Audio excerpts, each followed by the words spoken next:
The May 25th special separated renewal hearing to order. Before we get into the specifics of the agenda, let me mention a couple of administrative matters. These are more for the committee. We are on cable channel, and unlike those of you that have been in the main city council room where where you can see the cameras usually moving around, there are two, and they're up in the back right above your heads there. So we will be on TV, and as a result there are two sets of microphones for each of the committee members.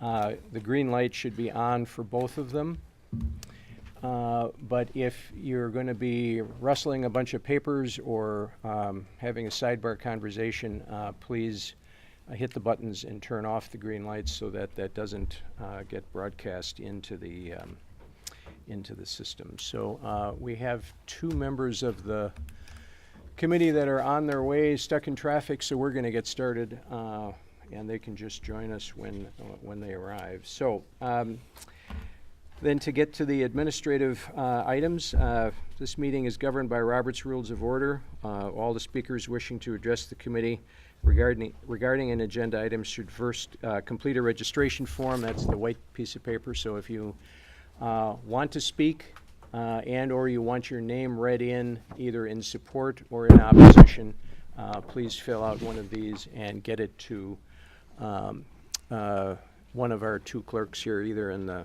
turquoise shirt or seated right next to me. And unless the committee extends the time for you, we'd like to have your comments limited to 3 minutes. We have a timer that is kind of an annoying buzzer. So when you hear that go off, try to land the plane and finish your comments. And if you'd like more time, ask for it, and then I'll ask the committee for their concurrence to give you some additional time. So with that, do we have any notified absences? Oh, let's not do that. No notified absences. No notified absences. Okay. I just hung up on my mother, so I'll need a note from all of you that. That's right. Okay, so we have no notified absences, so then let's go to the roll call. Peter Seeloff. Cano Espina. Present. Donnelly. Present. Fletcher. Present. Grady. Here. Hill. Here. Skidmore. Here. Vervier. Here. Mr. Landgraf is present. We have quorum. Okay, we have a quorum, so our meeting is duly organized. Do we have anyone registered for general public comment? We do not. We do not. Okay. Next item on our agenda is disclosures and recusals. So at this point of the agenda, any member of the committee that has either a conflict and or some relationship to one of the items on the agenda, we ask them to identify that at this point in time. Do we have any? Okay, I do have one. I participated in an alert meeting with the city attorney's office and the Central or South District Police Department for item number 10 that's on our agenda. So that I think that completes our disclosures and recusals.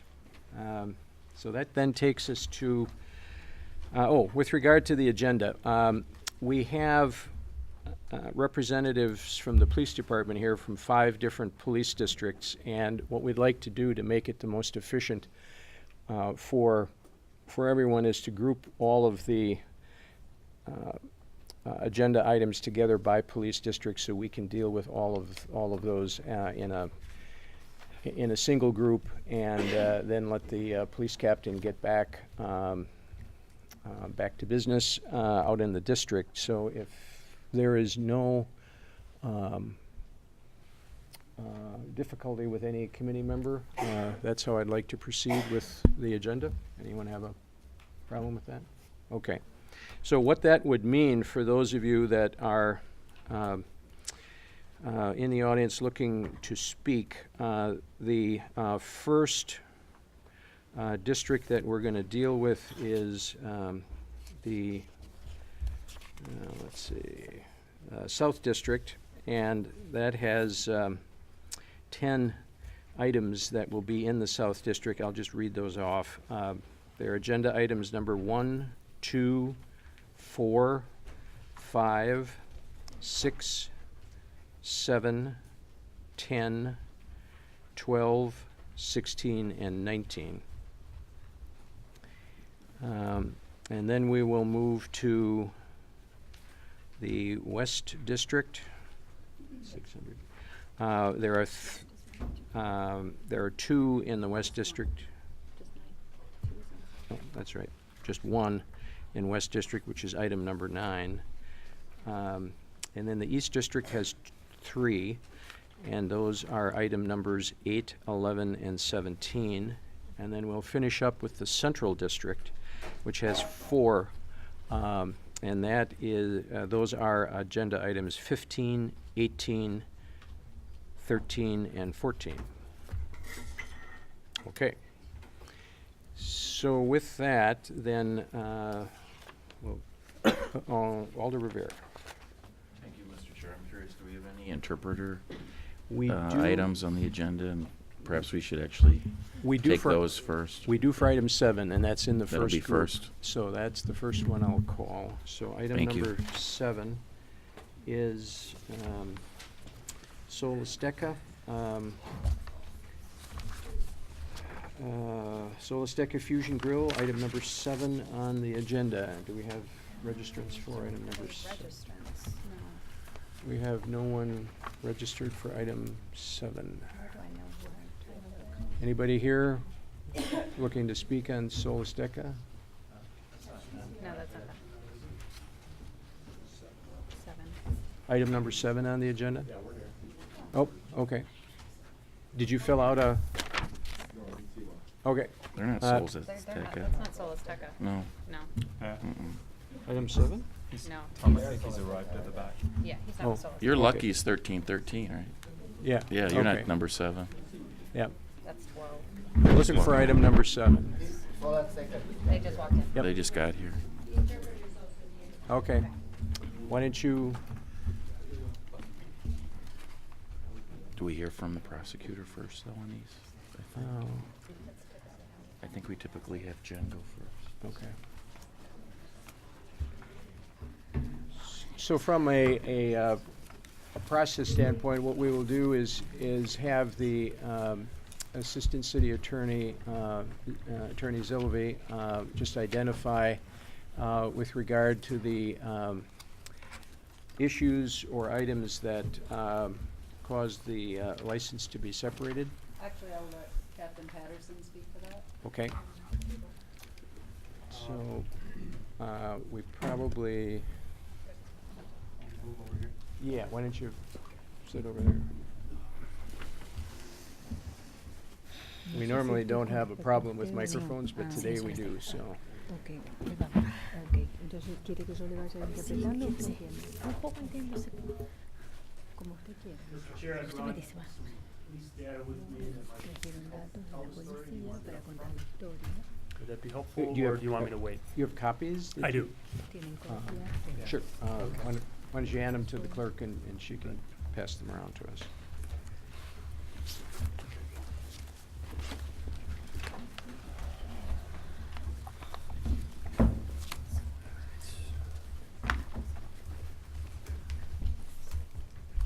Thank you.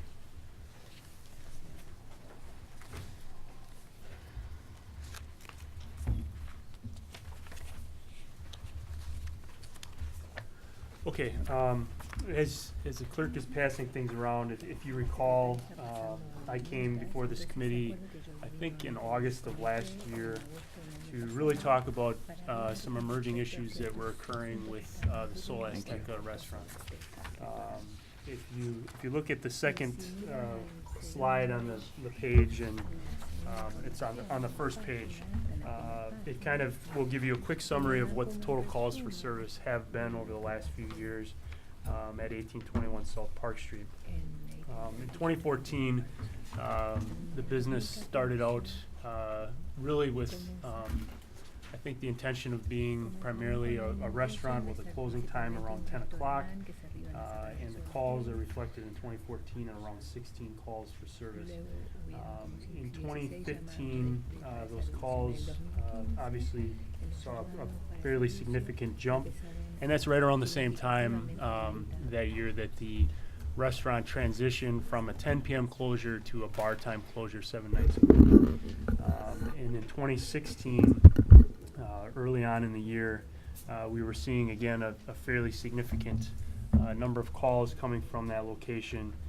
So we held an alert meeting in April after we had roughly, after that meeting, we had roughly 10 noise complaints between April and August. So at that point in August, after the applicant had failed to renew their license at the normal time that they would in June, we came before you and asked for some conditions that the applicant ultimately agreed to, and that involved an 11 p.m. closure. So roughly from August, or I guess September, through the end of the year, the business was essentially shutting down around 11 o'clock, but what we started to see were some very inconsistent hours of operation. Sometimes it would be open till 9 p.m. Other times it would not be open much at all the entire day, and then sporadically there were some days where it would close at 11.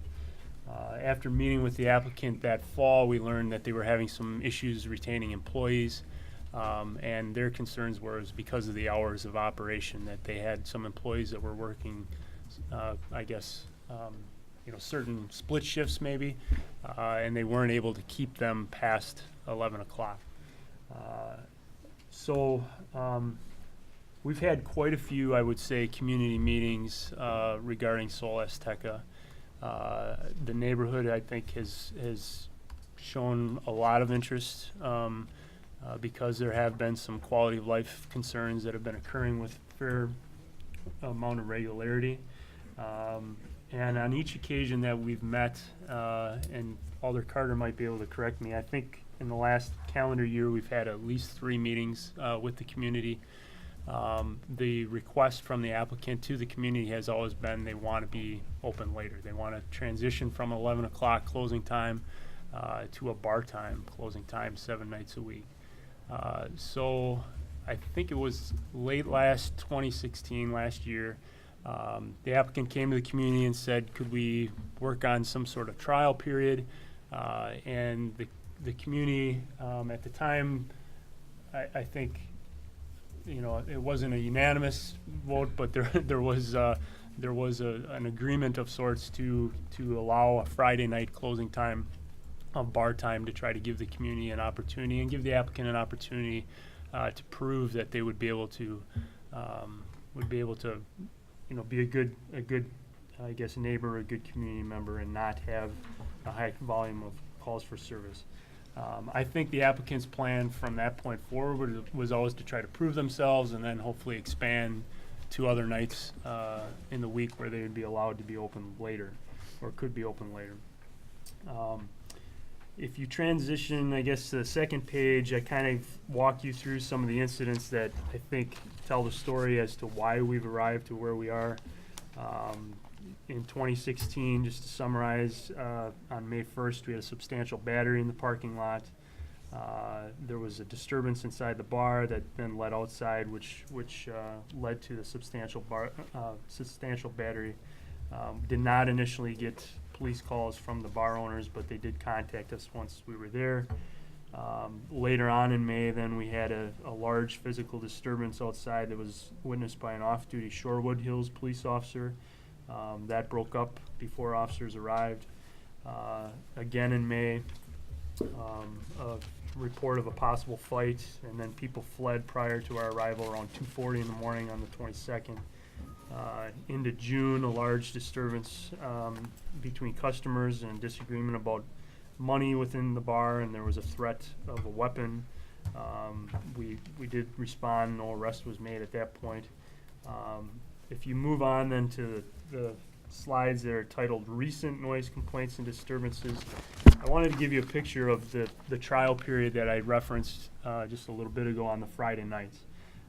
Because to me, it's been fairly telling that there's been continued issues with the bar time closure, and there's been continued quality of life concerns going on in the area of Belt Street because of issues occurring at the bar. So early on, again, Saturday, 4 a.m. Outside of Solis, take a call for loud music. Again in December, beginning part of this trial period, 1:19 a.m. a call for loud music. January, 12:40 a.m. a call for loud music. Again, another in January, or three more in January, I'm sorry. A call for loud music. This was a private event, which was interesting because it was not one of the nights that they had agreed to per their conditions to be open past 11.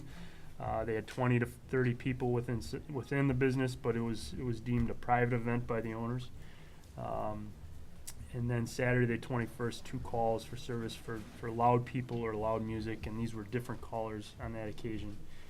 And then recently in March, just before midnight on March 10th, there was a disturbance between a customer and a security guard where there was a gun threatened. We did end up making an arrest of an individual who was intoxicated there at the bar. On April 8th, an officer stopped at 3:13 in the morning after seeing activity through the windows of the restaurant bar. So this was clearly after a regular bar time closure, and it was obviously suspicious to this officer. He was able to get out of his car, look through kind of a crease in some of the window shades that were covering the windows, and saw roughly 15 people inside the bar dancing.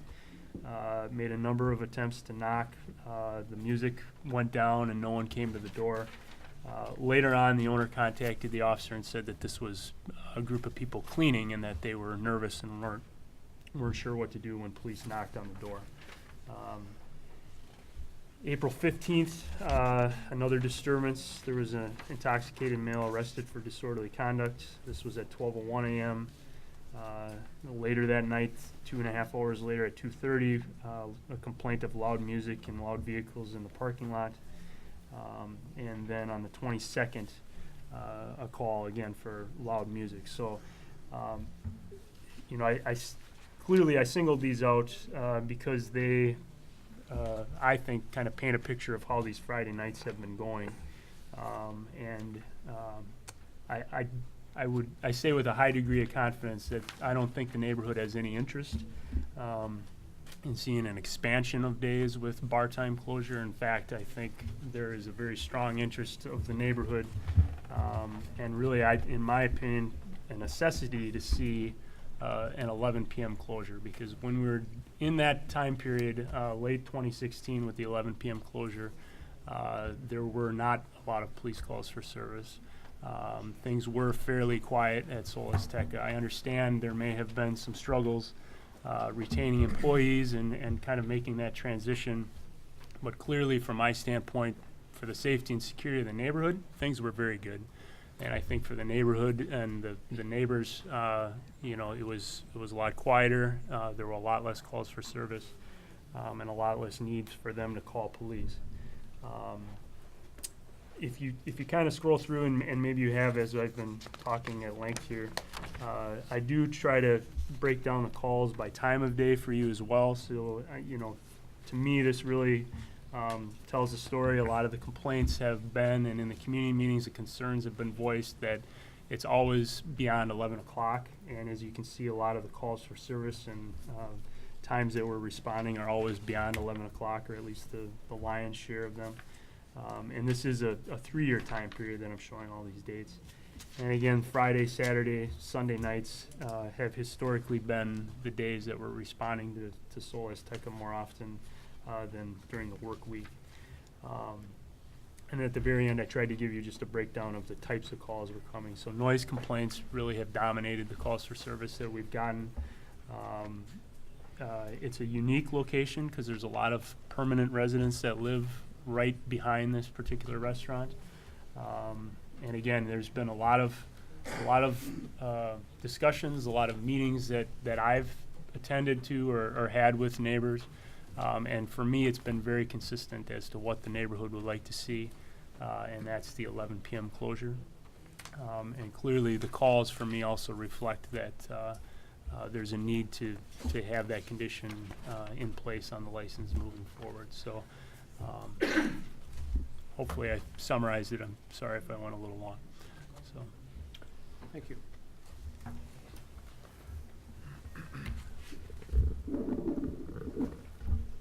So the applicant is, or the license holder has heard the information. Do you have some response that you'd like to make? Así que usted, la aplicante, ¿usted tiene algún tipo de respuesta que quiere dar? Sí, quiero hablar. Yes, I'd like to speak. Can I speak? Yes. Sí, adelante. Ok.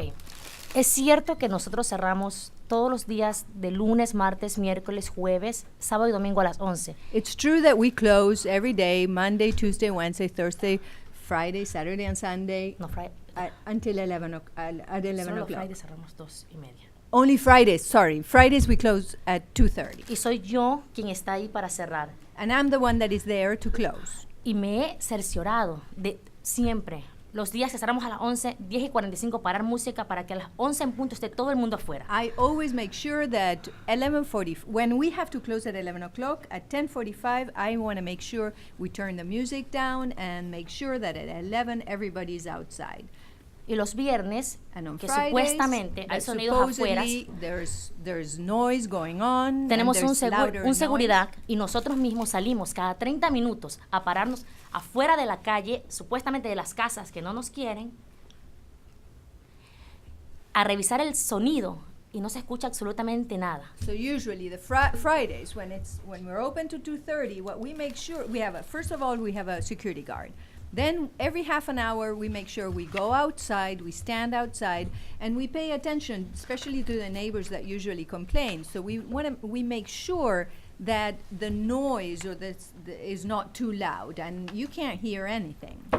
Y si hablan de la tranquilidad del barrio, alrededor de todo el barrio lo que más hay son personas que no tienen dónde vivir y que incluso a nosotros nos ha tocado llamar a la policía porque hay muchas personas vendiendo de todo alrededor de Sol Azteca. So if you're talking about the neighborhood security and quiet, most of the people that are around there's a lot of homeless people that are selling all kinds of things. So we actually had to call the police several times because of them. Siento que están siendo injustos con nosotros. Hemos tratado de hacer todo lo que nos pidieron los vecinos para poder estar ahí. I feel that you're being unjust with us. We tried to comply with everything that the neighbors have asked us to be able to get along with everybody in the neighborhood. Entonces, la verdad, ya no sabría qué más hacer para tenerlos contentos. So, to tell you the truth, I don't know what else to do to keep everybody happy. Incluso he recogido firmas de la mayoría de los vecinos. I've even gotten signatures from most of the neighbors. Y casi todos apoyan. And almost everybody is with us. Creo que es una o dos casas las que se han puesto en conjunto de no aceptar Sol Azteca. I think there's just one or two houses that have gotten together to not accept Sol Azteca. Casas que están pegadas a nosotros, no tienen ningún complaint, ni siquiera escuchan el ruido de Sol Houses Azteca. that even are just right next to us, they're like stuck to us. They don't have any complaints. Y las They can't even hear the sound coming out of Sol Azteca. Y las peleas de las que hablan muchas veces no son dentro de Sol Azteca. A veces los morenos pelean afuera, incluso hay que llamar a la policía. And the fights that people are having, they're having it outside in the parking lot. Sometimes sometimes blacks start fighting outside, and we even have to call the police ourselves. Y estoy aquí porque de verdad quiero que nos den la oportunidad de trabajar viernes y sábado 12:30 de la mañana y los otros días de la semana 1 hora más. I'm here because I really would like to have the opportunity to work Friday and Saturday hasta las 2:30. Sí. Viernes y sábado. Friday and Saturday until 2:30, and then the rest of the week 1 more hour. De verdad, con lo que estamos haciendo ahorita, a duras penas pagamos todo. Soy madre soltera de 5 niños. I'm a single necesito mother trabajar. of 5 children. I need to work, and to tell you the truth, with what we have now, I can barely make it to pay my bills. Esto. That's all. Okay, thank you. Bien, gracias. Questions from the committee? Mr. Fletcher. In kind of maybe reaction, I have a question for Captain Patterson and then one for the applicant. Captain Patterson, there was I think the assertion in terms of like you've listed quite well, I think, gone through the number of complaints and the calls. Would you believe they are from a diversity of different sources in the neighborhood? Yes. And then to the applicant, No quiero. so the question for the applicant, you mentioned that you had signatures from the neighborhood. Sí. Yes. Is that from, do you have them with you by any chance? Aquí las tengo. I have them right here. Could I take, could Sí. we take a look? Thank you. Mr. Donnelly. I have a question for Captain Patterson. So the license holder asserted that the problems that you're seeing were not related to the establishment and they were just happening outside. If that were the case, I would expect that we would see some consistency of issues happening in the same place at the same time, whether or not the establishment was open. Is there such a pattern? No, like I said, when we went through the period of time in the fall of last year when the 11 p.m. closure was agreed to and in place. That what? I'm sorry. The 11 p.m. closing time was agreed to and in place. We weren't responding to the same type of issues post 11 o'clock like we are now. And just I guess to kind of comment too on the signatures that may have been presented. Like I said, there have been 3 community meetings that have been attended by myself and Alder Carter, and I think universally the opinions of everyone who's attended, and it's been a diverse group who's attended, has been they want 11 p.m. as a closing time. Now, it's tough because I've talked to Oligario recently, and there may be people that support it, but I'm not hearing from them. So the ones that have consistently attended the meetings, and it's not just 1 or 2 individuals, it's been a fairly universal opinion. Alder Skidmore.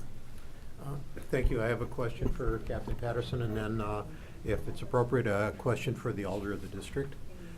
Captain, I heard, at least I think I heard, a number of instances that there were calls for service after the 11 o'clock, but then there were also calls for service or noted disturbances or noted occupancy after normal closing time, after 2:30. Is that correct? Well, there was 2 instances. One, I believe, and I'll scroll down. One was recent. The most recent was in April, where an officer at I think it was just after 3 o'clock in the morning, 3:13 on April 8th. Thank you, April 8th. That was obviously beyond bar time, and there was he said very clearly 15 people dancing inside the bar. And then another instance earlier in the year where it was on a Saturday night at 11:41, which was beyond the 11 p.m. agreed upon time, where there was 25 to 30 people inside. So now that the owner later said this was a private event, and we didn't pursue that further, but clearly it was beyond the conditions agreed to. So. Okay. Question for Alder Carter, if she can respond, if you feel that's appropriate. Alder Carter, why don't we just get you a chair and you can just sit right next to Alder Beater Sheila. Thank you. There may be other questions for you, but what I'm interested in right now is we seem to hear 2 different opinions or stories about what's happening there. Police department paints a certain picture, and the applicant is painting a different picture. Do you feel that there's widespread acceptance of this establishment, or do you feel that there are issues and problems as the department is describing? Well, the acceptance of the establishment is when they close at 11, to be honest. We've had 3 meetings. The last meeting ended up, I would say all the meetings ended up the same way. They want to be able to close at bar time. I think that the meeting that we had in December, begrudgingly, the residents accepted the Friday night bar time closing. I don't think they embraced it, but they accepted it. The last meeting we had this year ended up in one of the residents saying, this is what happens at all the meetings, there's no need to talk any further. So my thing is, I think that this location, because it is near homeowners and renters who've been there for a very long time, over 10 years, it's just a well-established street, which is rare for this area. And I think that the 11 o'clock closing time is really appropriate. I think that you will see that when it was at 11 o'clock, we didn't hear about the homeless, the African Americans, and all these other people making noise. Thank you. One last question. Do you feel, from your working with the neighborhood and talking to the neighborhood, they would prefer to have the Friday night closing time changed from bar time back to 11? Is that your sense? Yes. Thank you. That's, yeah, thank you. Excuse me. Alder Beater Seeloff. So a question, maybe Captain Patterson or Alder Carter can respond, about how many people are attending this meeting. I just kind of want to get a sense of 10 people, 30 people, 50 people. It's really varied. I think, and Sherry can correct me if I'm wrong. I mean, the last one was probably the best attended, and there was 20-ish, maybe? Yeah, about 20. And then in previous meetings, it's been smaller turnouts than that, though. Okay, thank you. And then I want to kind of contextualize this data, because it's kind of when you look at data from one establishment, it's hard to have a comparison with what's going on. So can you, I guess, compared maybe with other establishments in your district, like, I'm just going to pick one, La Hacienda, because I can pick one. But how does it compare as far as the number, maybe the sheer number of calls for service? And I understand they have a different pattern of who comes at what time at La Hacienda. It tends to be after work time. But any kind of comparison of, like... You know, I wish I would have pulled the call and been intuitive enough to do that, because, you know, the owners do want to be compared to that establishment frequently. I'm not getting the same volume of calls for service. If you look at the same, you know, period of time. Now, certainly they have calls, but I'd have to pull them, to be honest with you, Alder, to give you the exact totals. But it's, But if it was this quantity, I'd be also here. Right, for that, I'm just right? trying to get that, not the like exact, just an overall kind of sense of establishments. And then there is, so there is 11 p.m., just kind of that's what we established. But between 11 p.m. and 2:30, there is the rest of the hours, right? So was there any conversations around between 11 and 12 and 2:30? And I know we received, I think, an email from the applicant today that said an hour extra for the rest of the days. So let's put Friday aside right now, but midnight. Was there any conversation or any thoughts about the additional hour, which is not bar time, but an additional hour? That has been a request in the past. No recent discussions. Now, Olegario and Fernanda apparently held a community meeting of their own within the last couple of weeks. I don't know if it came up to that. I was not in attendance to that meeting if it occurred. And then if I still have the mic, I have a question for our city attorney. So what can we really do without the agreement of the owners as far as hours of operation? Clearly, there is disagreement here, and so usually when we don't agree to bar time is with the consent of the owners. So what's our, I mean, clearly we can deny, or we can give up to the statutory bar time, but what else? That's correct. The goalpost, if you will be denial of the license or approval of the license with the statutory hours. Because the statute expresses a statewide interest in closing hours, it's one of the areas where we don't have unlimited home rule authority to regulate. We can't, in other words, we can't set a closing time that's different than state law by municipal ordinance. We have to do that with the consent of the owner. So if the owner is not willing to consent, then I'm going to tell you, you could set the hours, you have that discretion, but we'll lose in court if they take it to court. And I don't like to lose. And we do have the city's coffers to protect as well, a fiduciary obligation to do that. So don't go down that road is my recommendation. And I would make the same recommendation to your fellow alders at the city council when the recommendation arrives there. So unfortunately, since these conditions are necessary, if you decide hours less than the statutory limits are necessary to protect the health, safety, and welfare of the community, and the applicant is not, or in this case, the licensee is no longer willing to abide by that condition, my recommendation would be that you recommend non-renewal. Now, there are a couple of steps that will have to happen after such a recommendation before that can happen, but there is no, if they're not willing to consent to a change in the hours, there is no middle ground. Thank you. You're welcome. Mr. Kano Espina. So I have a couple questions because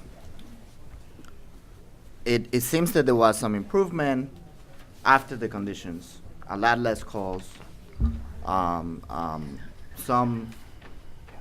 buy-in from the owners to talk to the officers and talk to the alder.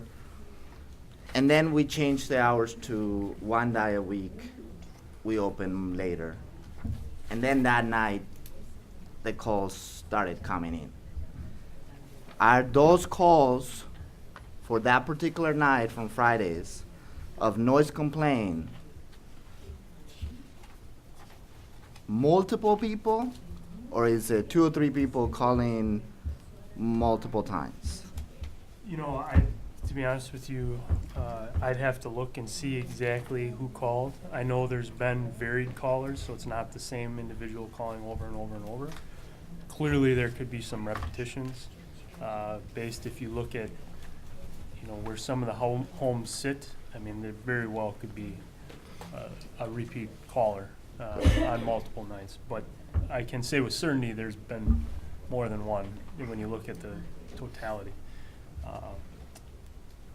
So my concern is, because I'm hearing 2 different things. I'm hearing the owner saying we had a community meeting and we have letters and we have people saying we support you, but at the same time I believe the calls and you have the data and the data is there.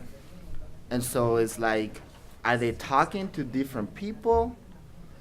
How come there hasn't been a community meeting where their supporters are there and the other people are not there? That doesn't make too much sense to me. Or that you haven't been able to be at a meeting where the supporters are there. That, I don't understand that. No, if there's been any consistency in this story over the last 12 months, it's been that we both have different people we're talking to. So I would say, I think on the first meeting, there were supporters that came, but they were patrons. Okay, so to me, I did not put value as high on those individuals as I would someone who actually lives near the tavern. On our last meeting, there were supporters that came. Some were employees. Okay. And then there was a couple that actually does live on the street who voiced that they do not have concerns with the same issues that other neighbors have concerns. So that was the first time I think that there's been residents that have come forth in support. Now, there have been other residents that, at least initially were kind of, I guess, more or less on the fence, saying, I don't really hear the issues, but, I could go either way, and maybe weren't, willing to pick a side. So. Because when I look at the data, the majority of complaints are noise complaints. Correct. The more heavy complaints or more concerning for me have actually been initiated by the business saying, hey, somebody's here, drunk or over, can you please come and help us? And that, we want a business to do that. Right. So how many of those serious concerns of fights or things like that you have had from this place from this place in the last year? Well, if you look through the last year, there were certainly calls that were either disturbances or fights that were not called in by the bar. And in those instances, there was definitely dispute as to, where they said it initiated and where officers felt it likely initiated. So officers feeling that it probably occurred in the bar, and then Olegario or Fernandez saying, no, it didn't, it occurred outside. Or occurred in the parking lot or something like that. So, there's not always a consensus in each of these things, I guess. I heard the applicant said that they have a security officer They do. outside? They have had a security guard in place since that condition went in. I think in August that was a part of those conditions as well. Since these rules were put in place? Thank you. Mhm. I have a couple of questions for the applicant. So, kind of the same questions that I asked the officer.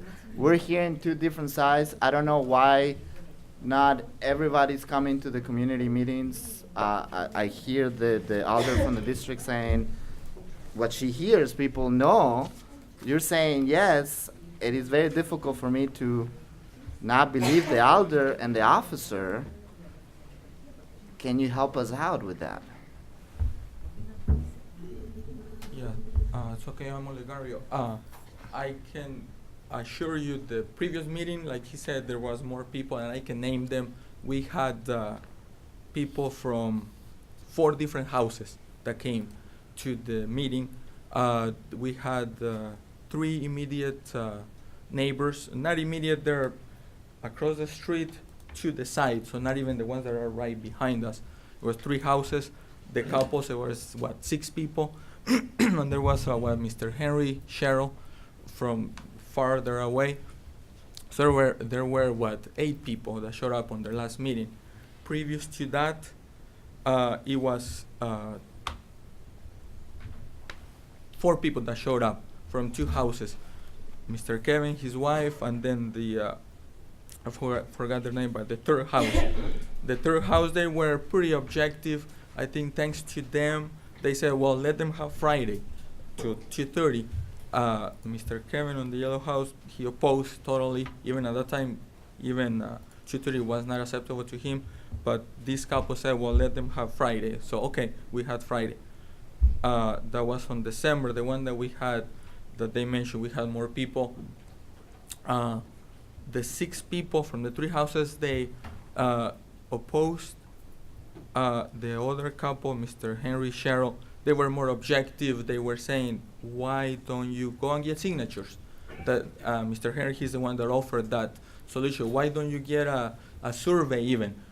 He even suggested, why doesn't the city maybe send someone themselves to, find out what's going on, or even send an inspector at night to check really what's going on with the noise? Because we're saying, we're checking every half hour, or security guard is checking every half hour. We have a decibel meter. Nothing is going out, not at all. Yet, we have Mr. Kevin, his wife, saying that they hear noise. Yet, we don't hear anything now another very interesting thing is we have 3 units that they share their backyard with our parking lot, and they have no issues at all. I asked them, tell me, what, and they have no concerns at all. These 3 units, even on the last meeting, actually, they also went one of the units. So there was 2 more people there, a couple. They said, we have no issues. Actually, they shared, we prefer Sol Azteca to be open because I have had to call the police myself one time when they were closed, past 11, because there was someone on the parking lot from the laundromat with music.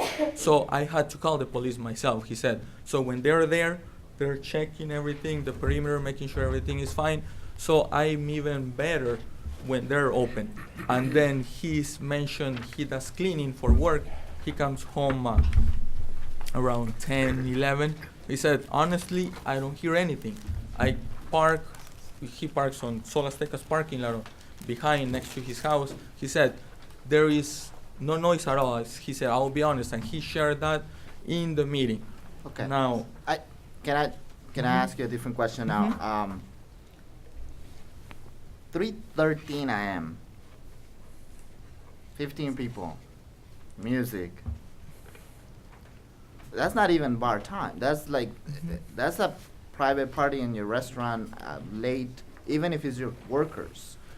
So and I can address, what is it? I can address that, and probably she can share that as well. It wasn't 15 people at all. We had probably, we had the bartenders, two DJs, herself. It was 7 people that were there. It was 2 of the DJs, 2 of the bartenders, the cook, the dishwasher, and her. She was there too. They were sitting, not even dancing, nothing like that. They were sitting there. They had finished cleaning. They were just sitting. Now, what she told me is they heard a loud knock with lights, so they just didn't respond to this. She said, I don't know who it is, just stay here. We're not doing anything illegal. So they stay there, they didn't open. Now, I was in my office. I was there as well. I was in my office doing some work. So I get a call from one of the officers, and they get a call that went to my voicemail. So I checked the voicemail and said, hey, we're trying to contact you because we see activity on Sol Azteca. So right away I went out, and then I opened the door with the officer there. And I said, he said, hey, there's people here drinking, and he didn't even say dancing. There's people drinking. I said, no, not at all. Come in. I said, so that you can see yourself. He didn't want to come in. I said, please come in. He said, well, I knocked, I shined the lights, why didn't they open? So I had asked her, why didn't you guys open? We said, well, we got scared. We didn't know who he was. We just stayed, continued with our conversation. So I shared that with the officer. So I said, but you're welcome to come in, check. You can see the people that are there, they're employees. They were just having a discussion with her about, the plan. I think they were having, the following week, they were having a reservation for first communion for one of the councils. They were preparing for the following week. So again, I asked him, please come in so you can check it. So he didn't want to come in. He said, well, they said, no, it's okay. We will just, write a report that, what happened. Again, I can assure you there was no dancing. They were there talking, they were employees. And when the police officer called me, I did go out and I offered him, hey, come in so you can check, see for yourself. Thank you. So, and I'm very sure of that. Mr. Fletcher, and then Mr. Grady. I'll just a quick question for Captain Patterson. We sometimes in the committee we talk about, so I feel like with this current kind of situation, do you foresee any kind of circumstance under which you would approve of or kind of recommend that the committee amend the conditions in future? I talked to Olgario on the phone yesterday, and we discussed. I wanted them to know what I was going to say at this meeting, so they weren't surprised. But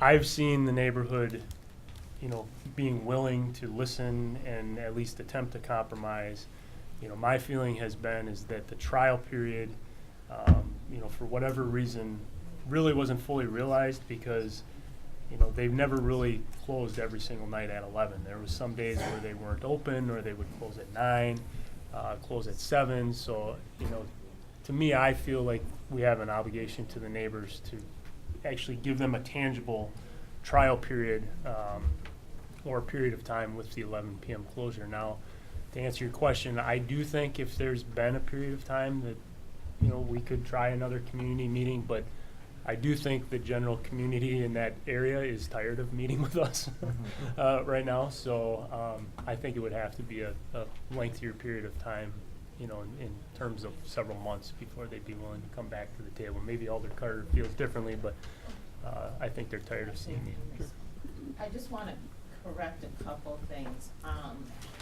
Cheryl and Henry came as, Cheryl is the president of the Brams Addition Neighborhood Association, so she attended in her position as president.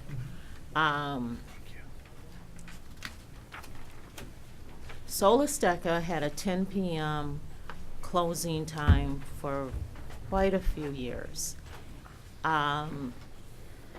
When we suggested 11, quite frankly, that didn't go over well.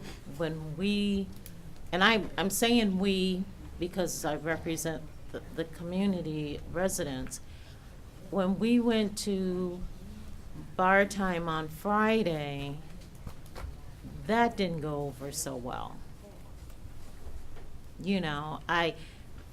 At some point, Captain Patterson and I are in the middle of two entities that won't compromise on anything. So you know how that goes. Yes. They won't compromise on anything. So each one wants what they want. And this is the issue with this establishment. And I think there has to be a commonality, a middle road, but that middle road for me, and I don't even know, I think is more palatable for the residents, is 11 o'clock. And I'm not saying they're hugging that either. 7 days a week. Yes. So, Alder Carter, if the applicant won't voluntarily agree to 7 days, a week, 11 o'clock, versus the amended conditions that permit closing on Friday at 2:30, do you have a sense of whether the neighborhood would prefer just non-renewing the license? I think they would prefer non-renewal of the license. Can I ask the applicants a question? So your existing conditions permit 1 day a week at 2:30, and I think you've discussed how potentially you'd like to amend your operating hours potentially. If the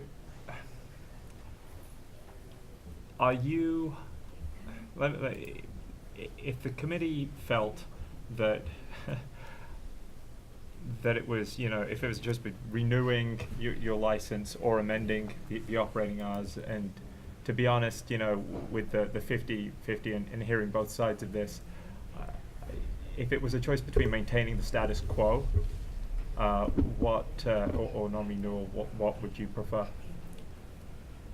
I guess I'll speak and then she can speak. I have personally gone past 2 days to speak to every house there.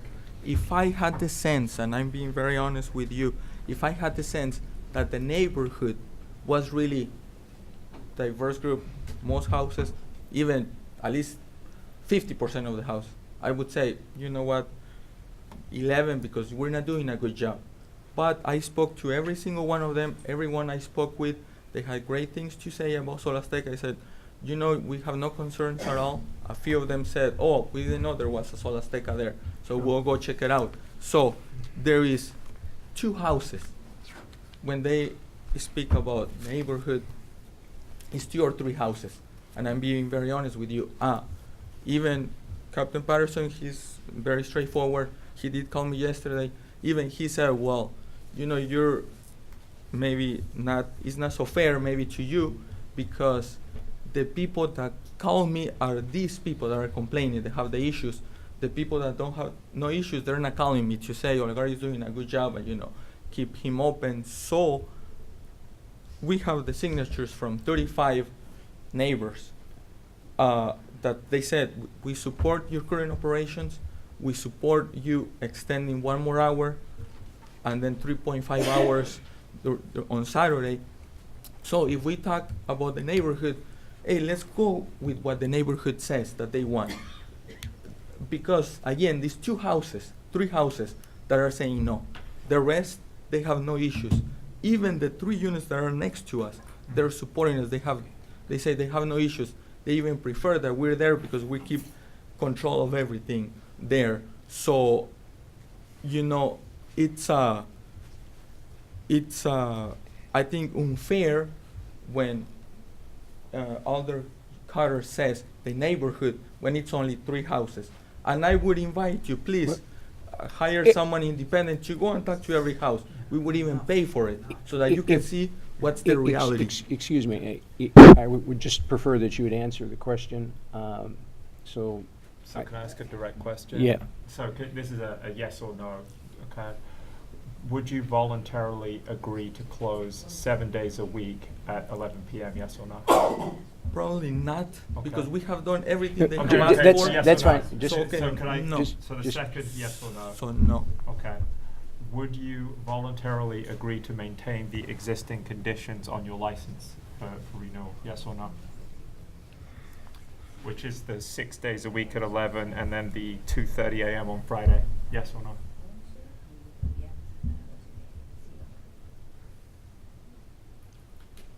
¿Qué diría usted? Esto es como compro.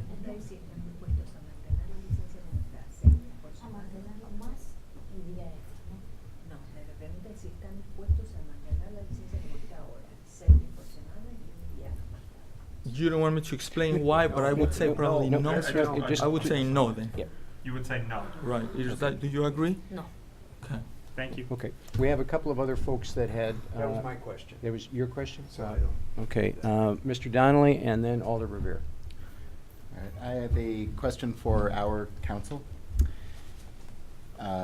Given our responsibilities to look out for the health, safety, and welfare of the community, and not to assess any particular guilt or innocence on the part of the license holder, if we're able to observe a very strong correlation between hours of operation of the establishment and rate of crime in the parking lot and other immediate vicinity of the establishment,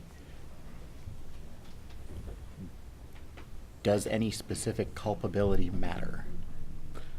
I think at this point that question's probably premature because the question before you is not actually non-renewal, because that requires an evidentiary hearing with testimony and evidence presented under oath. Mm-hmm. And if you look, you'll find that in section 3810, subparagraph 1, subparagraph E. So it's very much like a revocation hearing because the license holder has a due process interest in the property rights of that license that they currently hold. So you can't revoke it without giving them the evidentiary hearing. What your decision tonight is whether to initiate that non-renewal hearing process, which would be initiated with a letter from the chair setting out sort of a specification of charges, and you'd have a later hearing on those charges. Both sides would get to present evidence under oath, and at the end of that, you would make an evidentiary decision. Also, the non-renewal process, once it's initiated at that level, stays or tolls any action by the Common Council on renewing that license. But when their license expires, if that process is still going on, they would not have a license until it was acted on by the Common Council. Okay, thank you. You're welcome. I do note for the committee's information, looking at the numbers we got from Captain Patterson, the incidents between 11 p.m. and bar time average 16.75 per hour, and the rest of the day average 2.65 per hour. At that location, or, okay. Let's see, your question was answered, and then Alder Beater, Alder Revere was next. Alder Beater Seeloff, and then Alder Rivera. So I just want to, again, be crystal clear about what's before us for the applicants. So one choice, and I want you to listen clearly to what the choices are. So one choice is for us to say that we're going to do non-renewal, which will then set in motion a series of hearings and evidentiary you have to present. It's kind of almost it's a semi-judicial process in which you present evidence and the other parties present evidence and we make a decision. While that process is going on, your license is going to expire, which means that I can guarantee you that for a certain period of time, you would have no license to serve alcohol. None of us, I think, can guess at this point what period of time that could be. The second choice is for us to renew your license with you agreeing to a close time condition voluntarily. What was asked of you was 11 p.m. for every day of the week, or renewing with the current condition, which is 6 days at 11 p.m. and Fridays at 2:30.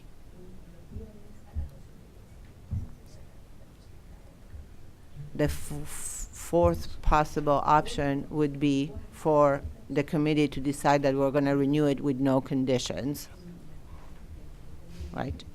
So is that the four options? And one questions for the city attorney is to renew with the existing condition. We still would have to have agreement by the applicants to do so, because it is, again, not bar time closure. It's a voluntary agreement to 11. So even for the current condition, we would need to have their agreement. I would be much more comfortable with their agreeing to the current conditions, So- especially in light of sort of an express intention that they do not agree with it at this point. So anything but non-renewal or renewing without condition would require a voluntary agreement by Olegario and Maria Fernanda.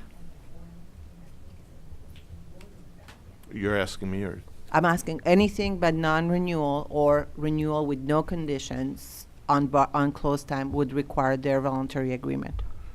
Yes, and I'm a little concerned that given the statements they've made tonight, that they may come back and argue that any agreement here was coerced rather than voluntary.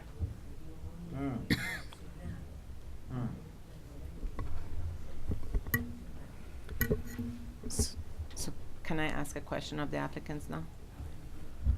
I want you to try to be as short as possible in your answer. Are you clearly understanding what the options are that are before you? Since, again, we don't want to coerce you in something you're not understanding. I'm asking you if you're clearly understanding what your options are. So you can. Yes, I understand. Yep, I understand. Okay. So if you do, what is your preferred option? For me, 1, 2, 3, 4. I gave you 4. So go. What's your first option? I know what it's going to be, but tell me anyways. right. So 1 would be open without any condition of close time. Okay. I'm sure that's. So tell me what is the other ones. Well, so yeah, it would be probably the option 1, because we have tried the option 3 where we expand just 1 more hour at Saturday. Again, we have implemented all the conditions that all the solutions that we agreed to during our meeting, supposedly, so that we could then get back to slowly, opening later and later, making sure that we were doing good. I feel we have been doing very well. I've talked to all the neighbors, they're okay. So, So, so Olegario, your option one is no close time condition. Option two is you agree to closing every night at 11. Option three is you agree to what you currently have as condition. Option four is we go into non-renewal, which means you will have a semi-judicial case. Those are the four options. What are, so option one, to renew with no restriction. option two? What's your second Okay, option? the Not in second my, option is to keep what we currently have. okay? And then option three, what was option three? My option three was 11, you can close at 11 Oh, I see, PM every day. Okay. And then there is an option of non-renewal. Okay, yeah, so yeah, option on real, yeah, so option one we would prefer. And then your second option Right. is the current. Right, Okay. yeah. Alder, I just have a question in terms of ownership. Is Olegario, is he a part owner of the business? I'm the agent for the corporation, and so that's what I am. Yeah. And she's the full owner. I was part owner, but since things have been going slow, I need to get a full-time job to be able to help her out, or help even with the business to survive. So that's why I said better take full ownership and, yeah. so you're the agent and she's the owner? Not the liquor agent. Corporate agent. Right, corporate agent. Yeah. She's Right. the liquor Right. agent too. She's liquor agent and owner. Right, okay. Yeah. And she's there all the time, like she said. Okay, Alder Rivera. Thank you. First, I want to acknowledge that I know that there's at least one neighbor that's in the audience I recognize from previous meetings. So before we entertain a motion, I want to remind my colleagues that there is other testimony. To further perhaps confuse things, is it correct that you have filed and have pending before our committee a change in license conditions that you were told by the clerk's office would be heard at our next regular meeting? Yes, On and that June was the change to 21st. add 1 more hour Sunday through Thursday, and to add 3.5 hours on Saturdays. That was the request for the change. So perhaps no matter what we do tonight, you wish to visit with us again on June 21st to hear the whole discussion all over again. What you recommend, Potentially. I'm not sure what would you recommend at this point. Or I guess it depends what happens with this renewal. Okay. I just want to clarify that so you're not confused that whatever decision we make tonight might only be for a few weeks because you had filed that other application Right, that right. would be heard at our next meeting in any Right. event. Yeah, no, I understand. So my other question concentrates on what the number one issue, according to the police calls for service, is, and that's noise complaints. Just so I make sure that my recollection is correct, you do not now and never have held a city entertainment license? Is that correct? Correct. So all of these police calls for service relating to noise, would you say those are from your karaoke machine being played or from another sound system, or what is I'm that? assuming it's from the karaoke, and so that you know, I have also offered in the meeting, say, okay, we will get rid of the karaoke, we'll get rid of the music, so that, you know, we want to be a good neighbor. We invested there over $80,000. We don't want to lose it. So, okay, we will get rid of the karaoke, of the music, so that we can be allowed to operate the business. Yet, the 3 neighbors, they're still opposed to that. So that's why it's, yeah, I don't know what else to do. So you believe it is the karaoke, and that machine is played most weekend nights, you would say? Actually, we play it every day. The karaoke is every day. We have the karaoke as an attraction to attract customers to come have dinner, you know, come and sing. So we get many people that meet there, you know, with their families, their friends. So it's been a good niche market, or a good way of attracting customers, the karaoke. So we have it every day, like we start at 7 p.m., goes to 11, on Friday 7 to 2:30, but like she said, on Fridays we turn it off 20 minutes before. On the other days, it's like 50 minutes before, so 10:45. That way people kind of cool down and get ready to go. And again, we're you're willing willing to to get rid remove of it. that if necessary to satisfy, those 3 neighbors. But in the conversations I've had or the meetings, they have said even that wouldn't be sufficient to allow us to operate. And condition number 6 on your current license reads as follows. Establishment will move interior speakers so they direct the amplified sound towards South Park Street. Was So- that accomplished? Yes, we had 4 speakers facing towards Bell Street.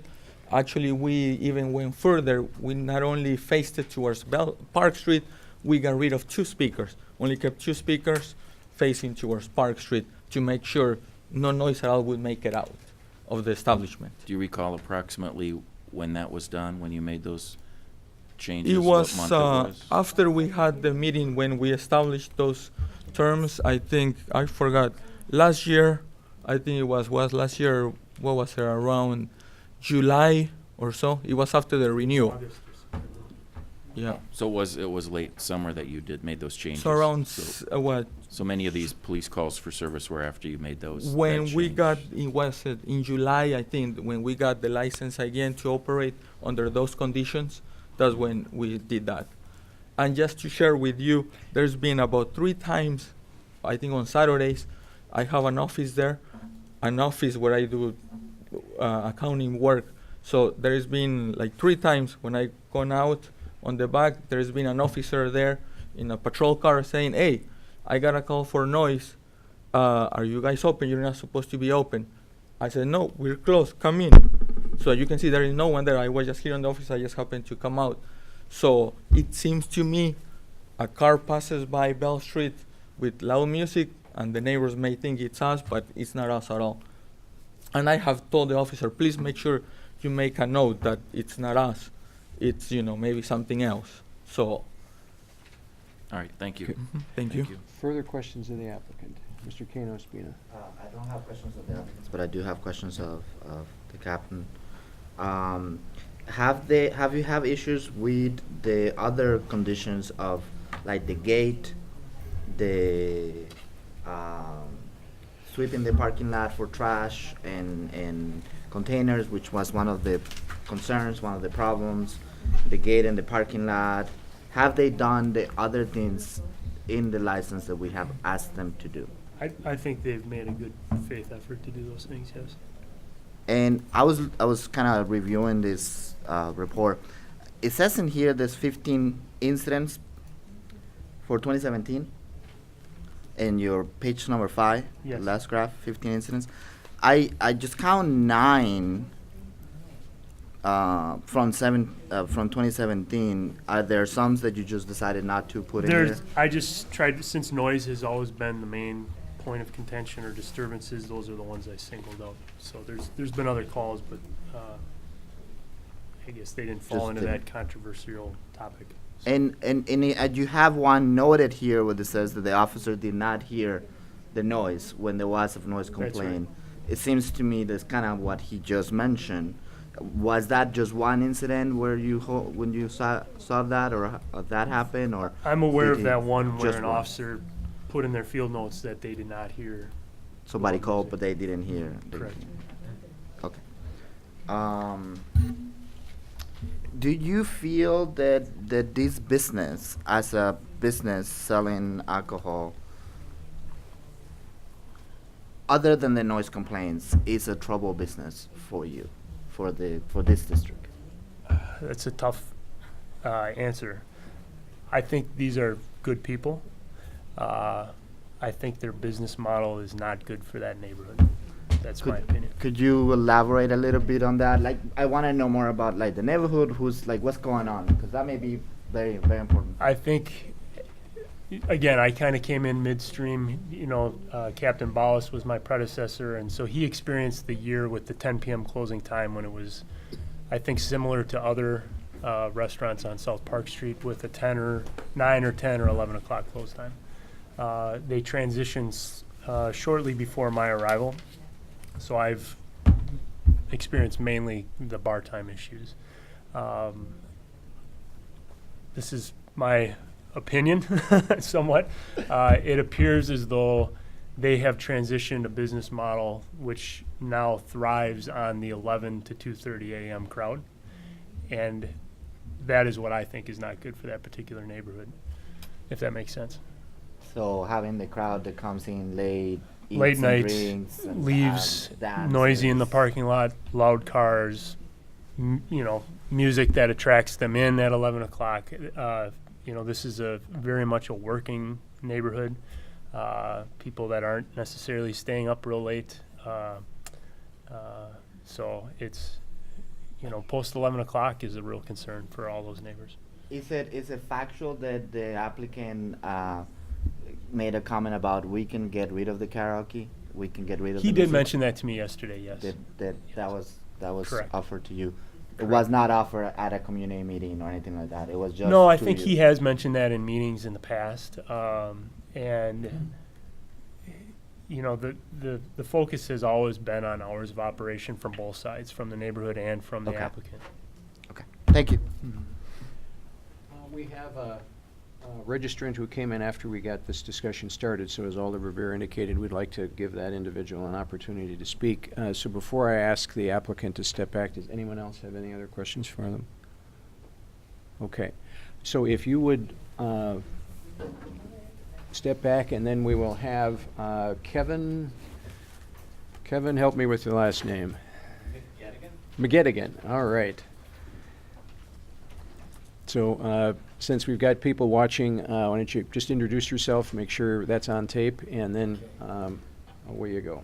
Yeah, my name is Kevin McGettigan, and I'm a landlord and also live at the house with 3 apartments, which is directly behind the restaurant and bar at 1825 Bell Street. And I was looking at the order of the agenda, and I had to sneak out of work early. They let me go. So sorry, I missed part of what was said so far. I just discovered this meeting Monday, and so I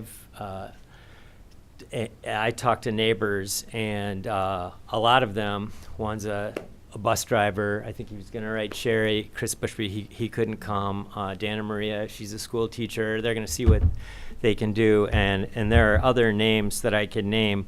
There's solidly at least 9 different households and names that I can provide to you. And Mike Halstead, he owns a bunch of recovery houses. He wanted to come, but someone had OD'd, and he had to, honor that person's passing. But but immediately, he'd be outside of the 9 that are on the street. But right on the street, there's a good, and I'm talking households, not numbers of individuals of people. So I have a different perception of some of the numbers that have been represented in relation to neighbors. It doesn't seem like it lines up with people that have come to these meetings, wanted to come to these meetings. Others were thinking about still coming tonight, and I looked at the order of the agenda, and some were thinking about coming. When I came downstairs, I said, it isn't at the Common Council, and I couldn't see it anywhere. Somebody asked somebody, he said 3:54. So I don't know if some people are here and they just didn't make it up, but some people said they were gonna write Sherry today as well. So first off, it's pretty united. Almost all the homes right behind and even around on Park and Bell that I know of, people that have come to these meetings over the years, have issues, to say the least, with how things have been. And I'm aware of the history, and with Captain Ballas and Dana Maria, that we're going to try to come here. I'm here, Kevin. Oh, cool. Yay. Did you have a hard time finding it up here? Okay, cool. Great. Sir, so I don't have we to talk for typically him. allow folks 3 minutes. All right, You- sorry. You weren't here right in the beginning, so you didn't hear that, so I'll cut you a All little right. slack and give you a few others, but kind of Thanks. stay on point for your comments, and then if anyone else would like to. Yeah, I'm sorry. Just because I heard some things, I felt like, okay, the numbers aren't correct.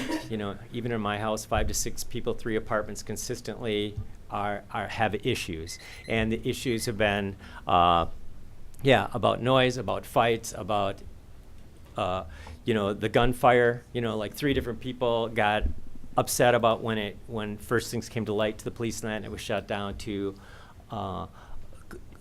earlier close times. And I would disagree with Sherry in a sense that we've agreed to a liquor license. Initially we were pretty shell-shocked from the past establishment, said they were going to be more of a restaurant and bar, and it was more of an entertainment venue, and many, many shootings. So we had to deal with that. And so we were very leery of any liquor license at all, but they said this is really going to be a restaurant. And then maybe just beer, and then we're like, okay, beer, and then like maybe beer and margaritas, to go with the food, and we're like, sounds reasonable. And maybe 2 times a year, maybe Cinco de Mayo, and another time we'd maybe stay up later if that's all right. And we're like, okay, they want to be a restaurant, great.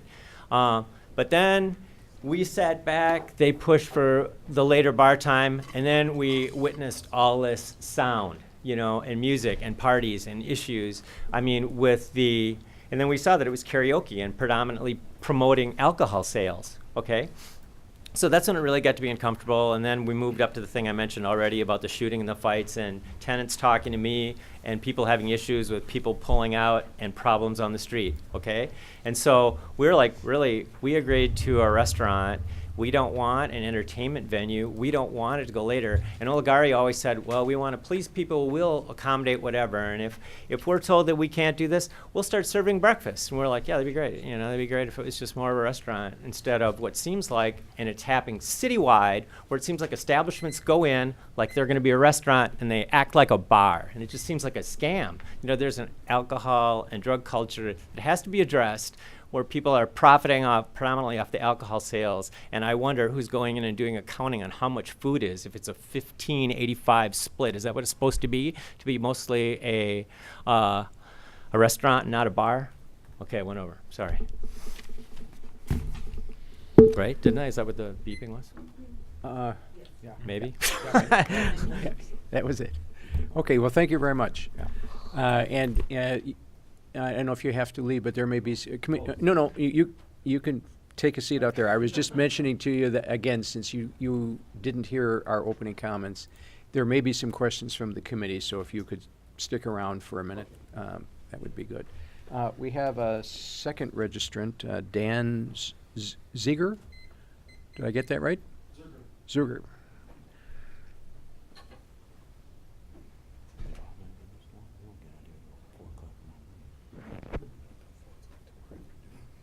You're on. Okay. Yeah, I'll keep it a lot shorter than Kevin. Just that, yes, they came to us. They wanted to open a restaurant. They did. It was fine. Captain Ballas was behind it. Then they came to us saying, well, people want to drink with their meal.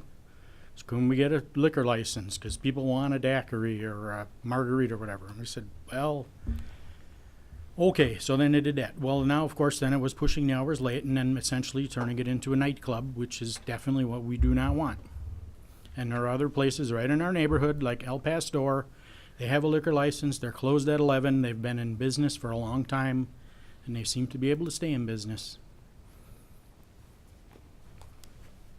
Okay. Thank you. We have no additional registrants. Anyone else come in late? Okay. All right.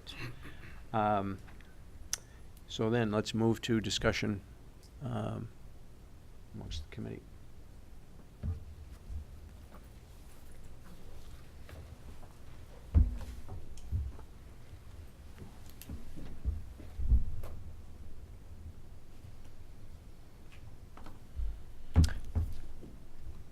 Oh, I'm sorry. Mr. Kano-Spina. So I think that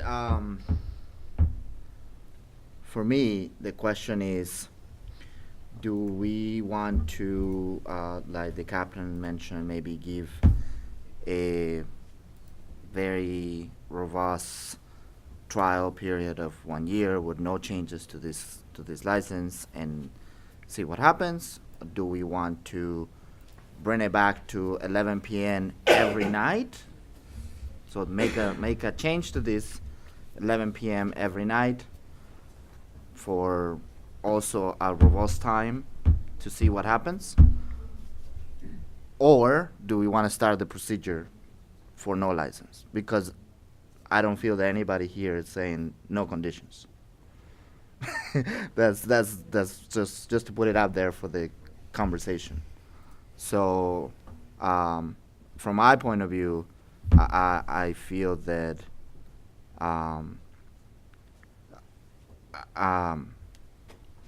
11 p.m. every night seems the safest thing to do, from my point of view, safest thing to do. But it's not testing if they are able to do 2, or if it's not testing the thing that they want to do, right? And so we in the committee have to decide, is this location in this neighborhood a location or a neighborhood that can do a Friday late night? Or is this neighborhood, this community saying, nope, we are not a Friday night light. We are only 11 p.m. Night. So I will feel hesitant to start the procedure to take out the license. But just putting out my own views on it. Mr. Donnelly. Well, I think we've got ample evidence that on nights when they close by 11, things are fine. And what I would love would be to renew the license with a closing time of 11 p.m. every night. But since we can't do that without the voluntary consent of the license holder, I think the only option we have is non-renewal. I would much rather renew with an 11 p.m. end time, but that's not really an option available to us without their consent. Assistant City Attorney Allen. Mr. Donnelly sort of stole my thunder. The most defensible position is either to renew with no conditions, which, as somebody said, not a real possibility here, or to recommend non-renewal. I think what has happened here is they expressly rejected an 11 p.m. across-the-board closing time and have explicitly withdrawn their consent to earlier agreed-upon conditions. Alder Peter Seelon. I think Mr. Grady was first. Oh, I'm sorry. Sorry. I think I'd just like to reiterate that I believe the invocation of the non-renewal process is the only choice we have. They are unwilling to compromise, and I think that we've spent enough time on this. We've discussed everything very thoroughly, and I think we have people here that would support that. Alder Peter Seelon. Thank you, Mr. Chair. So I actually would hope that we don't do non-renewal. I think that these are good people that are trying to survive with an investment in a business in our community. I think that we need to act in recognition of the difficulties and challenges of running an alcohol license establishment and the learnings that come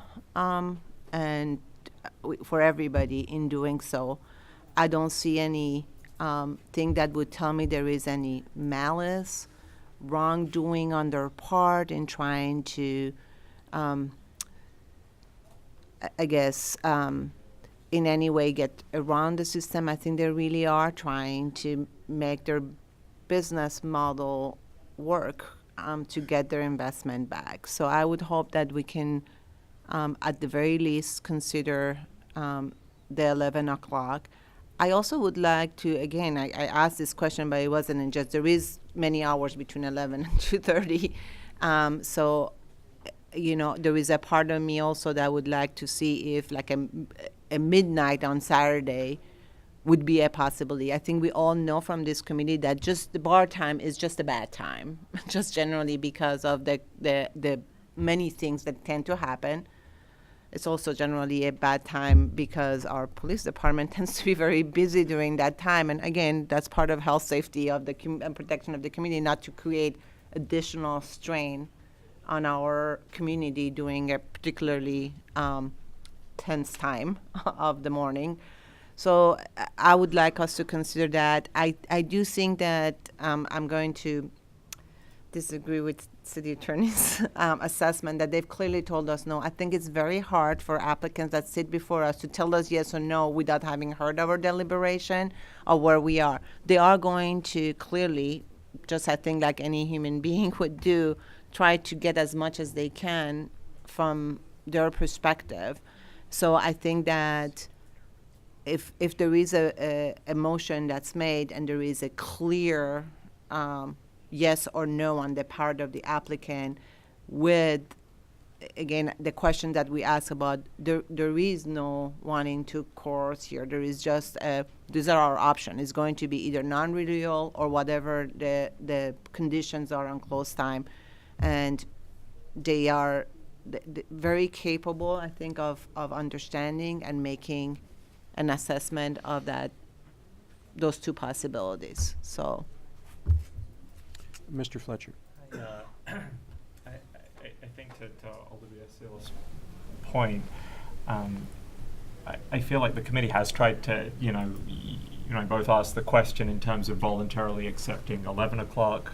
We discussed 2:30, and I agree, we do bend over and try and make, I think, compromises and kind of make things work here. I do believe, though, that I'm at the point where I would not recommend certainly an expansion of hours here, and I'm more along the lines of at the very least that 2:30 voluntarily agreeing to the existing conditions on the license. But again, I believe that question was asked. I'm more than willing to hear from the applicants again, but I think we've had a lot of discussion, and I would like to make a motion, Mr. Chair, if that would be in order.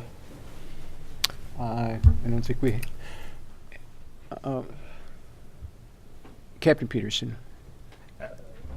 Hopefully this is not inappropriate, but I'm concerned based on a conversation that I had yesterday with the applicant, and I was led to believe that they would be interested in compromise. So I just want to, before there's a motion and a vote, I really would love to just make sure that they understand it's either this or that. And I think maybe they came into tonight thinking there'd be some more gray area and flexibility. So I'm fine. Can we ask the applicant to come back to the? Okay. Yeah, I will move to initiate the non-renewal process. Second. Okay, we have a motion and a second to initiate the non-renewal process. Can I ask the applicants to?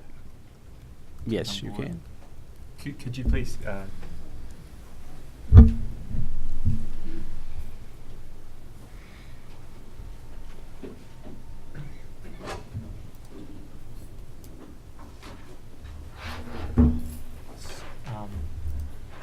So I think what we have before us is a motion to initiate the non-renewal proceedings for your license. So I think that members of the committee would like to just kind of clarify that, again, the option is one, initiating those non-renewal proceedings, or two,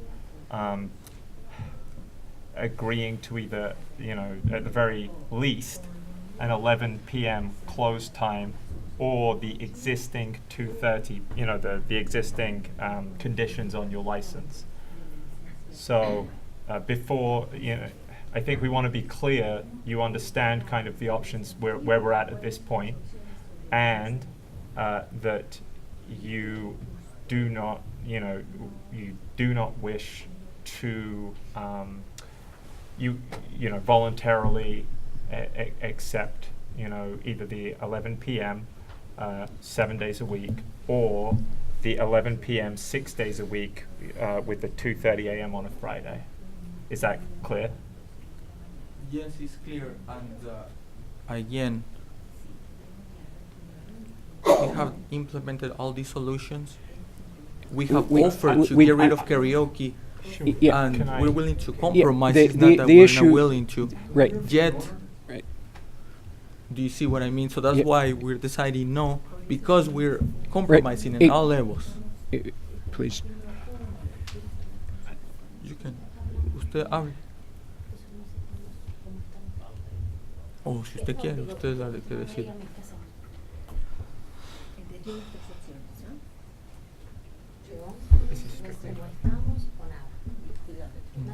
La opción como están, de 11 a 11, o que empiezan el procedimiento de rechazar. Sí, porque si empiezan el proceso de rechazamiento, ahí se va a investigar y van a ver la evidencia de que en verdad estamos haciendo todo bien.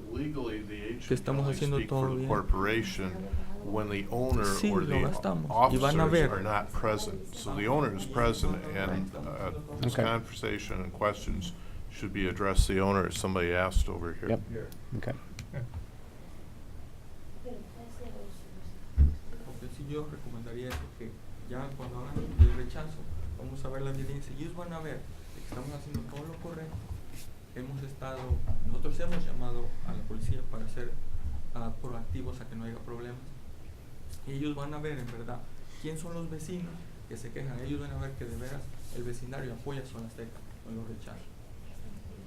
So could we hear from the So owner? can you translate? Do you want her to translate Yeah, what I I'd said? probably If go you- through the translator would be ¿Le puede best, thank traducir you. lo que yo le dije a No. ella? Not what you said, what, No, no, what the owner Yeah, said. what the owner said. Yeah. Fue la respuesta de ella. No aceptar nada, que nos vamos al Ajá. juicio. No aceptar de 11 a 11 ni lo que tenemos, sino que I don't want to accept 11 to 11 or what we have, so Okay. al juicio. we want to take, Okay. we're going to take this to trial. Thank you. Bien, gracias. Okay. Any further questions of the applicant? Okay, why don't you, I'm sorry, Alder Sealant? Oh, it's questions or comments? No, on the motion. Well, I was going to have them step back unless you, No, I don't Okay. have questions, I have a comment on Great. the motion. thank you. Okay, so we have a motion and a second on the table, so let's discuss that. Alder Seeloff. So I am not gonna support the motion. I, understand how we ended up with this motion, but I'm not exactly, I don't think this is an establishment that is at a point of deserving non-renewal. I'm saddened by the fact that there wasn't an ability to come to this meeting with some compromise before us. And I think there is a lot of heightened emotions around it, certainly. So I just can't personally support it because I just don't feel that that's where this establishment is at. I realize we don't have any other choices than supporting or not the non-renewal. I'm just going to say why I'm not supporting it.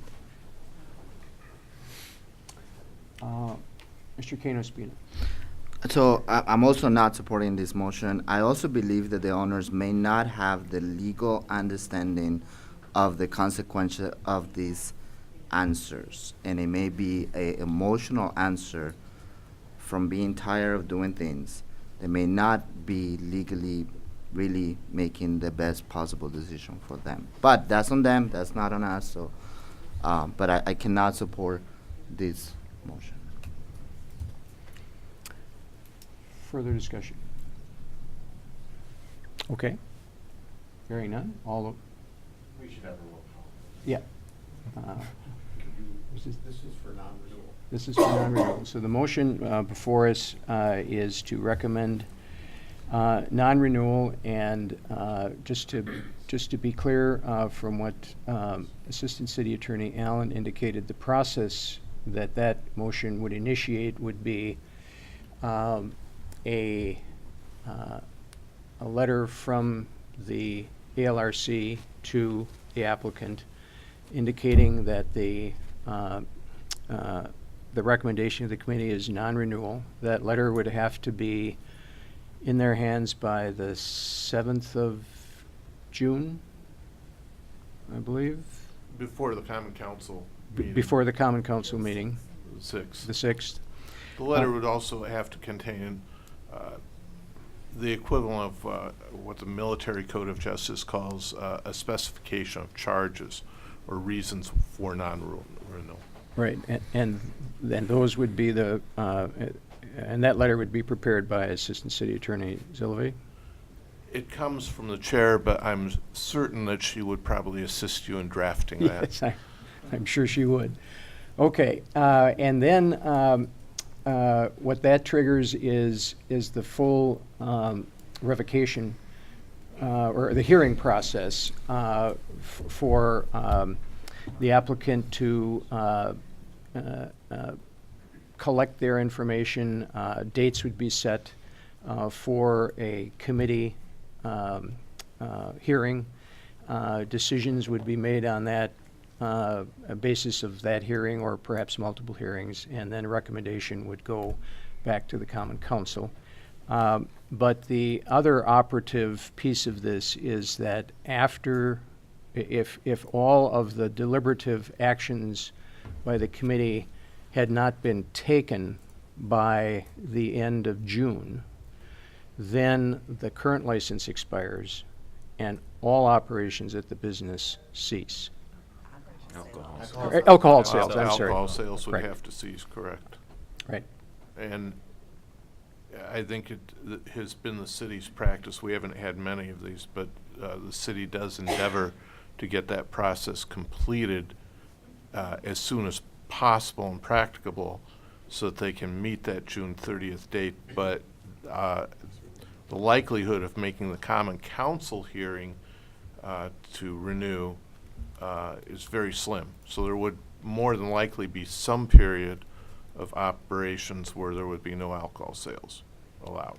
Right, between June And no 3rd. storage of alcohol on the premise as well. Right, and that would be the period between June 30 and whatever the time process for hearings and Common Council meetings and other things. That's to take correct. place. And if I recall correctly, the elders can correct me, there's only one Common Council meeting in July? No, There's two? Okay.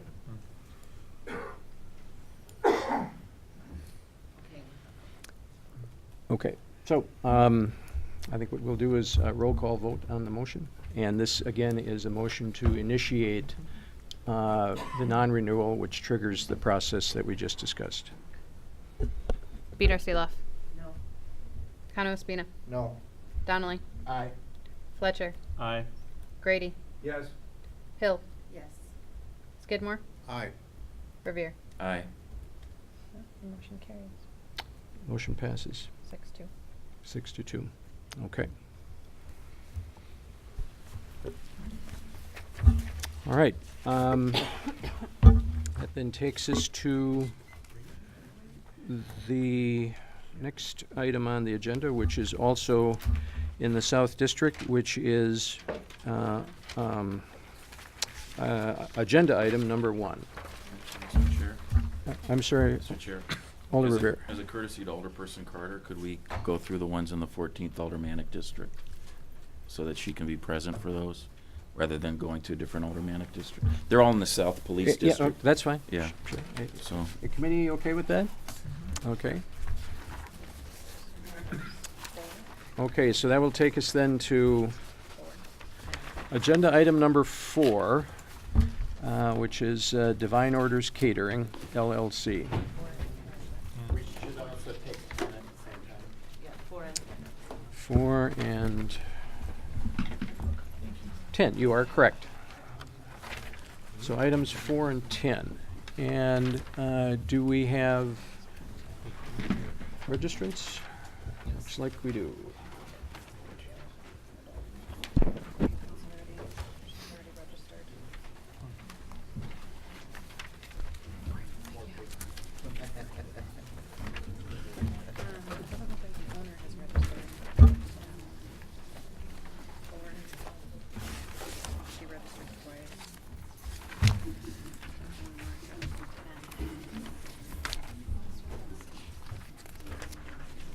Okay. So I have 3 registrants. And let's just make sure everyone, since we've had some questions about needing to fill out the form and get in the queue. could they move the conversation to the hall? Yeah. Please. I think Rachel's gonna ask. Rachel will take care of that. Thank you. Did you folks fill out a form? You did? Did not? Yeah, we'll Okay. need you to before Yeah. you leave, please. Yeah. Okay.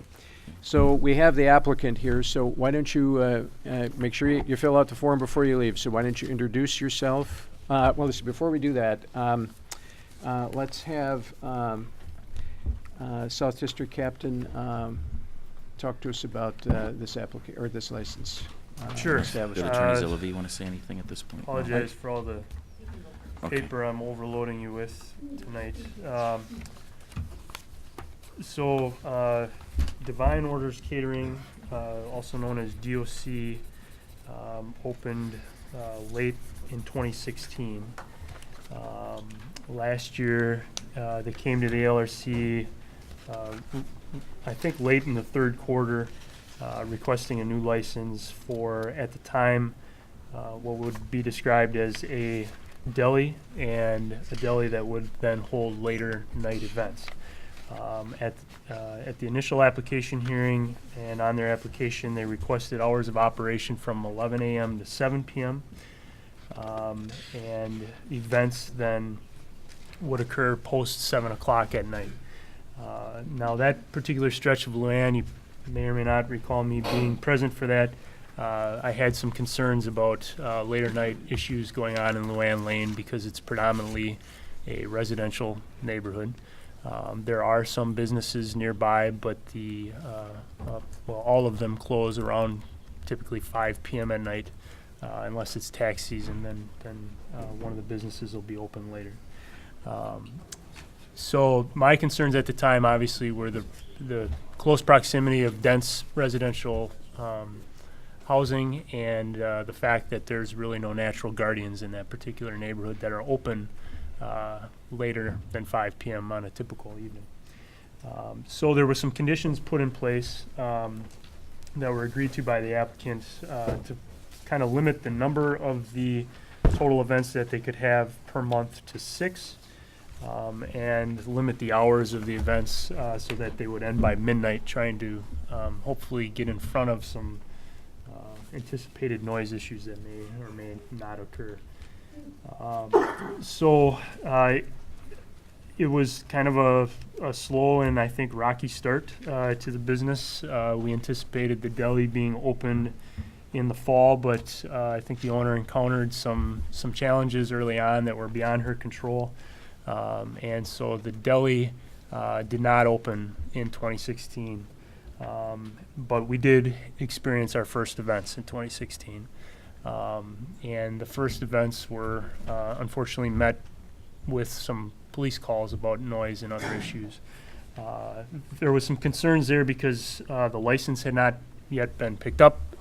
And so the events were starting without the license actually being picked up. That was remedied. She did go and get the license later, or early in 2017. And what has kind of unfolded in a nutshell is we have not seen or realized a viable deli. What we have seen is essentially a location that's holding late night events. And that part of the business has clearly seen some success, but I can't tell you the exact number of times either myself or my staff has stopped by to try to frequent the deli or grab a sandwich. The deli has really never opened. Now, in the last couple of days, it has been open, so that's a positive sign. But up until last week, there was really no deli that we could see that was in operation. Now, the applicant told us at an alert meeting that we had about a week ago that the deli has been operational but has been focused on delivery. But again, the times that either myself, which has been roughly half a dozen times I've stopped by there, or our staff has stopped by from the South District, it's typically buttoned up, locked, and not open.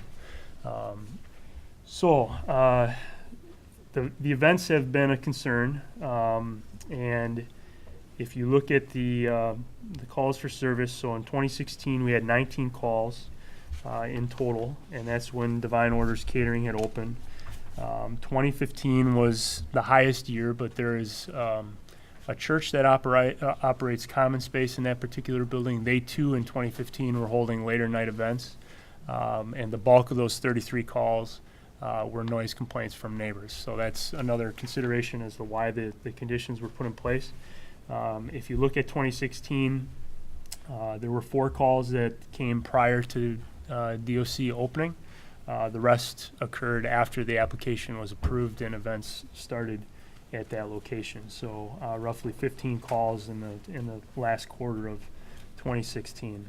So far in 2017, and this data I ran through just the second week of May, there's been 14 calls for service, and I can quickly, hopefully, walk you through some of the issues that we've seen.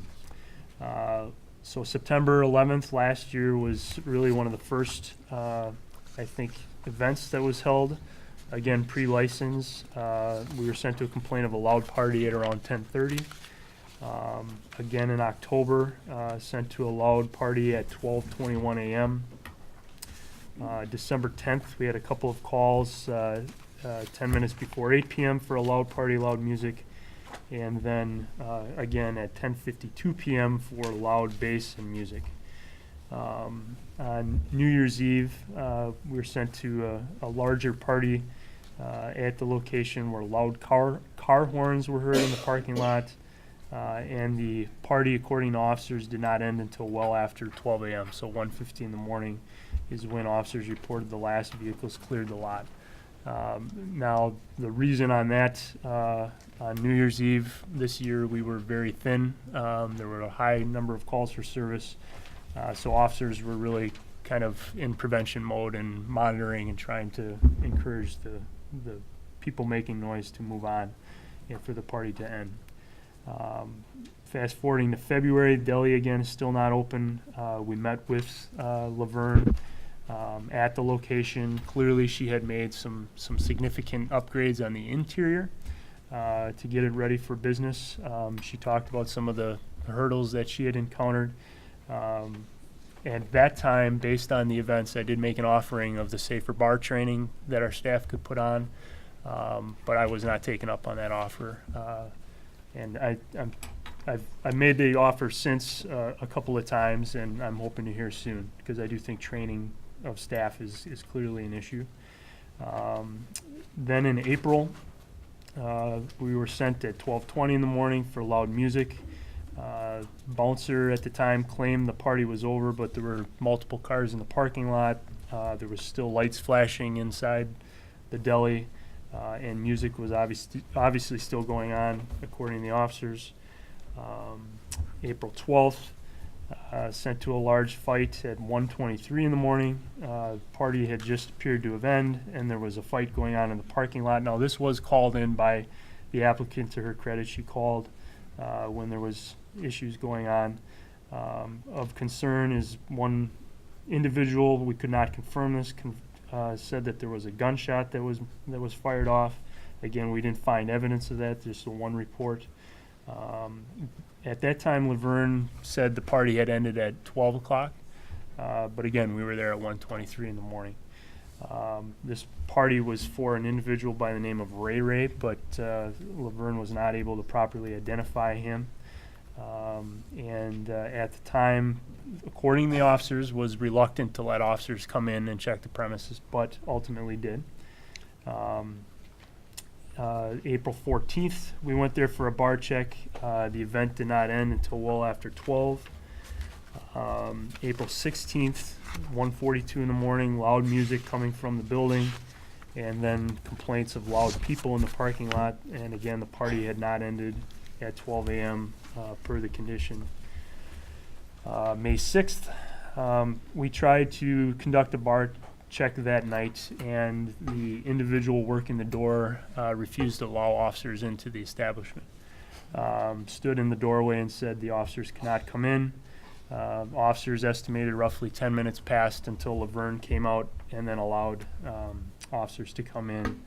And again, party ended well after 12 a.m. Now at this point, it became very clear that despite the 12 a.m. being on the condition, there was a thought that maybe that's when the music stops and the alcohol sales stops, and we could have this period of time where people trickle out.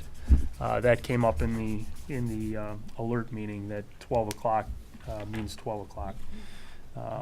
And that was conveyed by my staff when they would do these bar checks as well. But there was an expressed disagreement by the owner with the officers as to what that close time should be.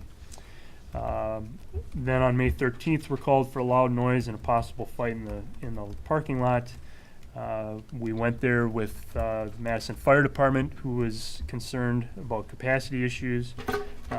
We went and the doors were locked, so we physically could not get into the building. Trying the doors, neither MFD or the police could get in. It was, again, the party ending after 12 o'clock, and I think at that point, officers explained there was an individual who they thought was a bouncer or a security person who also could not get in and had to knock on the door to get the door open. So approximately 3 times in May, not documented in a police report, residents of Luann Lane called during our normal business hours to express complaints of noise and other issues going on post 12 a.m. They describe, these are different individuals, chronic loud music, loud cars, people after 12 a.m. and fighting in the parking lot. So the concerns obviously are the deli up until 2 days ago has not been operational. And if it has, as a patron, I wouldn't know how to frequent the establishment because it's every time I've been there, it's been locked. And there has not been anyone inside during the express business hours of 11 to 7. The events clearly have not been ending at 12. There and unsubstantiated rumors of exotic entertainment at some of these events. Again, I haven't substantiated that. That came up in one of the events, though, as a rumor. Officers report when they go in to do bar checks, they're not seeing food of any sort being served. It's just alcohol. And it really seems that the portion of the business that has been focused on up until now has been the events and creating more of the tavern event type scenario. Now, Laverne has been very good about providing when the events are going to occur, but it is a concern that if we don't know the names of individuals, if there's a problem or an issue, how do we contact them? The ongoing concern of officers being denied entry, not reflected in this. My lieutenant worked late last Saturday to check on one of these events. Now, this would have been post our alert meeting that we had with your chair. And she, in fact, found the doors to be locked and could not get in. There was a dispute as to what door, we tried, but the doors that are the main entrance for the building, or at least through signage and through where everyone else seems to be going into the building, they were locked. It was only after an individual left the event and undeadbolted the door that the officers could get inside to perform the bar check. So for a variety of reasons, that's a problem. Now, we had the alert meeting last week, and I think going into that, the expressed feeling was we would come here thinking non-renewal would be the best way to go. The meeting did go fairly well. She's committed to training her staff. I clearly think there's a training need for the people that work there, and there's clearly a need for their staff to get to know our staff. So they understand all the dynamics on both sides. Again, I've made the offer of safer bar training 3 times. I'm hoping to get some dates from Laverne soon so we can make that happen. But post meeting, the feeling and what has been expressed to Laverne is that the focus needs to be on the deli. The neighborhood was promised a deli, and it hasn't happened. They've only seen the events, and I'm not sure if anyone's here tonight from the neighborhood, but I did get one email from one woman who lives in the neighborhood who has a number of concerns with what goes on beyond 12 a.m. So what we talked to Laverne about recently, myself and Alder Carter, would be a 6 a.m. to 10 p.m. hours of operation with no events, and that the business would close at 10 o'clock exactly. And that basically came out of that meeting because during the meeting, Laverne expressed a number of times a frustration with the hours of operation, not being able to serve breakfast. And if someone wants to come have dinner at the deli, they have to be out of the door by 7. So our thought was 6 a.m. to 10 p.m. makes sense, and clearly the events have been the issue, and hopefully something like that could help her focus on what she has expressed as her goal is to open a restaurant. Assistant City Attorney Zoe.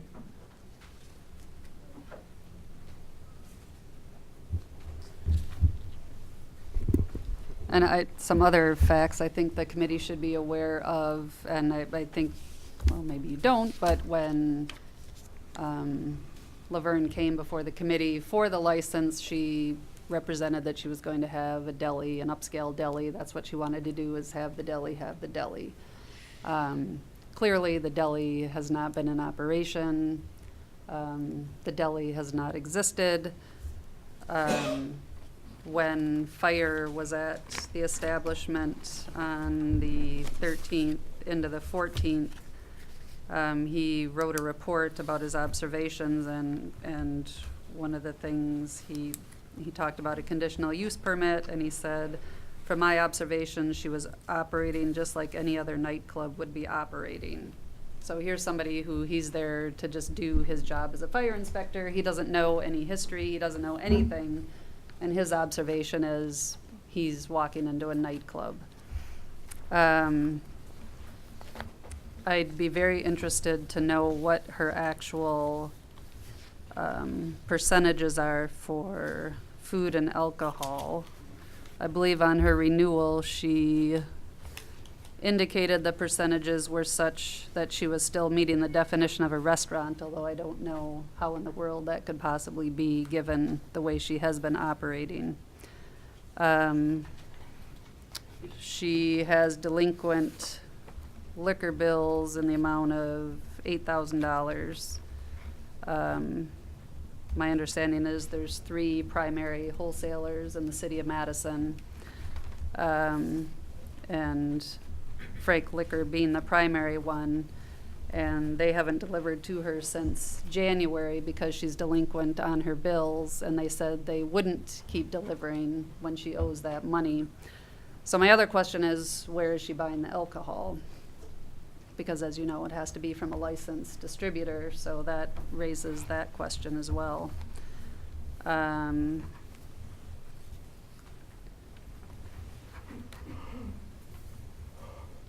And again, you heard about the events. They're basically nightclub events. And then another issue is the actual condition of the building as a whole. I don't know if everybody remembers, but she had wanted to do events on all 3 floors of the building. And both building and fire had gone through the building, and due to the condition of the building, the capacity is limited to 49 for the building as a whole because of the conditions that exist at the building. And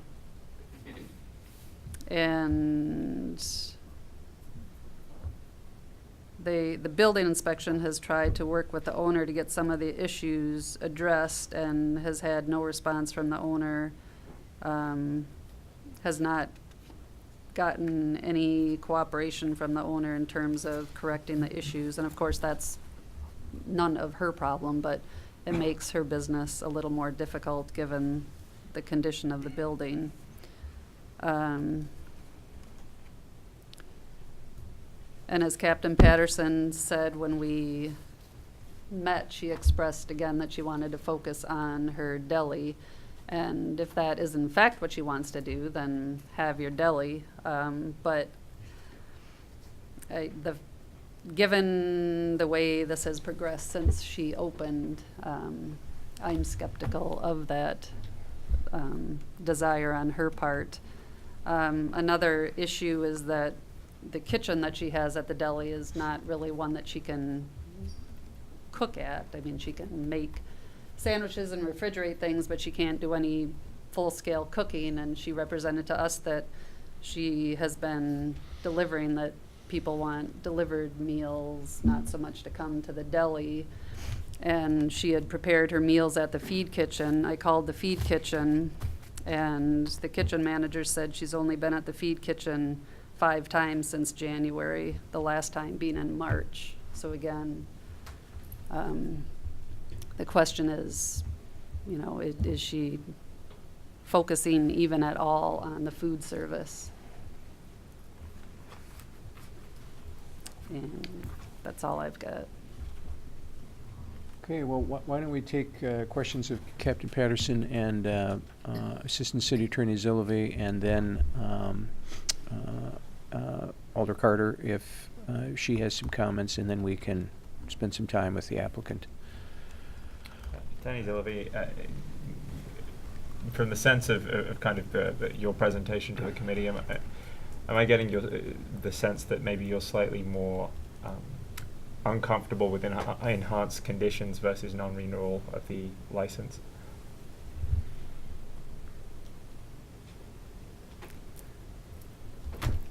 I gave the committee the information. I guess I don't want to render an opinion on that. Mr. Kano-Spina? Okay, Mr. Grady. Yeah, Captain Patterson, are these after sets she's doing? They're private events, so an individual can, I guess, rent the facility or hire her to hold an after-hours event. So after-hours being 7 to midnight. You know, after set I always would define as something post-bar time. So I mean, while we've been clearly responding there, you know, beyond midnight, at least on paper, they're supposed to end at 12. So. Mr. Kano-Spina. So my understanding is that for a business, police entry cannot be denied. Is that, am I wrong on No, that? that's right. And we talked to Laverne about that at the alert meeting, and, you know, our staff tried to talk to her staff about that when the attempts were made. You know, there's clearly communication issues that are going on between what she knows and her staff knows to be what they should be doing. And clearly there's something going on with the locks where some people think it's okay to lock the doors, and you know, as recently as yesterday, she said she's been telling people not to lock the doors. So that's where I'm desperately trying to schedule some training where we can, you know, make sure that everyone has hands-on knowledge as to what's right and what's wrong. So. And when you come in and they deny your entry, is the owner present later and then she opens the door? Or On the instance where the security person or the bouncer denied entry, she was there, but again, it took roughly 10 minutes, according to the officers, for her to come out of the event and then tell that person, no, you have to let them in, and let them in. It said in here that there was no food during any of the checks, meaning like they were just dancing and drinking, and there was no. So I've asked the officers when they do the bar checks, you know, what are you seeing in terms of food, and their response has been, we're not seeing food, we're just seeing beverages. No, right. No, nothing. Thank you. Just one more question for the captain. How many times have you believe you've asked for the training to occur? 3 times now. So, and that, you know, I'm counting yesterday. So, and as of yesterday, she said she would send me some dates. I haven't gotten the dates yet, but yesterday she said that. So, thank you. Alder Rivera. Thank you. I just have some quick questions up front of the clerk's office staff. Actually, since we don't have the actual renewal application in our packets, could you please confirm for us what the listed percentages are for food versus alcohol in the renewal application, and what the date is on that application?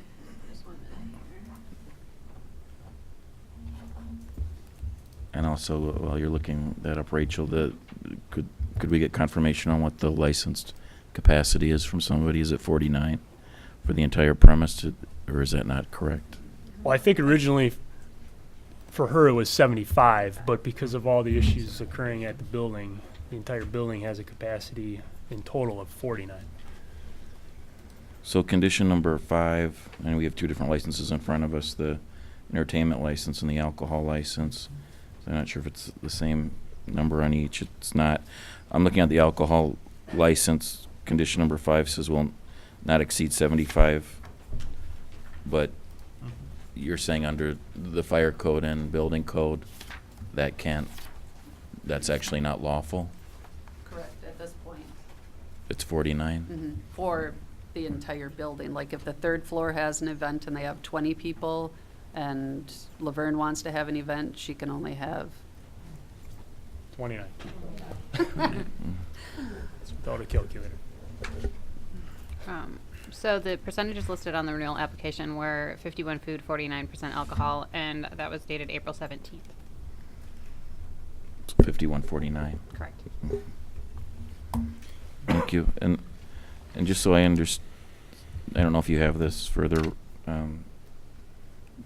but do we know what the actual date is that the licenses were issued, owing to Captain Patterson's concern that the establishment opened without actually having the proper licenses in place? Licenses were issued on January 1st, 2017. Or January 11th, 2017. Both the alcohol and entertainment license Yeah, were both the issued by your alcohol. office on January 11th? That's correct? correct. January 11th. And for that to have happened, the building inspection division and fire department would have had their inspections and lifted holds on the license before they could be Building issued? inspection signed off on the license on January 5th.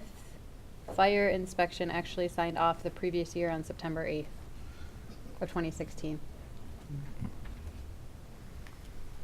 And their capacity was 75, even though the code doesn't allow it, or you don't know what the sign was that was issued? nothing We can ask to the license holder. indicate what they the may have said signage as their says. capacity. Okay, thank you very much. Further questions of either Captain Patterson or Assistant City Attorney Zillovey? Okay. So then we will move to the license holder. You've heard what Captain Patterson and Assistant City Attorney Zillovey have said. What would be your response to that? My response to that is that well, first I want to just get out of the way before I forget that I didn't have a New Year's party, that someone else held that party. I had completely closed down. Like the captain said, that party wanted me to cater to them, which is, it can be private. I have a Class A license, so I'm not holding things illegally when I'm doing something private upstairs. But I refused to cater to them with that license. Once I talked to Captain Patterson, and he talked about the publicity that was out there on that particular holder, and it appearing that it is me actually giving the event. So I followed his guidance, and I did not hold the event, and the doors downstairs was completely closed down. But again, I do have a Class A license as well. With regards to the number of events that he's indicating that I had there, I'd like to check those numbers myself because I don't recall having that many events there. But it would have to be that it would be under my Class A license, and the likelihood is that it was upstairs. And that documentation would come from the pastors, the owner of the facility's managers on premises. But I think that it was maybe 2. One was for the children that was held upstairs. So it was more community, and we had actual artists that volunteered to actually come out to that event to, I think it was chemo and I want to say cornbread, that actually agreed to come out to that event because it was all children, maybe for supervising adults. That was upstairs and under the use of the Class A license that I've held for over 3 years. With regards to not making the opening the facility, I have expressed to the staff to make sure that the doors are, the police are able to get into the actual facility. And I think that one of the nights in question that he's talking about, I believe those officers came back 3 times. So the first time was 9:45. We had the doors completely open. Officer Scott, I believe, walked up 9:45. I had the doors completely open because what we're trying to do there is really go beyond the call of duty, beyond the call, to let them know that we're trying to do things right. And I try to make sure that I'm very strict on staff. And so basically it was 9:45 when he walked up. He said he did not want to enter. He could have easily just walked in because we had the doors wide open. But what he said was that no problem. I just wanted you, not the exact words, but I just want you to, maybe you should close the doors because, I believe I got a complaint from across the street. And I looked across the street. Now, we're way in the back of the building, on the side of the businesses. And so I looked across the street, and it was about 100 feet. So I'm like, okay, this is me just saying, no problem, I'll close it. But it's for us who actually went out and walked all the way across the street. And we're always walking the land to make sure that you could not hear any noise. We could not hear from way across the street. For the pastor who actually came out to one of the events, before the officers got there, the one that we're talking about, the 9:45, was the first encounter with the officer. He didn't want to enter. The pastor was there at 10:30, and we had the music the exact same way for the whole time. And he was there, and he was very peaceful. You cannot hear way at the back of that building because we're on the opposite side from residents. We're on the business side and way in the back. They've had events with 450 people capacity with drums playing in the front of the building, and you can't hear. But I'm there and you can hear. So the officer came back. I want to get committee's concurrence to give you some more time. How much? On this, I just want to make this Okay. maybe about a couple of minutes. Committee okay with that? Okay. So they did come back to the event, and I think that it was then that the fire marshal was with them. This was a actual Mother's Day event on a Saturday, and so it was 40 women in there, and maybe 7 men. And so he said that the reason that and he had 5 other police with him, which I thought was unnecessary, but he addressed it as the reason that they're out there is because it was a fight. And I'm going, at the Mother's Day event. How did this happen? And he had indicated he had talked to the security, and at that time the security was like, now you really are harassing this woman. You just came here. And this security guard that never says anything to anyone. He was like, you just came here. What are you coming back to harass her for now with all these people, with all the police with you? And they said because we got the fire marshal with us. And he said, the fire marshal said that it was a list that I was on that night. And so he said, do you mind if I see the list, I guess? This is the conversation, even though I stopped him from, don't ever do that again. But he said that he ignored that. And so they came and got me. I came to the front, and I told them right then, you cannot prevent entry at all. You can't do it. So you have to still let them in. The fire marshal came in there. The mothers were seated for the Mother's Day event, and they all just turned around and looked at them. This is an ongoing thing with the officers of the neighborhood. And we circulate the land to make sure that there's no noise. So I'm not sure what else I can do. With regards to the deli, we opened up, I got the license for, approved for the liquor, for the Class B, because I've had the Class A. Class B liquor license approved in July. It took until January, and he did actually issue it on my birthday. So I don't know where the 11th came from, but he actually did issue the license where I would be able to operate.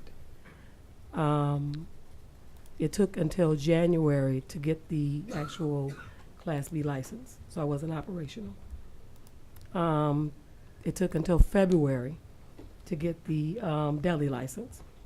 So this is the time frame you're looking at now. It took until February for them to approve that. So that's been a difficult thing. So basically, I've been operating for almost 3 months. The deli did open.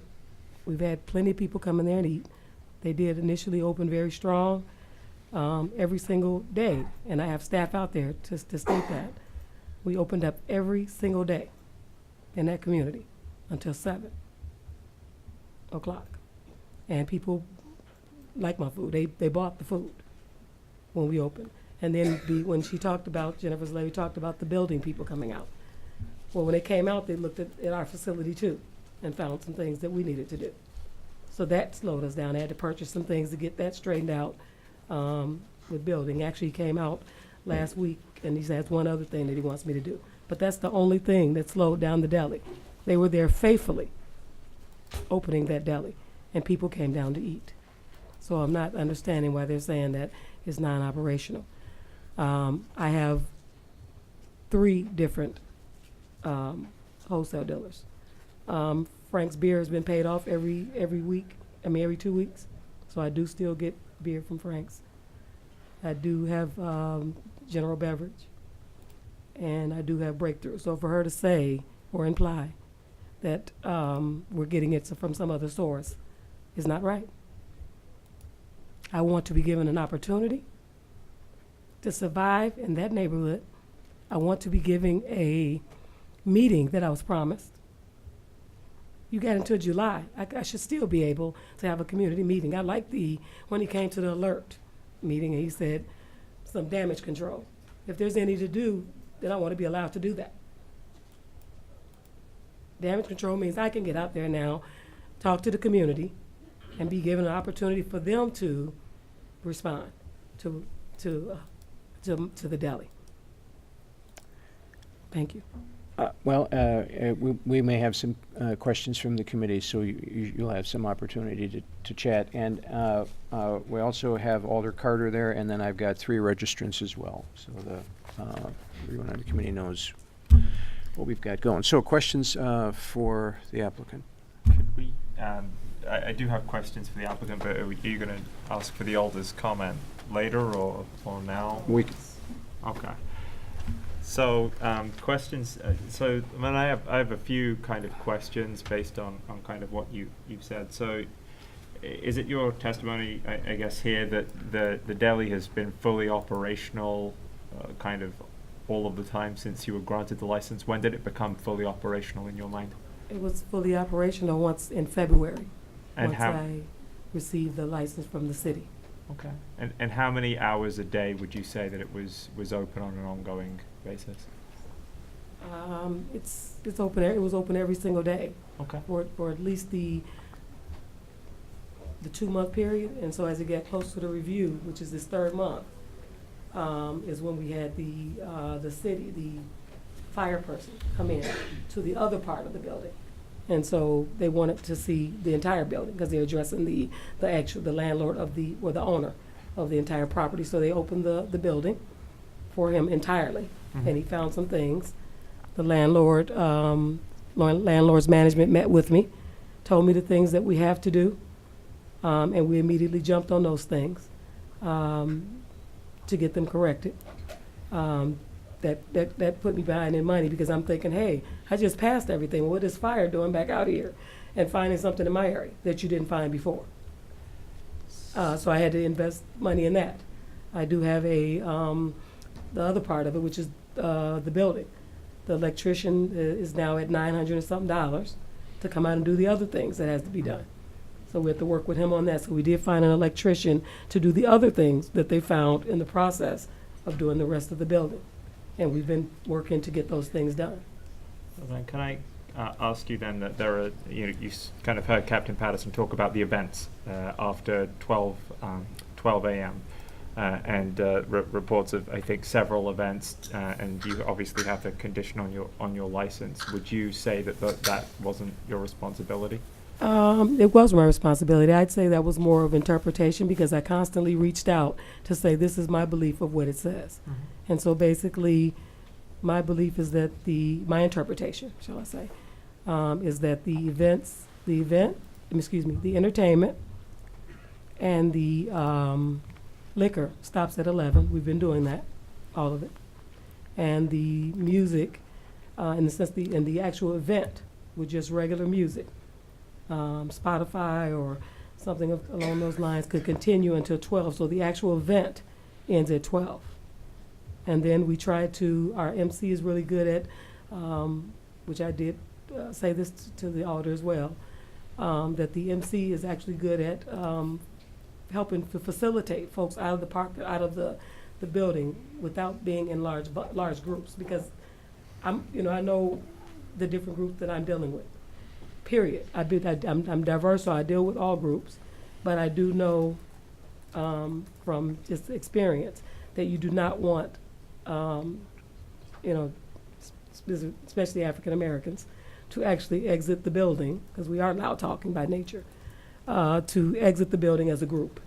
You want to properly funnel them out, and so the DJ will do a change of the music through the music that we are playing. He will still be on the MC, facilitating. It's all over, guys. Let's get out of here.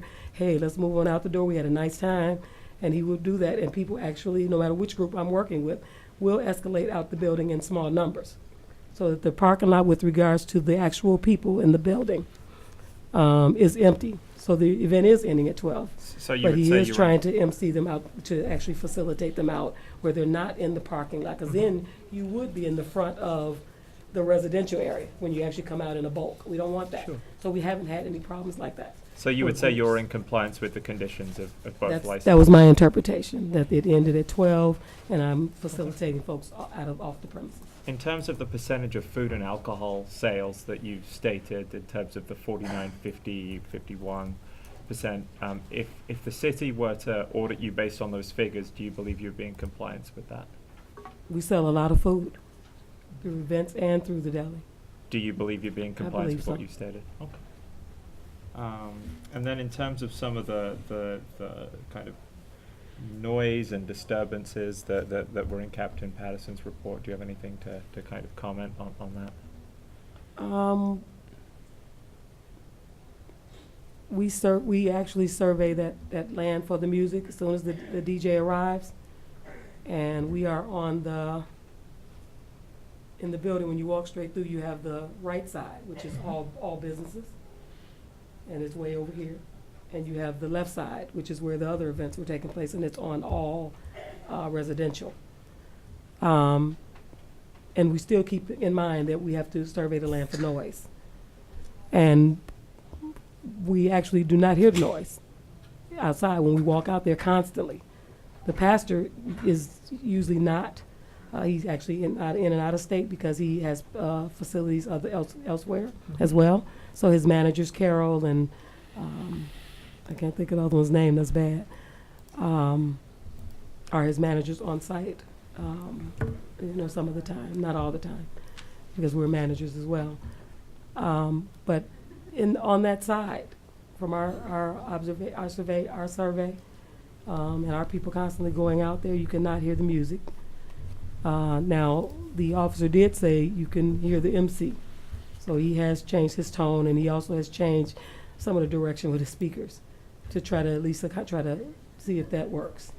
But if there's a window or something left open, then yeah, if somebody's on that side of there, that's not on the resident side, but if the businesses were open, but they're closed, you would be able to hear it if the windows or the balcony was accidentally left open. And I believe one of the nights that they actually came, we did see that it was open slightly or whatever. And so we immediately corrected that, asked the MC to tone it down when even though he's helping us facilitate people out, if he can, tone that down and try to make sure that we are in compliance. And we tried to do that. We actually really tried that. They're like, why I go out of my way to do that? And the folks can tell you that. No matter who you are, when you come in there, you're going to see me sitting right there at the bar. Let's shut it down. For entertainment, let's get over there and tell them it's time to start facilitating people out. Change the music. My last question, Laverne, Yes. do you believe that your deli as kind of a business would be able to operate without an alcohol license? No, I do not. I do not believe that a restaurant can operate without alcohol because it's complimentary. I mean, we monitor folks' liquor, but I think that it's just worldwide. It's just something that folks they enjoy, especially with their meals. I want to quickly note for just that But some would of I the sell food without it? Yes. some of the events that you're hosting do sound like really good events. So I think you should be given credit for that in terms of the charitable nature of some of those. So thanks. Thank you. Other questions? Alder Revere. Thank you, Mr. Chair. I don't want to ask a lot of questions about what happened in the past, but something that was confusing to me that came back to me tonight that was confusing to me when we visited at committee meetings last year, and the confusion came back to me again tonight. I guess I shouldn't be surprised. I tend to get confused, I guess.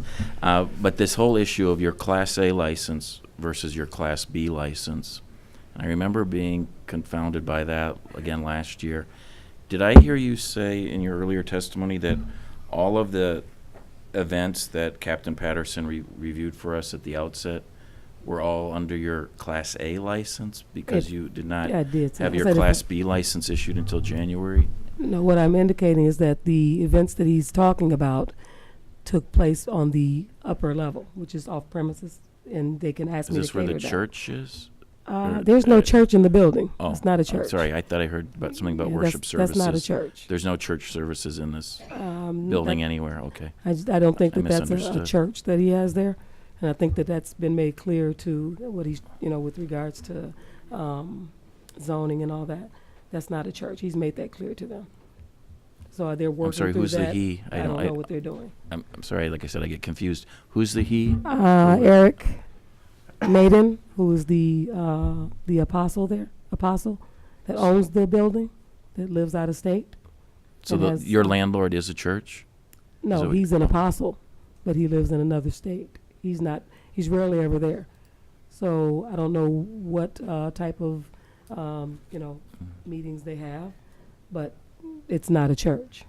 So all of the events that Captain Patterson went through, I'm sorry, were these Well, on the were one these for events New that you Year's. were hired as the caterer for, but they weren't in your premise technically that's licensed? Right, or- it would have been like up on the upper level, like the family event. The one for New Year's, I didn't do at all because he didn't tell me not to. He just said it's getting that publicity with the flyer that they had. I agreed and didn't do the event at all upstairs. They asked me to cater food to that event, food and liquor, and I denied it. The other event we had was a event with children at the event. That was mostly children. I believe it was maybe 4 or 5 adults. Don't quote me on the number, but they were supervising the children. And the event was a artist had agreed to come out and actually do that event for the children. So your lease does not include this upstairs? No, it does area? not. Can you try to articulate where your lease is? It's What on areas we're the talking lower about? level, which is in the deli restaurant. And your that license governs uses the Class B license. Your license uses the phrase ground level, ground floor. Lower level, because Is they have that a the same that basement. you're talking? They have a basement, so I would say the main level. How many levels is your lease? I only have one level. It's all one for the B level. license. It's governed by that, In fact, we make sure people don't step outside of that. When they're drinking, they have to stay inside Okay. that zone. So your understanding of the state liquor law about Class A versus Class B is that your Class B licensed premise is only this ground level or lower level? Is That's what it is. It's actually But been all the clarified. events that you're saying, the majority of the events that Captain Patterson articulated earlier were not on the ground level? They were upstairs, I not where, believe that that's we had, not where like, your my license. family there before on the lower level, but there was nothing sold or anything like that. We were just gathering there. Happy about me being in the facility, but as far as just having an actual event, I'm thinking that he's referring to the upper level.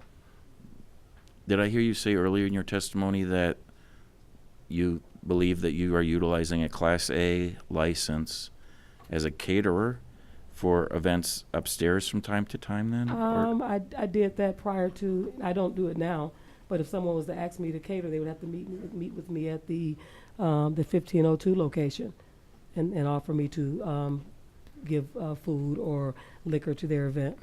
So they're two different addresses than what your lease is. Exactly. I see. Yeah. 2122 is your licensed the premise. actual Class B, and then 1502 is the Class A. I see. And I use Do you, that. do you currently have a catering business that includes alcohol then that you use in the community? Or Yes, I actually cater events in the community, yes. including Off alcohol, premises. including Mhm. furnishing alcohol, not just food? And it's paid for up front. It's just like, bulk. We have this many people. How much would you, charge to cater food and liquor? And it's kind of done the same way that the food is done per person. Okay. And this is what we would charge you, and then we would take it to that event. And we would some people want you to leave it there. And some people don't want us to serve the liquor. They want us to leave it there. Some people don't want us to serve the food. It depends on what they want. It's just like the state sometimes wants you to cater to them, and they want just you to leave the food. You're a caterer, drop it off, we'll serve ourselves. So I still act in that way as a caterer, that whether they want me to serve it or not. Okay, thank you. I could probably go on and on with questions of allegations in the past. I wanted to perhaps save some time and look toward the future. And at Captain Patterson in his testimony stated that he believed, coming out of the alert meeting that you had the other day, that you have perhaps agreed to a path forward. Yes. So we haven't let you talk about that. I don't want to put words in your mouth. Would you like me to review the notes I took from what Captain Patterson reported from the alert meeting, or Yes. rather, okay, I just want to put words in your mouth. But what I noted in my notes was that the captain testified that he thought moving forward you've agreed to be in business from 6 a.m. to 10 p.m., that you would close all business completely by 10 p.m. nightly, and perhaps he didn't say it directly, but I read that to mean that you would surrender your entertainment license, that we would not renew your entertainment license, that you would not have events. You'd be a deli, and only a deli, a bona fide restaurant, from 6 a.m. to 10 p.m. Is any or all of that accurate? I didn't say that I would surrender the entertainment license. So you do wish to have your entertainment I do wish license to still renewed? hold that, because we could still do happy hour. You could still do karaoke. You could still do comedy. You can still invite entertainers to come and be a part of. It'll be more toned down because it's a restaurant, but they're having happy hour like any other restaurant, and would like to be able to invite entertainment there. What kind of entertainment do you have at happy hour? Would you have at happy I think hour? that it would be like stuff like I just named. At happy hour, I think it would be karaoke, comedy. I'd like to offer that to the community. The one group that came to visit us at DWD where I work, he wanted to help with some diversity and do some square dancing. So I wanted to invite some different things that we'd like to offer to the community as a whole. So I would not want to give up the entertainment license, because I'd still like to offer that. Okay. So just so you know, some of the examples you just gave do not require an entertainment license in the city of Madison. So karaoke is exempt, as you may not have heard when we were talking about the previous licensed establishment tonight, where they have karaoke legally, but they have no entertainment license. So you don't need a license for karaoke. You don't need a license for comedy. You don't for spoken word sort of things. You need it for music performance, more than one piece acoustic music being played, more than one instrument. There's a definition in the ordinance that we can get you. So again, I don't want to compel you not to say that you don't want your entertainment license any longer, but it could be that in reality you really don't need an entertainment license. You wouldn't have to pay the $300 for that annual license if you don't plan to have a lot of music, for example, being performed at happy hour or otherwise. I think that I do want to be able to offer entertainment with the actual use of the license of all types. I don't think that I want to relinquish the entertainment license. Okay. I know that was a part of the discussion. The other thing which I believe may do not want to get into the definition of, but the allegation of potentially adult entertainment being performed on the premise. Just so you know, under Madison ordinance, the zoning code does not allow the issuance of an adult entertainment license, which is required under a definition I don't want to get into, because you're residential. They're too close to a residentially zoned area. So just so you know, just FYI, if you do have the entertainment license renewed by us, you should probably also maybe look at the definition of what's considered adult entertainment. So if you do have an alcohol license, there's a definition of adult entertainment, and you wouldn't be eligible to have that on your premise. Nothing further at this time. Thank you. Okay, Mr. Fletcher, and then Mr. Kano Espina, and we want to make sure that we have an opportunity to talk to Alder Carter and then the other registrants as well. I think Alder Vivia's last point touched on about what I was going to say. So. Okay. Mr. Kano Espina? So I want to understand your deli business. Yes. How many staff do you have at the deli? How many staff do we have? At just there at one time or just period? Well, so when you're open and you're a deli, you said you're open and you have been open. How many staff do you have at the deli? Right now we have 3. 3 staff. And how many tables do you have at the deli? About 20. 20 tables? And what kind of food do you have in the deli? We have like hot and cold sandwiches, so it's like Italian beef that's already ready. Okay. We do have a production license as well. So when I go to the feed kitchen, I can cook in bulk and still store it at my other location. So we have the freezers and everything has been approved in terms of storage. Uh-huh. So even though we are not there all the time, we still are able to store food. How long can you store? 2122. How long can you store a cold sandwich that you made? Like if you have gone to the deli 5 times or to the feed kitchen 5 times, how long can you store the food that you can make? Well, the sandwiches because beef and stuff like that is you can. It's already we buy pre-cooked stuff. If I'm not going to, go to the feed kitchen, but if we're going to prepare at feed kitchen, we would prepare a lot and then we would actually, freeze it. And how long can you how long is that good for?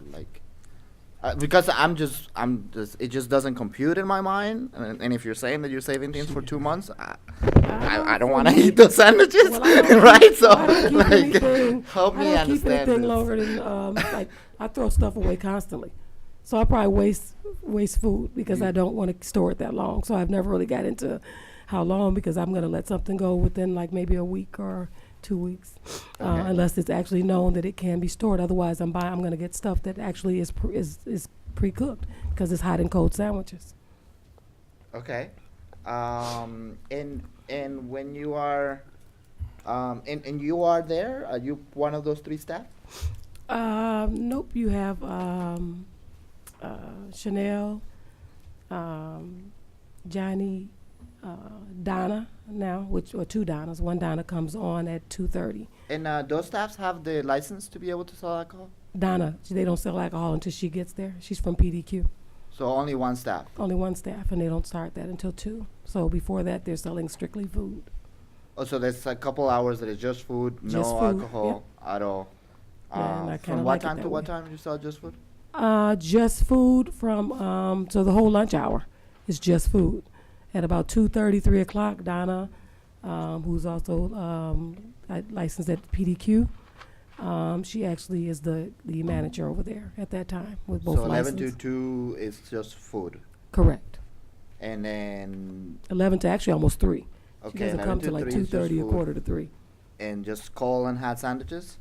Just sandwiches. Well, we do salads and deli stuff. And so if I go there tomorrow, you will have a bunch of lettuce and tomatoes and stuff in there to making Yes, salads come and out. stuff like that. Okay. And for the entertainment, for these events, who's the bartender? The agent, and then some Chanel if I'm present, and because we have to be on site. Chanel will do some bartending. And then you have. I said something in here about like a security person, isn't that? Yeah, security will be provided for divine order economy events held at the ground floor. Yes. So at all those events, you had security Yes. staff. Okay. And is this the same person that didn't open the door to the police? At that time, I think he had got kind of frustrated, but I told him he can't do that. But he was one of them because we usually have 2 or 3 security guards. Is this the same person that locked the facility? I don't know that. I don't know. Yeah, I don't know if he locked it or. So, but I thought that you're there when you're selling alcohol. There's a door to go in, and then there's another door to go in, and we're inside there. So that the doors outside are to get into the building, and then there's a door to get into the deli. So we can't see anything unless we come out and then come down the hall. So we didn't know that they had locked the door. So there were people inside. Yeah, they were in the deli. They were in the deli. Yeah. They were enjoying, having fun. Yeah. And the doors to get out are locked. In the main hallway. In the main hallway. Because we have 2 doors, so you have to come into the main hallway, and to see us, you got to come inside Okay. the actual our door. So when the police came, they didn't come and tell Laverne or myself that the police were out there. They just locked the doors. Because at that moment, they seen the police and I don't want to say they got scared. They got scared, I don't know. But Why would they be scared? I don't know what the. I think that for Reese, he had, if he's the one that locked it, he had, because usually he doesn't say anything. Reese's very calm. He's just a calm person. So at this time, he just felt like we were constantly being harassed, because that when they come, they have they don't show any really real respect. They come Got in it. and just talk loud and everything, and we're going back and forth with this discrepancy on the time, and me constantly calling on the phone to somebody to try to. Hey, what is going on with the time? Here's what I'm thinking. Here's my interpretation. That's a constant thing for me. Got it. So, but let me understand that you had people inside the business, but the doors to get out were locked. the door in the hallway, they must have locked the door. But Reese, I think Reese was standing outside talking to them. So Okay. he wouldn't open the door for them to come in or something like that. I think Okay. Captain Patterson knows that more. But he actually was speaking to them. Could I ask the captain then, what is your understanding of the situation? Were there people inside the business and the doors to get out were locked? That's correct. Wow. Okay. Thank you.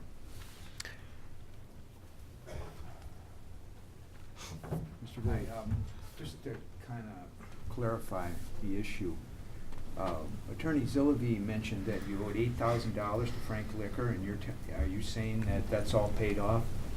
Nope, that is not paid off. There's some from when I actually do events, and so that will be paid before the renewal, if any.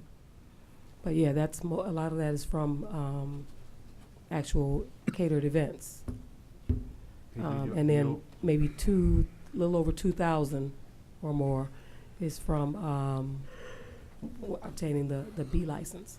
Okay. So the rest of it is from trying to, and I've been trying to get all of the licenses paid out, all of the actual dealers. Okay.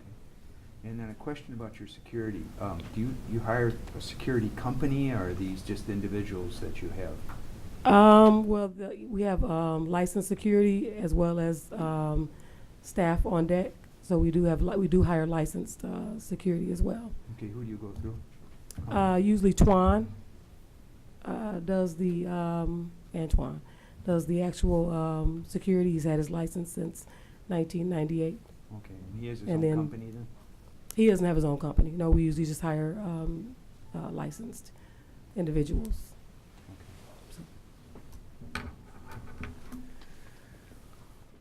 further questions of the license holder?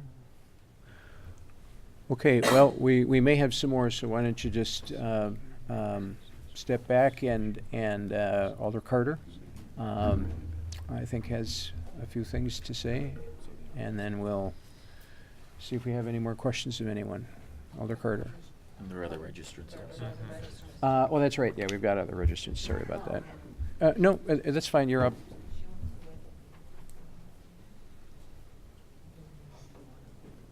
Yeah, I think you want me to wait until after all the speakers? Whatever your preference Yeah, is. whatever, yeah. You can speak now. You or can later, speak now. whatever. Thank you. I will concur with Captain Patterson that when we first met with the Laverne for Divine Order Catering, their deli, that was what was presented to us, and that's what I presented to the residents and the businesses that surround this property.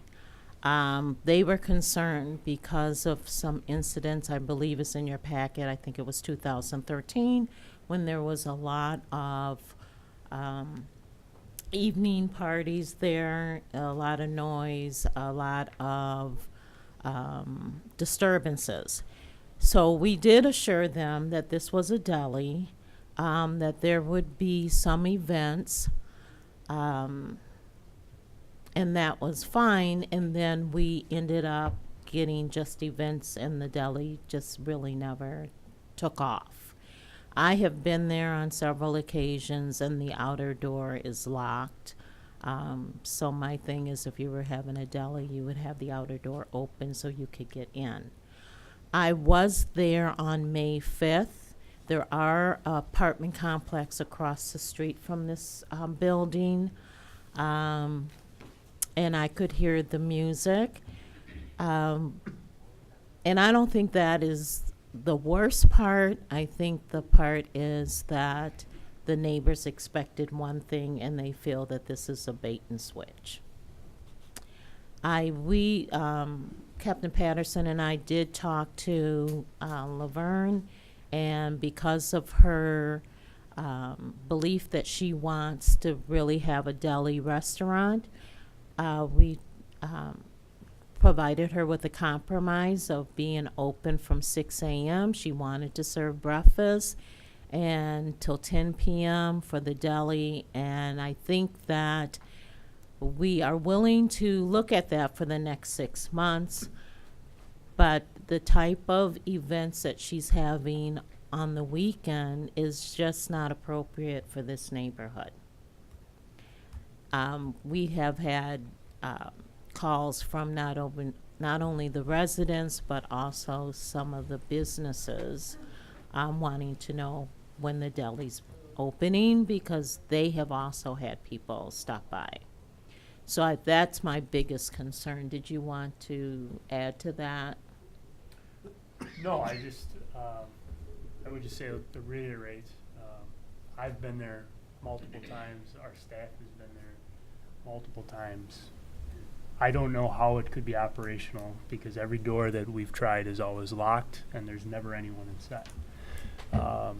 I'm a little troubled because yesterday Alder Carter and I expressed our concern that the deli has never opened, and the testimony of it being open for the last 3 months was never conveyed to her or I in yesterday's meeting. And it is in direct contradiction to my personal experience and the experience of our staff. And I guess just to confirm, the events that I described occurred in the ground level in Divine Orders Catering. Now, I agree with her on New Year's Eve. There was this very unique circumstance where she was catering to someone who wanted that top floor. However, the entire rest of what you have in front of you is that ground floor. It's not on the top floor, and our staff is not going to the top floor when they perform bar checks, and they're going to the ground floor where the deli is supposed to be located. And I sympathize with her because this building has a multitude of problems. to the point that only 49 people can be in the entire building. So that just tells you how many problems this building has. And it's not her fault, but she did present one business plan to us. And I think that the neighborhood deserves that business plan, and that is the deli.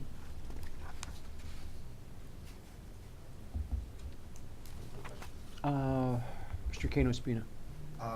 Have you been inside the deli at all? Like once? Well, I have not been inside the deli since it's operational. I went inside the deli, I believe it was last year. We had a meeting after she had decorated it. So I was in there at that time, but I have not been inside the deli since. Can anybody confirm that there's 20 tables in there? I think that's Well, there was accurate. 20 When we met with Laverne in February, I think there was roughly 20 or so tables inside. Because And that could exceed the capacity of the 49 people. but like to reiterate what the alder just said, Laverne went into this thinking she could have 75, and I think she's really been, her legs have been cut out a little bit because of some inaction by the building owner. So now, again, the neighborhood officer was there yesterday, and there were some people there inside the deli, and the deli appeared to be running. So that's a good thing. Thank you. Alder Revere. Thank you. A question or two for you, please, Sherry. Could you summarize what you've heard from your constituents that reside adjacent to Right. the Well, premise? actually, I was at one of their neighborhood meetings on another subject. This came up and said, how can the delis be operating? How can the deli have an alcohol license and have parties and not be operating as a deli? And that is their main concern because they think it is a nightclub and that we did not present them honestly about what was moving into their neighborhood. And that's disheartening because we went to them with good faith about what was coming in. If I could try to put you on the spot. That's okay. If you could summarize what your recommendation is for the 2 licenses we have before us. I guess my thought is, reading between the lines, perhaps what your position might be is that we not renew the entertainment license at all, and that we renew the alcohol license, but with the strict condition that there's closure at 10 p.m. each night. Is that a fair representation? Well, or no? I think that's fair. We really, I can say that I didn't really understand the nuances of the entertainment license, so we didn't really get into that because I thought karaoke, having a jazz quartet would all be part of the entertainment license if she wanted happy hour there. So I didn't really get into the nuts and bolts of it because I thought that was part of it. And then tonight you said karaoke's not part of it. So I think that we both would feel better if there wasn't an entertainment license connected with it, and just leave it with the alcohol license at 6 to 10. So you would support if there was a voluntary agreement by Right. the license holder to cease alcohol at 10 and actually close the whole establishment by 10 p.m. 7 nights a week, you would support that? Correct. Okay, thank you very much. Mhm. Any further questions of Alder Carter? Okay, thank you. So we've got 3 registrants. Michael Donnelly. Oh, I'm sorry. No, I'll save it. Okay. Sandra Hagberg.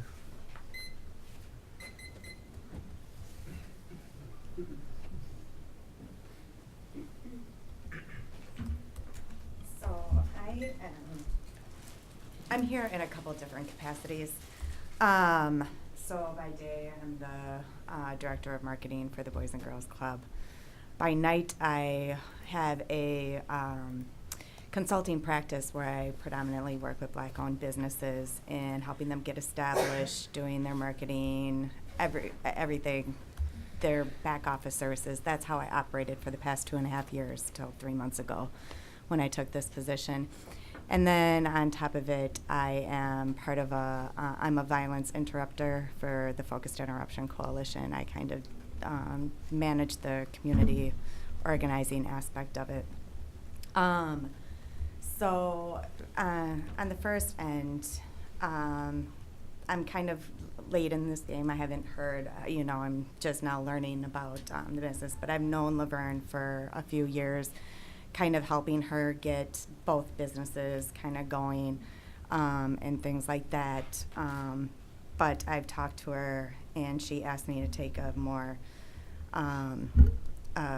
engaging approach with her. So I am going to try to help her navigate through some of these issues, and provided she can continue to operate her business. I know she did run into a lot of issues with putting together the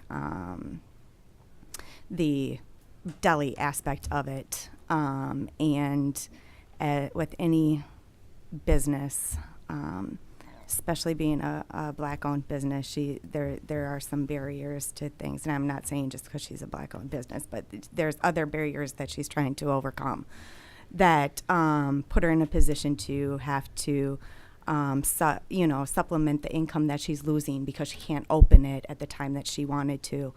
And then you've heard all of these issues that she's having with the building, and this wasn't exactly what she was trying to go into. Falling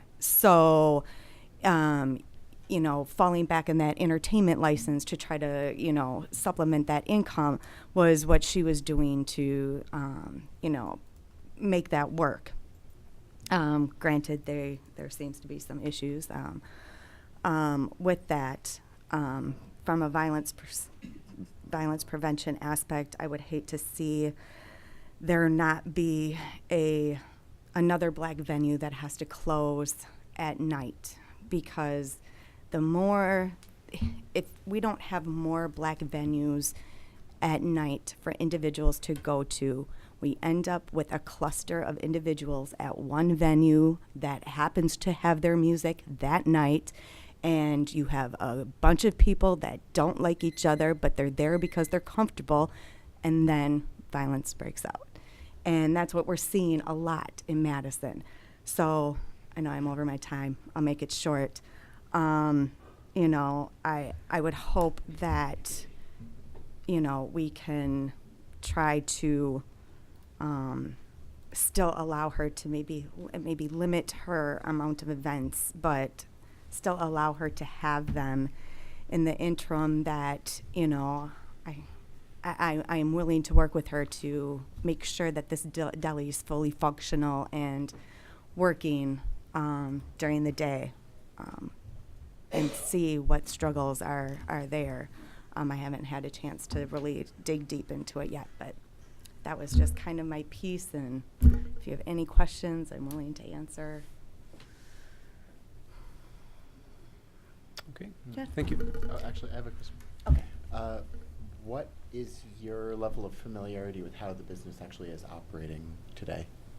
Other than the fact that I know Laverne, I'm accustomed with some of the events that have happened. I've been outside of a couple, and just from knowing the patrons. I haven't actually been inside other than to the barber shop that's right across. So I'm really kind of concerned hearing that there's doors that are shut and stuff like that. And I know that anytime I go to the barber shop, the doors aren't shut. So coming during the day, I don't know, and I don't know that the barber shop isn't at some point, shutting it. So I don't know. But I haven't actually been in her establishment yet, even though I promised her I would. Well, that's not our issue. Cool. Thank you. Yep. Thank you. Rachel Newman? And And then after Rachel, Anita Howard. Oh, I'm sorry. After Rachel.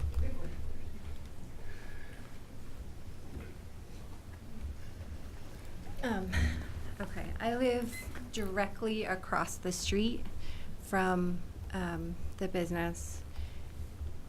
I live and work, I purchased my condo across the street.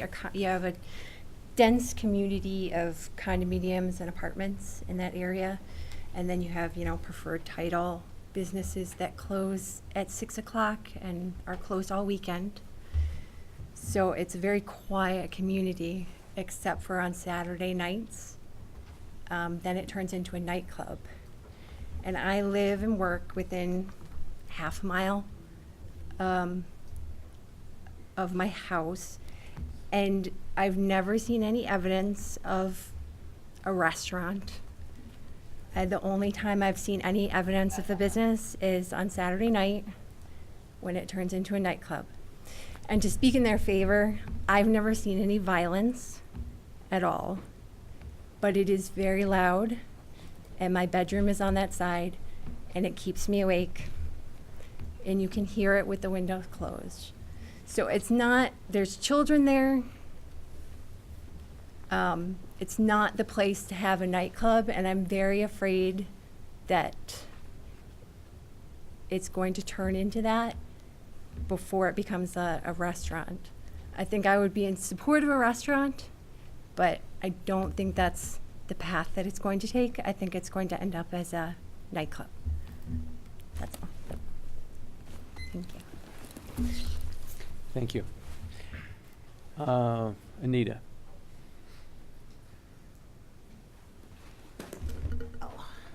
Hello. I'm Anita Howard. I was once one of Vern's volunteers at the deli. Yes, I just want to address a couple of things. Officer Peterson, I was there when you were there. There was food there. Because it was Mother's Day, we held that event for the mothers. So we did have a Mother's Day brunch, which led over. When you came, it was maybe 11:10 exactly. Because when you approached the door, I was the one who came to the door to get Vern. So it was 11:10 when you got there, and there was food. Another thing I want to address is that not always the bad things. We have had so many good things to come out of Vern's Deli there. Recently, Vivica Fox, Joe Torre walked through just on a walkthrough because they were in town. The little guy, Chemo, I held that. And I know that that was a good event for the kids. The kids loved it. We had no complaints. So what I'm trying to say is not always the little bad things. I want to say the noise ordinance and maybe what you said, lock the door. The barbershop is right across from us. You understand? So being that we can't always, because sometimes the barbershop will lock the door. If they're leaving and they're closing, they will lock the door. So I just think it's a lack of communication, as well as you said, which needs to be more of. I also want to address Jennifer. Have you ever thought about coming in? Excuse me? I'm sorry. You're talking to the committee. Okay. So I want to address Jennifer. I want to ask, have she ever thought about coming in to sit down to even have a meal?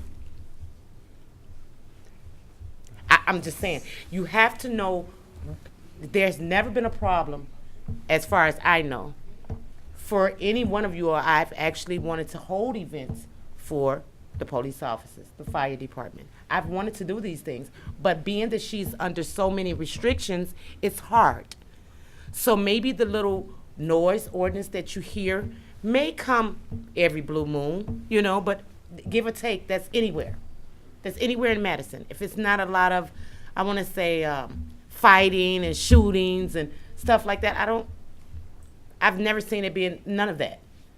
So all I'm just asking is maybe to work with her, let her, just work with her.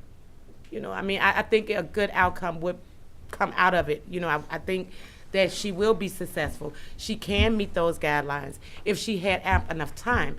The time that she's had has really been pressure So under pressure, you can't just move right away and think that, oh, well, 3 months, this business is going to be successful. It's going to be this huge business. It's not, it doesn't work like that. So I'm just asking just to give her a chance. Thank you. Okay. That completes our speakers, and we've talked to Alder Carter and Captain Patterson, so discussion among the committee members. Alder Rivera. I just wanted to ask legal counsel a question or two. So I guess it would be Attorney Allen. Could you explain, this is not only for our benefit, but perhaps for the license holder as well, the difference between Class A and Class B licenses and what the obligations are in terms of license premise, et cetera, because I think that might be confusion in that regard. Well, it's already 8:45. That question is very broad. Let me zero in on what I think you're really getting at. In layman's terms, a Class A is a liquor store. It's for packaged goods to be carried out of the premise. Class B is a bar for all intents and purposes, or a restaurant that also has a liquor license. If you're talking about catering, I don't know if you were trying to touch on that. I'm a bit disturbed. You know, you can't have both a Class A and a Class B license on the same premise. Some of you may have been on the ALRC when Hy-Vee came to town and thought they could get both licenses. So they're actually holding a Class B. They're limited in how much packaged alcohol they can carry out because they're not operating as a liquor store. They actually have a licensed premise on their facility that is a bar.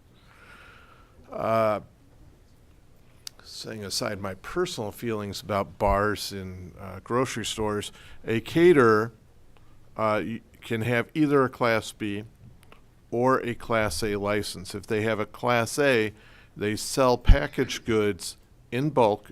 I think she even used that term. They have to sell at their licensed premise for their customer to carry out to the event. Now, as long as the transaction takes place at the caterer's facility, they can also then, as an agent, bring the alcohol to the event. But a Class B bar or restaurant can't do that. If a caterer holds a Class B license, they can only cater the alcohol at their facility. So trying to think of a good example of that. I'm not coming up with one other than maybe Gaylord used to, I think, do that, pursue that model. Goodman Center? Goodman Center, yes, exactly, thank you. Did I get all of your areas of concern or not? To cut to the chase on this specific matter, any action we take on the Class B license, which is what's on our agenda tonight, for 21, the premises located at 2122 Luann Lane, it's only that Class B license and those conditions that might be adopted that are in play at this location, correct? You can't bring in a Class A license with no conditions on it. I don't even know what address is used for the Class A license. Maybe it's the feed kitchen for all I know. I don't remember. Okay. Right. So just want to, that's the area, gray area, I think, is, again, it just concerned me earlier in the license holder's testimony that, well, Class A was used, not Class B for the building. And I'm very concerned about that, too. And quite frankly, this is an area that DOR is quite active in across the state. And I think we had some conversation when Laverne first got her license about having separate books. She understood that. She's got 2 separate locations. The Class A license is at the other address you just mentioned. And she has to keep the inventory separate as well. But, you know, I'm not her attorney. I'm your attorney.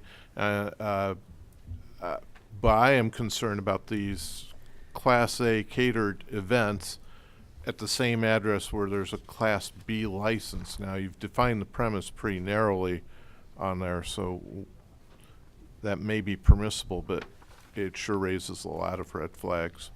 Thank you. Further questions? Actually, can I ask one other one? I just Sure. thought of, I'm switching gears on you and going to the entertainment license. Is my recollection that correct, that the Madison General Ordinances does not have the entertainment license non-renewal is not a set procedure as it is for alcohol non-renewal? There's not as much due process right in the hearings involved, codified in our ordinances, correct? It's funny you should ask that. There actually is, under the entertainment license, procedures there. Is it identical to alcohol? It's more like a straightforward revocation complaint or a driven process. So could you just articulate, I realize the hour's quite late here, but Yeah. It would take a if we summons were and interested in non-renewal of the entertainment license, was it the same motion where we initiate non-renewal proceedings and your office with the wall between, obviously, the different attorneys in your office would initiate non-renewal? No, as I read it earlier, it would take a summons and complaint process. So that's not something that's on the table. If someone loses an alcohol license, they wouldn't have an entertainment license. So at this point, my recommendation to you would be that the entertainment license is not on the table tonight. It's on our agenda, isn't it? It's on your agenda, but I'm recommending that you not take action on that, or at least recommend that you, at this time, because the procedure clearly requires a summons and complaint, that you approve or recommend renewal.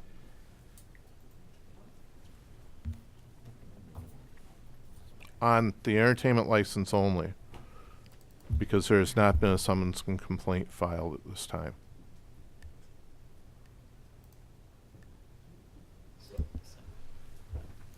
Alder Breeder Seeloff. So I just want to clarify, what you're saying is the entertainment license does not fall into the yearly statutory approval process, which means anytime we want to revoke an entertainment license, we just have to go through the process of a complaint, et cetera. That's correct.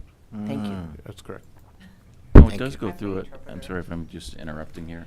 It does go through an annual renewal process. That's why it's on our agenda. Well, it goes through a renewal process, but to revoke it, you still have to have the summons complaint. There's a procedure set forth in the ordinances at 3810 sub 1E that talks about non-renewal of alcohol licenses. Under entertainment licenses, it specifically says if you want to revoke, renew, non-renewal, or suspend, then you have to follow the summons and complaint process. That may be something you would like us to change in the future. Yes. It doesn't make sense to me. I thought it was You know my simpler. opinion of the alcohol code. Yes, we do. Further discussion? Alder, I'm sorry. I was just gonna, I guess you want a motion first, but I think it's probably incumbent on us to ask the license holder to come forward one last time and see if she'll voluntarily agree to close, perhaps at a certain time, because I don't think we gain that in the testimony yet tonight. I don't know what order we want to do that. Sure. Laverne, why don't you?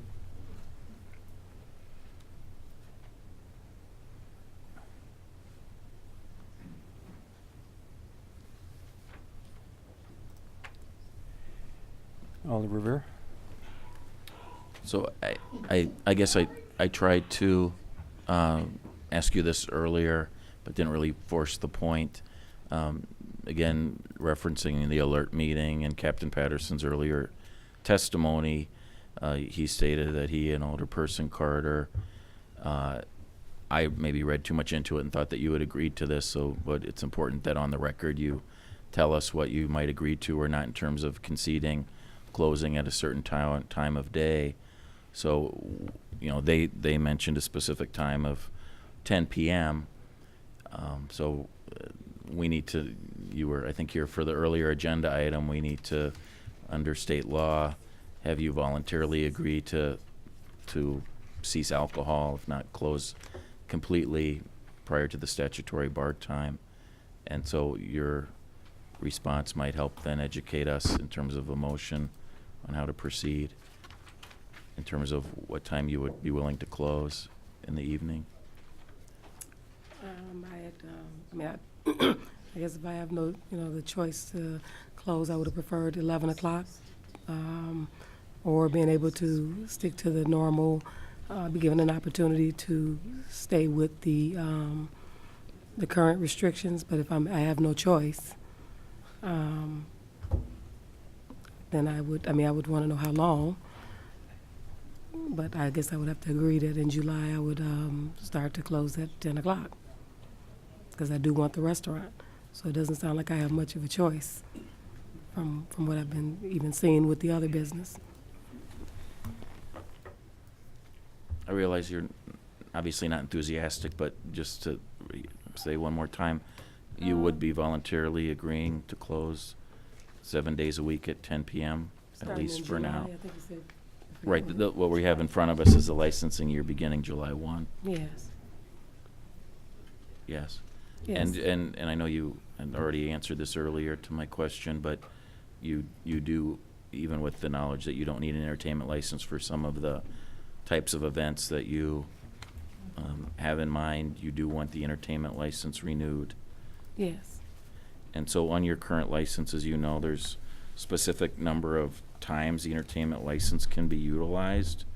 It says specifically, I can read it to you. It says up to 4 of 6 events held each month with alcohol may have entertainment.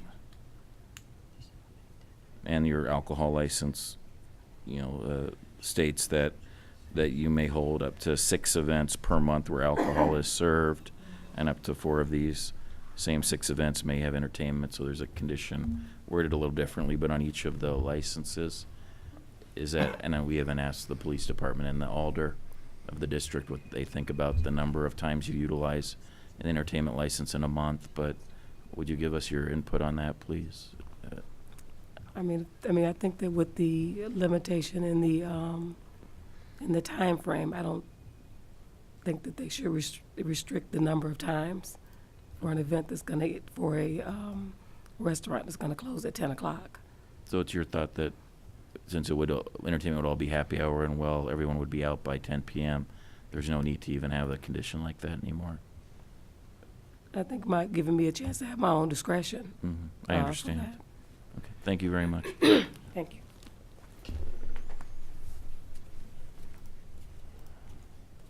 Further discussion? Question for the captain.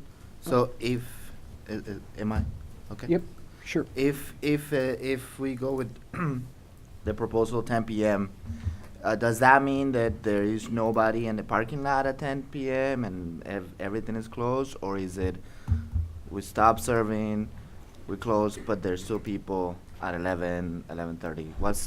I just want so she understand and everybody understands, so if in the future there's other issues, I don't want her to be in trouble. But My hope is that the business is locked and there's no customers inside by 10 p.m. So starting telling people 10 to go, p.m. it's like- closed, and what we discussed yesterday with the alder was, clearly now there was supposed to be kind of, that transition to close time beginning around 11. So that I think would be logical. It starts around 9 or 9:30 to transition to a close. And so I just kind of would like to have the applicant back to make sure that she understands that, because maybe she will be. Do we want a motion? I don't. Do we need a motion? Well, if we want to make sure that she understands what she's agreeing to, we Right. probably should, yeah. So I don't want you to get in trouble by. So, do you understand that what the officer is asking, or the police department is asking, is that the business will be completely closed by 10 p.m. Nobody leaving at 10:30, nothing like that. Is that okay with you? I think that for the times for the event, But I think a restaurant deserves an opportunity to let people finish their food and leave the facility. So would you feel more comfortable you- saying 11 p.m. for the restaurant? I had proposed that to him. And Oh, then you- I could you- clearly have them out. If they did 11 o'clock, then they would be gone by 11. Okay, so. And so off the premises, I could do that. Okay, so what you were, so just want to understand that for you, you said yes to 10 before, but want to make sure that you are saying yes to something that you are going to be able to follow. What will be the time that you feel that you can follow and not get Mr. Pena, Sorry. Perhaps we should get a motion. a motion? Sorry, I apologize. So we know exactly what we're talking about. Yes. Mr. While the license holder is up here, I've actually got a couple of questions for her. Ma'am, did you have an event on Saturday, May 6th? First Saturday of this month? Yeah, I believe so. Can you describe that event? Is that the, Tourist Bash, maybe? oh, that was a birthday party. Okay. For one of our, actual, workers. Okay. What was the nature of the event? What was it? What happened there? What was it like? It was really just his birthday party. That's what he did. That's what he had for his birthday party. He, created, his flyer. He created. He made his flyer. And I did indicate that that's probably not something that you want on the flyer. Sure. In the future, but it had already gone out. But it was for one of our actual people that actually do some work with us, help us out. And it was giving him a birthday party, and any other tourists that would be, wanted to come into the facility and have their birthday announced, that type of thing. Were there 15 strippers No. at the event? No. Okay. Was he It was a kidding? birthday party. Because we've got a Yeah, that's his poster- flyer. Okay. Oh. So when he says there will be 15 strippers, that's a joke or something? Knowing him, it probably is a joke, but that's the type. I told him, do not put out flyers like that. Even though he said that's a swimming suit, I said you still can't have flyers like that out because that's what's going to be misleading. In fact, the party that we had this past weekend was actually a pajama jam. Uh-huh. Girls wanted to give a pajama jam, and the other young lady that was going to be having something, some items for the ladies to purchase. She has her own business. She's been doing this over 10 years. She goes to expos and everything. Oh, She yeah. can't display them. Got it. She has to take It's the like ladies word of into mouth a stuff, yeah. private area and I show it to get them. that. So we have, then she can show it to them, but she can't show it on. Sure. I mean, like to it's everybody else. it's basically So- another flavor of a so it kind Tupperware of party. appeared I get because the it. pastor told me, well, the owner of the facility said that they thought that was a stripper's party. I said, all you have to do is ask me. That's not a stripper's party. It was a party that the lady was going to be talking to ladies if they Mhm. wanted to, buy some of her products. At the same time, it was a pajama jam, Mhm. which is popular in the African American community to do that, whether it be the appearance of pajamas or, pajamas. There's other But, places yeah. in town that have But they had- but the lingerie pajamas, parties if or you- whatever. you want a picture of a That's pajama? that's not an issue. This was a pajama jam. This was a- Yeah, there's nothing illegal about that. I'm not- At the event on May 20th, was there a male review? On May 20th. The one last weekend? That's the It just on the flyer it says male review. No, that was a pajama party. That's just Okay. the flyer. So does male review mean anything on here?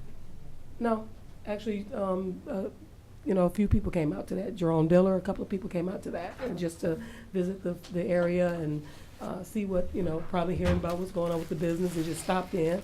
People have actually been stopping in. We welcome anybody to come in. We've had people come in because we're open to that. If you want to come in and take a look, you can. Cool. So Thank you. That wasn't a male review.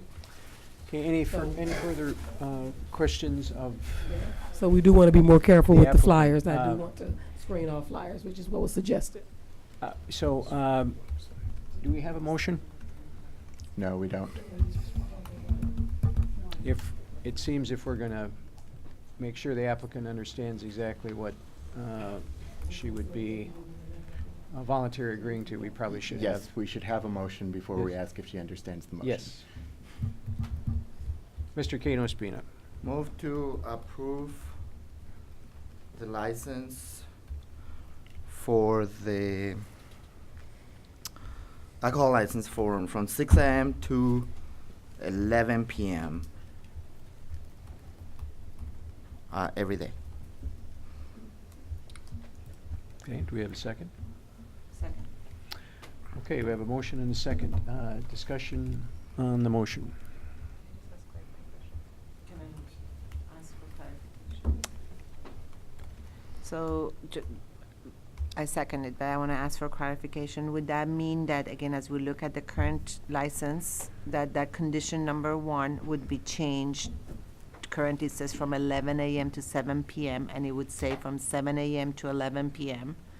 And then we have a condition number 3 right now that applies actually specifically to being open until midnight. Would we then just delete that condition, the current condition number 3, correct? Yes.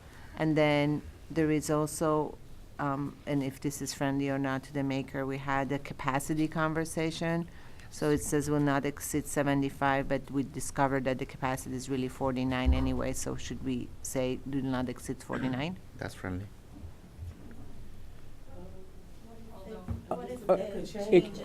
So could, Excuse me, we can't really have any debate between anyone other than the committee. I think with regard to that, the reason it's 49 right now is because of the building owner's failure to fix things. I don't know, am I correct on That's that? correct. So it really isn't, it wasn't a request from the police department to reduce the capacity from It 70. came from building inspection and fire. Okay, and if the building owner fixed it tomorrow, it could go back to 75. My understanding that these are repairable things that could increase capacity in the Okay. future. So just that clarification on, I'm okay with 75. They fix it, sign but- language at 9 p.m. That's fine. Yes, I'm okay with I take 75. that friendliness away from your friendly acceptance.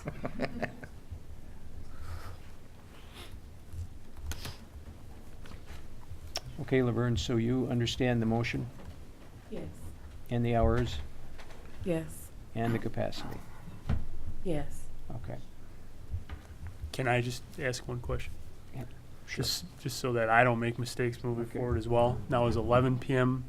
in the committee's mind and 11 p.m. doors shut and the business is closed? Everybody's. Not 11:30 or 11:45, because there's been gray area and that has That's- led to a number of issues Right. in the Yeah. past. If I can speak to my motion, that's why I said 11, because my thinking is that they will start telling people to leave at 10, everybody starts leaving, and at 11 everything is closed.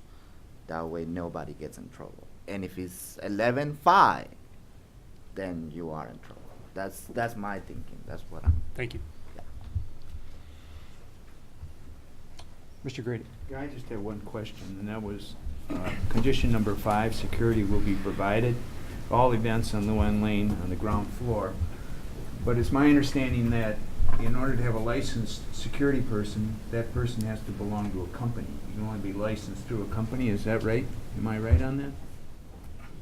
That you just can't have individuals licensed, you have to have people licensed through a company, is that correct?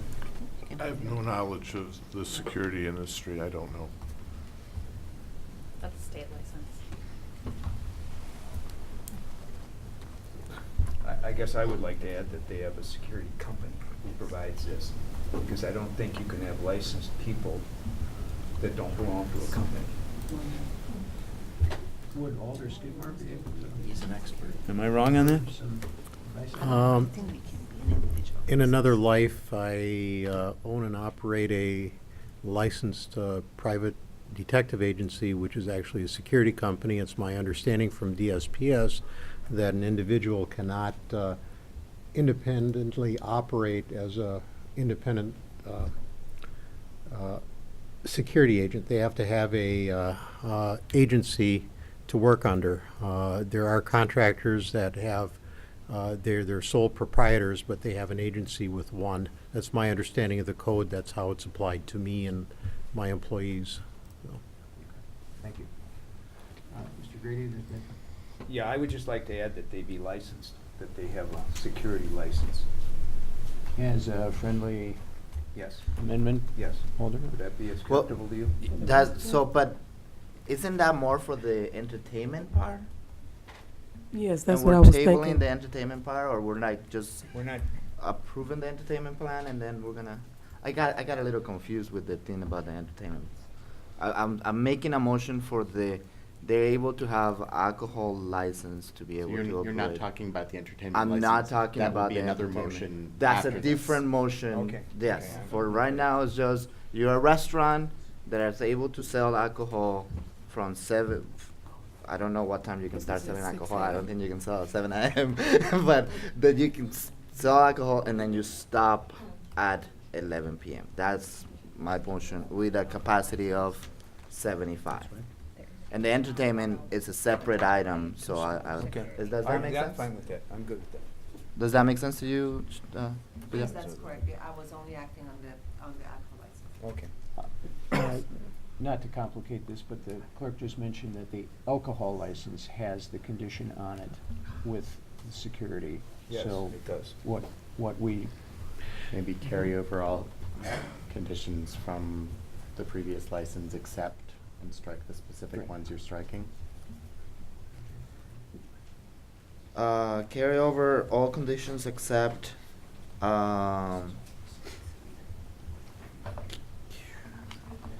condition, I think it's condition 4, that carrying an events will end by 12 midnight.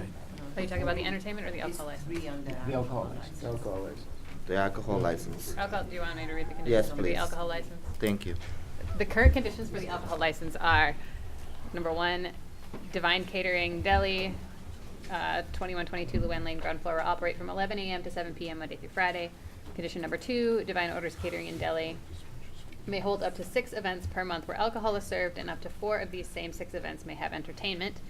Number 3, Divine Catering will end all events at 2122 Luann Lane by 12 midnight and will end alcohol sales and entertainment by 11 p.m. Number 4, security will be provided for all Divine Orders Catering events held at 2122 Luann Lane ground floor. Number 5, capacity for Divine Orders Catering at 2122 Luann Lane ground floor will not exceed 75 people. Number 6, establishment will notify the Madison Police Department when events are scheduled and will share contact information for each event host with the Madison Police Department. Number 7, Divine Catering will share the host contact information with the Madison Police Department within 48 hours of an event being booked. Number 8, patrons of Divine Catering will not use neighboring buildings, parking lots. Number 9, Divine Orders Catering will provide security for all of their special events held at 2122 to Luann Lane. Number 10, evaluation will be scheduled at a community meeting in January 2017. And number 11, establishment will meet the definition of a restaurant as defined by Madison General Ordinance 38.02. I'd like to have condition 1 say that Divine Charity will be open from 7 to 11 p.m. and take all the other conditions up to number 8, I believe. Patrons of Divine Catering will not use the building's parking lot. And take condition 10 out too, and have the condition, condition 11 of meeting the definition of a restaurant. Okay, so just to clarify, you're getting rid of conditions 2 through 8 and 10? Anything that is about the events should not be in this license, is what I would like to propose.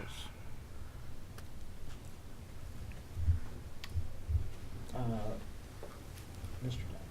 I don't see any reason to strike them. Okay. One of the reasons for having conditions about entertainment in the liquor license Yeah. is that the violation of those endangers not only the entertainment license, but also the liquor license.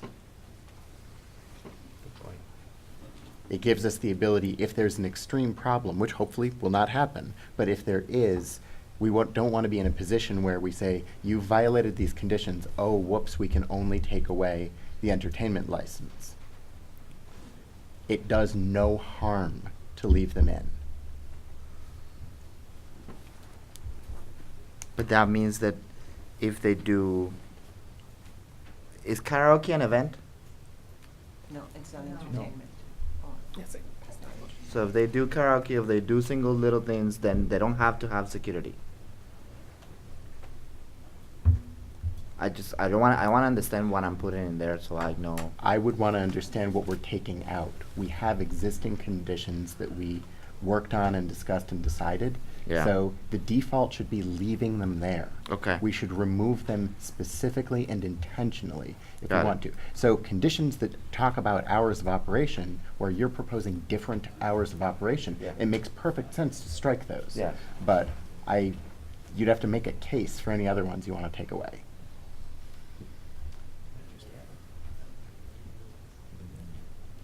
Okay. Yeah, I'm okay with leaving them there, man. Just change the hours of operation. Capacity. The capacity, we're saying 75. Okay. Captain Patterson. Just a quick question then, if we leave, if those are left in, is condition 3 going to be modified to That is reflect the removed. 11 PM? That was part of the original motion. It That's was part of the removed. original? That is the original motion. Can I repeat the original Yes, please. motion? You seconded it? That is correct. So the original motion is that condition number 1 will be modified to say will operate from 6 a.m. to 11 p.m. And current number 3 would be deleted. That is it. That's the motion. Do you still wish to have a condition establishing a community meeting in January 2017? No, No. so delete 10. That wasn't part of the original motion. But that's fine. What about is there a condition about will be provided for all development at the ground floor? Is there a condition about the ground floor? It's still there? That's the premises. The That's still premise there? is the ground floor, yeah. That's the premise. Okay. Alderman Revere. Thank you. Could I put Alderperson Carter on the spot one last time for this? I know you have more items in your district on our agenda. It's your lucky night. So I just wanted to try to, one last time, try to gauge your comfort level with the motion. And that's before us. Obviously, you and Captain Patterson had recommended hours of 6 a.m. to 10 p.m. and the motion before us would go till 11 p.m. and then would strike ending events an hour earlier, which is currently a condition. How do you feel about those? That's fine. I would just like to have a community meeting in 5 months to make sure that this is going well with the Mhm. community. That's friendly. 5 months from today, approximately, or Whenever this becomes July. effective. July 1st is when this November. goes into effect. So to be clear, you're of at least some comfort with 11 p.m. closure of the business 7 nights a week, but you don't, with that 11 p.m. closure, you don't see a need to end entertainment an hour earlier or anything like that. Let the entertainment go to 11. I think the entertainment needs to end at 10 so they can close everything at 11. So you would, I know, I don't know if you have it, I guess you do it in front of you because Alderperson Bedar is sharing you the current license with you, but so you, as the alder of the district, you actually do support keeping condition number 3 and just modifying the times so that it's Sure. 1 hour earlier than the new number 1. Correct, so you'd want events to end at 10 p.m. Right, I want everyone to be out of the parking lot and the establishment by 11, so they need to end. I think they would need an hour to get everyone out. Thank you, and did we settle on the exact month you would like in condition number 10? November. She's looking at November. November. November. Is it your recommendation in November or sooner, November? 5 months. November. Okay, thank you very much. And all those are would be- friendly. Those Yes. would be friendly to the maker. Yes. Did the clerk get those? Yeah, So can I can just I- have some clarification on what you want condition number 3 to read? Right, well, let's make sure Alderperson Carter's. It says event, The- the number 3 would say, will end all events by 10 PM. Well, no, all event by 11 PM. And will end alcohol sales and entertainment by 10 PM.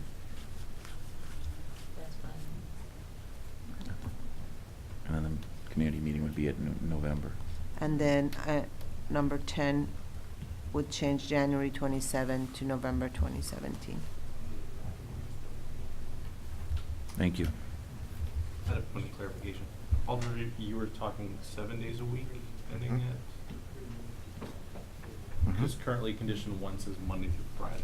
Yeah, that's true. Yes, Why does it that, say Monday? I'm sorry, I thought that was already clarified in the original motion. Seven. Okay, okay. It- 7 days. The motion is 7 days a week, yeah. Thank you for clarifying that. Okay, and the maker and the seconder are comfortable with the modifications we've made on the fly here? Thank you, Okay. everybody. All right. And the applicant is agreeable to that? You said Sunday, I didn't hear the dates. 7 days a week. 7 days a week. 7 days a week. Okay. And you'll be back in November to see how things are going. 6 AM to 11 PM. Okay. Further discussion? Hearing none, all those in favor say aye. Aye. Aye. Opposed? Okay, motion passes. Thank you. We have the entertainment license. Yeah, let's see, we've got the entertainment license, which is what, item 10? Four item. Might want to stop them from leaving before they- Okay, I was just gonna make a motion. so, entertainment license. Do we have a discussion, motion on it? Motion? Yes. I'll make a motion to grant the entertainment license with condition number 1, modified to 6 AM to 11 PM, Sunday through Saturday. Number 4 being modified to by 11 PM instead of by midnight, and will end alcohol and entertainment by 10 PM. And then condition number 11 would say November 2017 instead of January. Do we have a second? Let's get a second first. I'll second. Okay, Alder Carter. You come to a microphone. Yeah. You want to come to a microphone? Sure. We are on City Channel. For the entertainment license, I think having it at 6 AM is a little bit disturbing. What's your So I would recommendation? like to have that changed to a more respectable hour. Name What it. do you want? Name it. Like, name it, like noon. That's super friendly. Fine. Yeah. Okay. Alder Revere. So, I'm sorry, Thank just you. so clarification. So the entertainment license condition number 1 doesn't necessarily speak to when entertainment's going to start. It's just speaking to when the Operation. business itself is going to operate. Okay. So we should edit that further. So, What'd you say? can I make a amend? So, we'll leave number 1 as it is, which is the hours of operation, which is 6 AM to 11 PM. But condition number 4, Divine Catering, will start all events, well, no. We'll About start events no entertainment. earlier than noon and end no later than 11 PM. 10 And will PM? end 10 PM alcohol will and be entertainment by 10 PM. Does that work? You- No.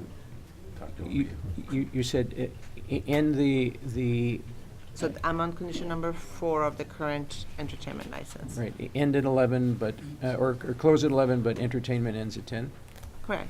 But Okay. it can't start, it will start no earlier than noon. Great. Fine. I was. Ends at right. 10. Right. Okay. Did you get? I did. That makes sense.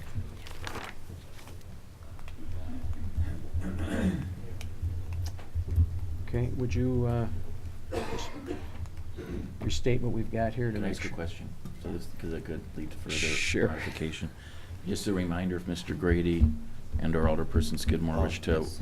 raise the issue of license security, this perhaps would be the best place then? Since you Yes. held up, do you want to propose your friendly? Is it just to add the word license before security? License. Well, there were So- security conditions on the alcohol State license as license. well. Right, but they wanted to limit the security, the state license security to just utilize it when the entertainment license Yes. is used as a Yes. compromise. Yes. So we need to edit, I don't know who wants to come up with the wording, but edit Well, I the mean, security condition so that so that state licensed I don't want to complicate private the security matters. is required for, But the alcohol license says, according to the conditions that you just passed now, security will be provided for all Divine Order and catering events at 2122 Luann Lane, ground floor. Yes. It's the exact same condition on the alcohol license as it is on the entertainment license. Not the same. Not the same. Yes. The security has to be state licensed, not just some. Not a Correct. bouncer. I'm just, the condition that you just passed for your alcohol license Says that. says, security will be provided for all Divine Orders catering events at 2122 Luann Lane, ground floor. And it says license security. no. I mean, you can reconsider your motion and change it for your alcohol license. So could I really jump in? So the phrase in the motion we just adopted was events, and if we could maybe then just structure the entertainment condition such that it says events utilizing the entertainment license requires state licensed Yes. security, because my understanding is the intent of the motion was to exempt karaoke, for example, of requiring private right. security guards, because karaoke comedy is allowed without an entertainment license. So how would you like that to read? Is everyone looking at me? No. So I guess to modify the current agenda item the current condition number 5, to read that state licensed secure, I'm looking at the expert at the other end of the table. Yeah. State licensed security, how about must be provided for all events utilizing the entertainment license. Yeah. Yes.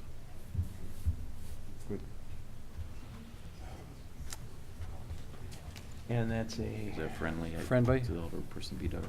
I think you made the motion. See, the thing is, if they put somebody out there that's not licensed, I guess, he has I'm to wondering be if this is what we have in other licenses about security?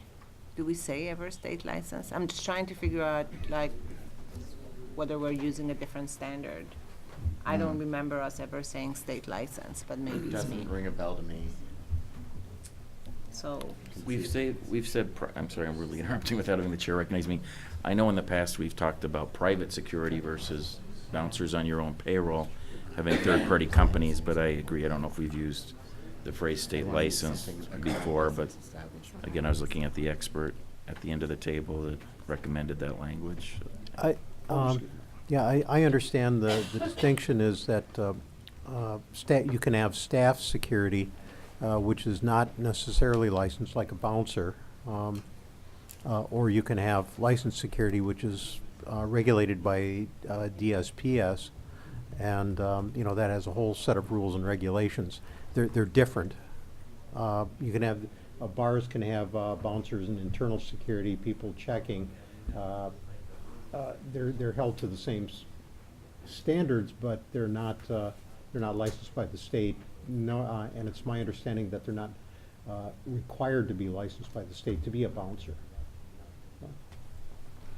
You're asking me a question? No, I'm looking at. you Mr. already said Donnelly. you weren't there. I'm looking through some existing conditions. High Noon Saloon, in-house security, licensed uniformed private security, present shell patrol, licensed unicorn. Like, we say licensed security in several places, and I see them in other, you have to have security, but I don't see anywhere else where we describe that licensing process. I don't know. It feels unnecessary to me because I think there is an implication that when we say licensed security, that we mean they're licensed by somebody with the authority to do so. I mean, I guess I could make a license for somebody and say they're a security guard, but you'd have a pretty good argument that I don't have any standing to do that. Well, he said state license.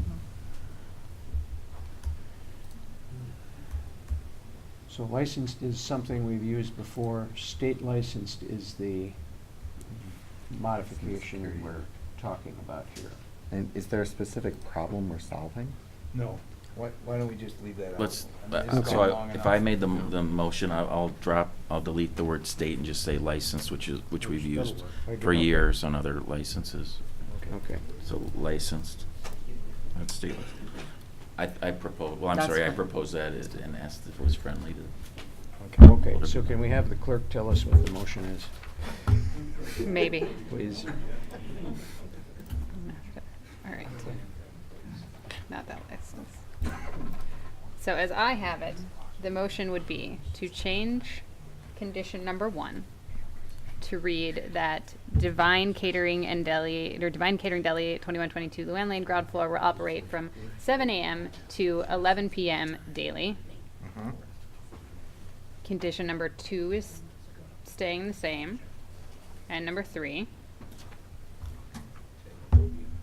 Condition number 4 is going to read that Divine Catering will begin events at 21 and 22 Luann Lane no earlier than noon and will end no later than 11 p.m.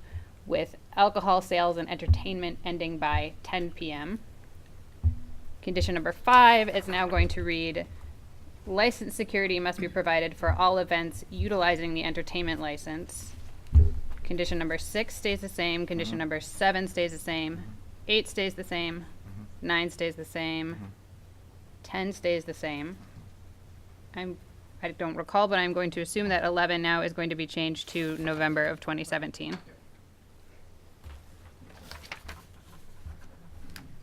Okay, and that is a friendly set of changes to the motion, and the seconder, Alder Revere and Alder Breeder Seeloff. Okay, all right. Any further discussion? Hearing none, all those in favor say aye. Aye. Aye. Opposed? Okay, the motion passes.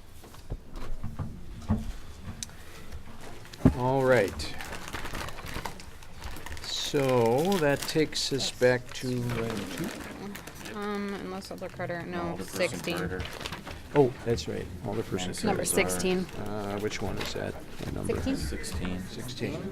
Yep. Okay, let's, Oh, I'm gonna love scanning and attaching Yeah. those in Excel. let's take up item number 16. Do you have anybody registered for 16? I do have somebody registered. Yes, I'm sorry. And there are 2 other related licenses, but in different police districts. Right. Are we Same gonna owner. do 11 and 19 along with 16? Are they related? They are. Attorney Zelovy should probably introduce the item. Right, yeah. Shouldn't you introduce those items because they span 3 different police districts? And Well, there's someone from each district. Oh, There's 2 that are settled and 1 that is missed. For this particular one? yeah, so Charlie's here. I thought maybe you'd introduce it because it was, okay, never mind. Okay. Well, I will speak to it. Are we taking them all together? 16 is the one we are 16. proposing to do. Okay, Assistant City Attorney Zelovy on agenda item 16.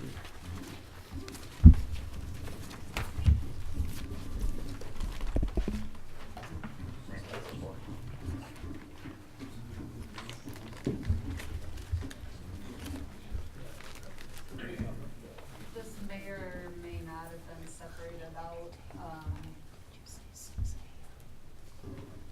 regardless of the primary incident is why it was separated out, but the owner was arrested for, among other things, selling synthetic cannabinoids connected with Madison Bazaar. The South District has had other issues with Madison Bazaar in terms of selling alcohol and litter and loitering and other associated nuisance issues related to Madison Bazaar. Captain Patterson can go into more detail with that. Captain Patterson.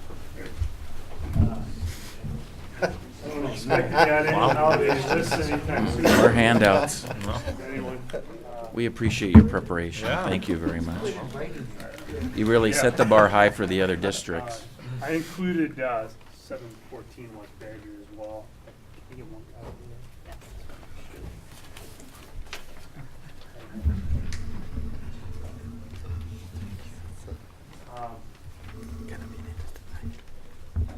of that? So, Attorney Zilvey obviously said the main reason why it was separated out for this particular meeting.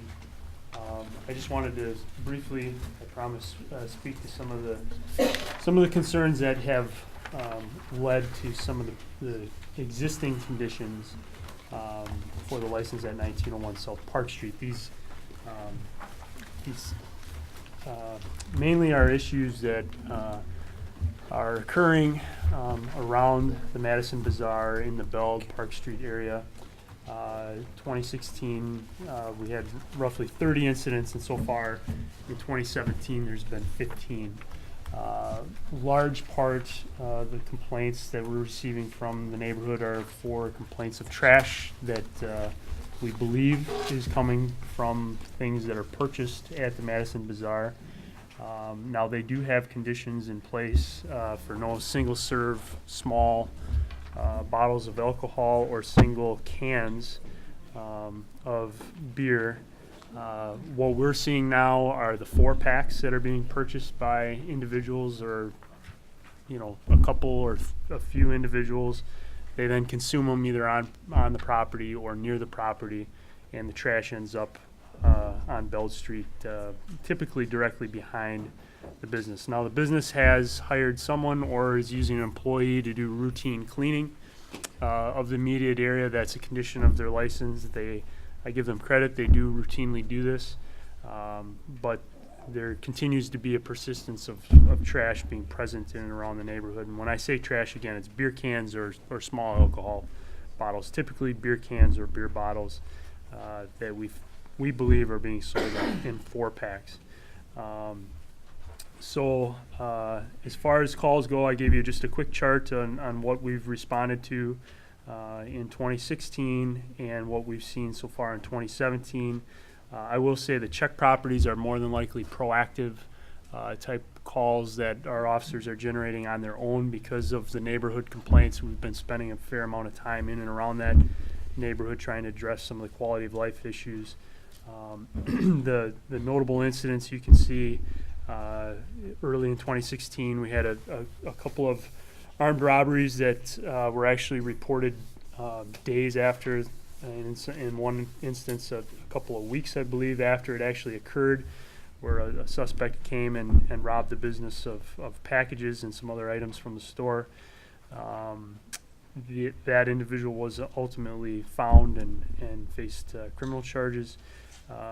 We went to a disturbance in 2016 where an individual who claimed he was hired by a store owner to pick up trash was upset and created a disturbance when he wasn't paid for that work. And then I just list off here other disturbances that really revolve around the consumption of alcohol either near or on the property of 1901 South Park Street. So what I'm hoping is to see the current conditions maintained and consideration given to eliminating the sale of 4-packs, because that clearly has become a trending thing for a lot of the folks that are frequenting that business. And then obviously the again, the incident involving the owner is still in process, so I can't really speak too much more to that.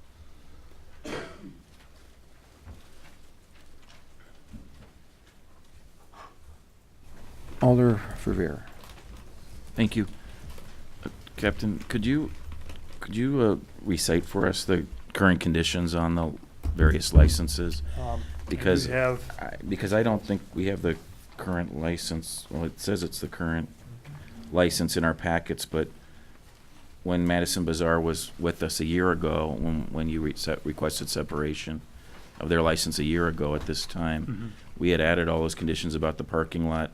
Right. But in what the clerk's office presented us, it Doesn't said matter. I do have, I pulled they- a copy before I came, so I can read them off. Okay, so I don't know why we have a different copy than you, but how So many conditions are there on the one you have? There's 8 total. The first reads, no sale of single bottles or single cans of beer or fermented malt beverages. Number 2 is no sale of 40-ounce bottles of fermented malt beverages. Number 3, no sale of fortified wines. And then the following conditions were granted with renewal on June 7th. Number 4 reads, report any criminal activity within 12 hours of occurrence. Number 5, post signs on the storefront that reads no consumption of alcohol on property. Number 6, pick up bottles and other trash on premises, including the rear of premises, at least once per day. 7 is conduct hourly sweeps of the parking lot and report loitering and or drinking in the lot to the Madison Police Department. Number 8 is rework the language on no trespass signs to address those who have completed their business at Madison Bazaar but remain on the lot. Thank you. And I apologize if you already covered this and I was distracted reading your handout, but did you already comment on whether or not the signage is in compliance with the conditions in your The signage has been reworked. So both conditions relating to signage are in order as of today? Correct, and we have been working with the owner. So the owner of the business does not actually own the building anymore. We've been working with Opitz Management, who's managing the property. I remember you mentioned Opitz last year. Yes, and they've made some changes to the back fencing as well, which has improved things somewhat. But again, the trash just continues to persist throughout that area. So the South District is only seeking one additional language, so a ninth condition, is that what you're saying? Right now. In terms of the specific conditions? Yeah, or- sorry. And what was the ninth condition? To eliminate the sale of 4-packs. Okay, I had an officer call me last week regarding airplane bottles and finding those all over the place. And John mentioned, Captain That would Patterson be an mentioned addition. airplane bottles also. Yeah, that would be an addition, and I guess, Jennifer, I misread the number 1. I thought it was the single bottles of alcohol, but it would be nice to clarify that in the condition as well, because those are turning up with frequency.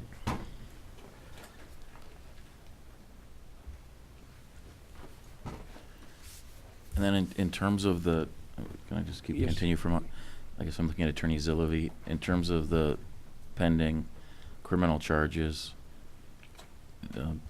Captain Patterson, I guess, said in closing that because it's a pending case that we should not discuss that much further tonight. Is that what I'm understanding, or no? Yeah, I mean, there's really no point to do so. Once the criminal case is concluded, then I will, Be back with us? Yeah. For further action, perhaps. Mhm. And then, I guess lastly for Captain, in terms of the West Badger location, were you planning on doing a whole separate presentation?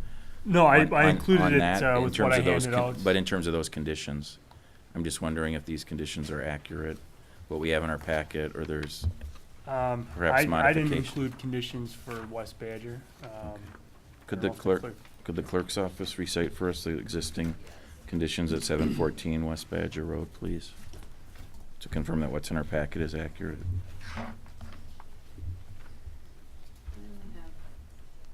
We have 3. Yeah, I have 3 conditions for the West Badger Road location. 1, no sale of single bottles or single cans of beer, fermented malt beverages, no sale of 40-ounce bottles of fermented malt beverages, and no sale of fortified wines. And then, okay, thank you very much. So, Captain, are there any of the similar issues on South Park Street as on West Badger Road, and where there be any your request, perhaps the exact same conditions, or are the actual physical conditions? From our standpoint, it would be nice to have the exact same conditions on both locations. We're not seeing it with the same frequency that we're seeing in the Bell Park Street area, but it would, I think, make it a lot cleaner for everyone if it could be the same. Thank you. Nothing further for now. Thank you. Any other questions for Assistant City Attorney Zilvey or Captain Patterson? Okay. You have comments? Thank you, yes. Good evening. My name is Charles Geeson. I'm here together with Nadim Syed, the agent for these two properties. I'd also point out that agenda item number 11, I think, was requested for separation because of the same incident, so it should probably, in the interest of expediting tonight's proceedings, maybe be considered at the same time. This was prompted by a notice of public nuisance that we received that alleged that an amount of synthetic cannabinoids was recovered from 1901 South Park Street, incident to a search warrant. The record should be clear that that's absolutely incorrect. We have the return of the search warrant. I'm happy to file that with the clerk. That was filed with the clerk of circuit court, and if I may file it.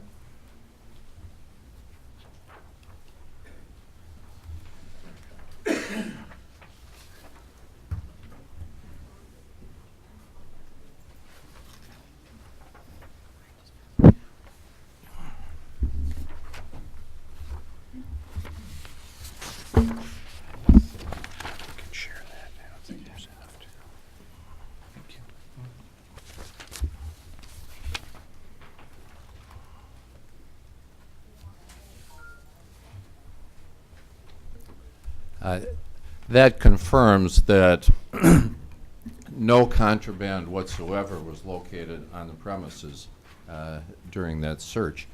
And I would urge the committee not to overreact because of that initial misreport.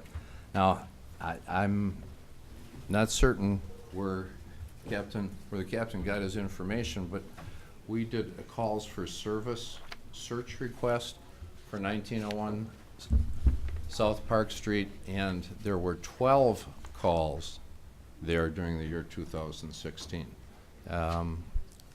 Suspicious person, assist citizen, parking complaint, a car parked there, assist EMS, disturbance, attempt to locate person. They're all relatively trivial. Generally speaking, the operators have attempted to comply with, and I believe have complied with, all of the conditions. There haven't been any references to any violations of any liquor laws.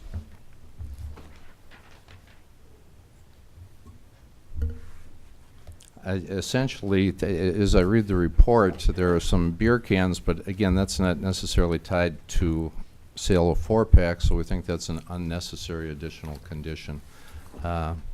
Other than that, I believe the alderman has addressed some of these issues and may want to address the committee as well. Thank you. Any questions of committee? Person. Captain Patterson. No, I just would add then to the responses. Mr. Geeson is correct. There was some initial confusion after the search warrant was executed at Madison Bazaar by the drug task force that there was not, in fact, synthetic cannabinoids found on the premises of Madison Bazaar at the time of the search warrant. I have spoken with the lead case detective who indicated that at least one of the felonies that was charged against the owner occurred within Madison Bazaar. That's the concern and reason, obviously, for the separation then. Okay. Thank you. Further questions? Okay. Alder Carter.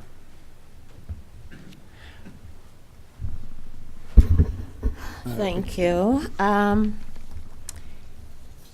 The only thing that I wanted to say, I mean, this area has a lot of issues in it. As you know, there were shots fired last Tuesday in this same area.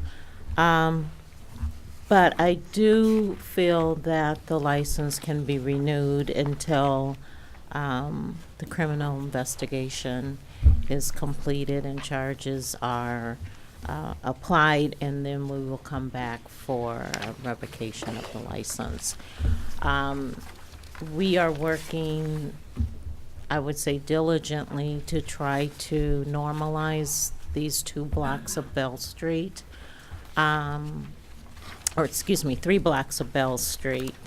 And I have worked with Captain Patterson and also with the owner of the liquor store to really try to go forward and clean up this area. So I would like to hold a community meeting again, I would say in the next 2 or 3 months, and come back, and I'm sure we'll have an answer on the criminal charges and come back to you.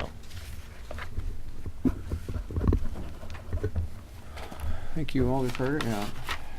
Mr. Kano-Spina. Question for the elder. What is your opinion on the restriction of the 4 bottles?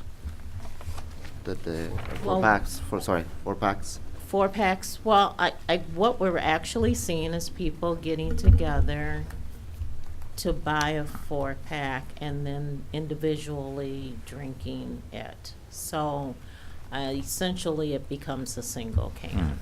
I'm more concerned, and I should be concerned about that, but I'm more concerned about the airplane size liquor bottles. You know, I think that between the 4-packs and the airplane size liquor bottles, we are seeing that a lot around Bell Street and Newell Park. And that would be something that I don't have a problem with it being a condition. But I'm also thinking about the other good people that live in the neighborhood who want a 4-pack and not a 12-pack. And I just don't think that every resident really should be penalized. But I would like to see the airplane bottles removed. Further questions of Alder Carter? Okay. Hearing none. Discussion of the committee? Oh, wait, I take that back. We've got several people who are registered here. So if you guys want to take a seat so we can have our other folks use the table there. So Paul Bailey. And then after Paul, Linda Thompson. Paul's in the hall. Okay. How about Linda? Is Linda in here? Come on up, Linda. No, I'm good. Thank you.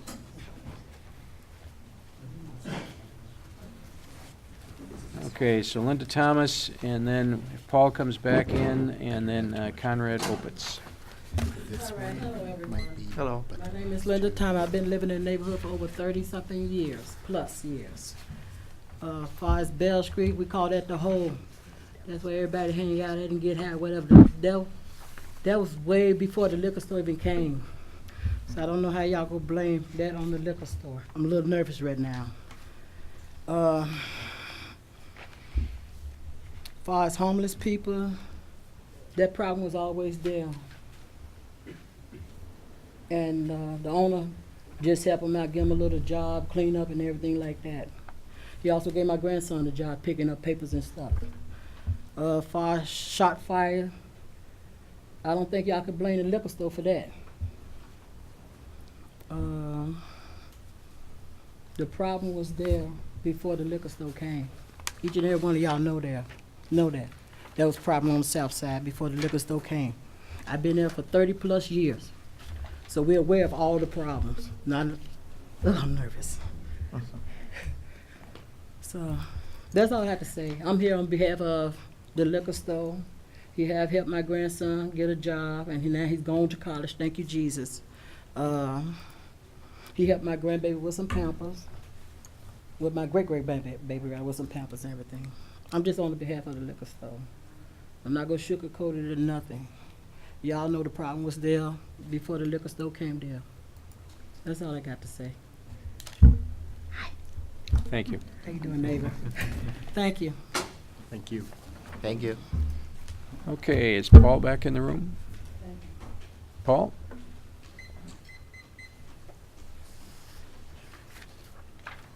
Keep writing in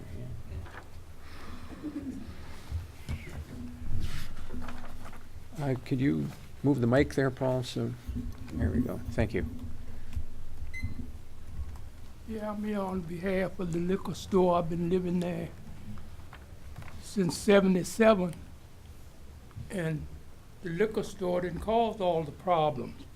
'Cause I live in the senior citizen building, and I done seen a lot come through there, and the liquor store didn't cause all the problem I done seen. Like the shooting up there in Penn Park a few weeks ago, liquor store didn't cause that problem.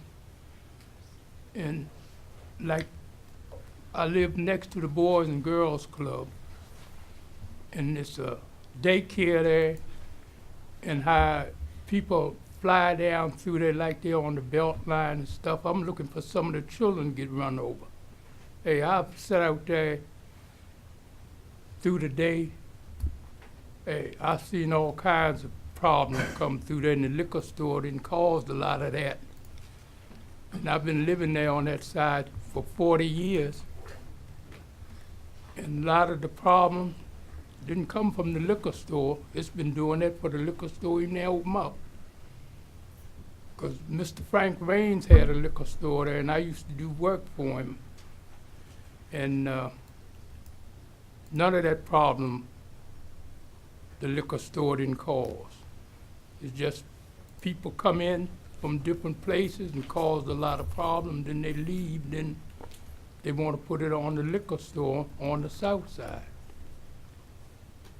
I haven't seen no problem from the liquor store. It's just people out there on the streets, like the shooting a couple weeks ago, and children playing out there. Liquor store didn't cause that. It's just people that's come in there and do all that kind of problem, and then they're gone. So that's all I have to say, 'cause a lot of the youngsters there come through there driving all reckless. Liquor store didn't cause all of that. Just the people that comes on that side that causes the problem. So I'm just here for Mr. Cerise, because I've done work for him on his place, and I've seen a lot, but it wasn't a liquor store problem. So that's all I have to say. Okay. Well, thank you. There's a lot of children run across, and the people fly down Taft Street. It's just like the kid got hit on Fisher Street. Wasn't for this elder guy sitting out there, and the youngster hit the kid and kept on going, and happened he knowed the young guy that done it, and carried the police over and arrested him. So that's all the problem they have, the ones that come here, not the liquor store. Okay, well, thank you very much. Let's just see if anybody has any questions for you while you're here. Any questions for? Well, okay, great. Well, thank you very much, sir. Thank you. Last person is Conrad Opitz.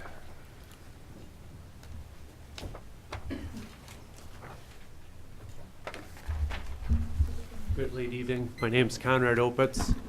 I own Opitz Management. We manage the strip shopping center that has 5 commercial tenants, which the liquor store is one of them. And also I am a very small interest owner in the property as well.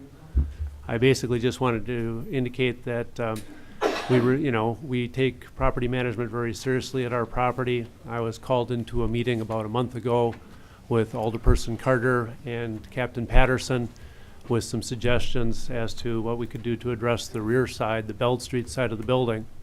As they alluded to, we added additional fencing. The property is now totally fenced along the back side of the building, including underneath the back walkway where people were storing items from the homeless facility that's nearby. We had learned from their good police work that people were plugging into electrical outlets on the back side of our building, which we didn't even know was occurring. So we have deadened those electric outlets so people can't use that as a phone charging or any other charging device in the back of the property. And we've also added additional lighting, which was requested on the back side of the building because it was awfully dark back there in terms of where people might do drinking or hanging out or getting into bad activities on the back side of the building.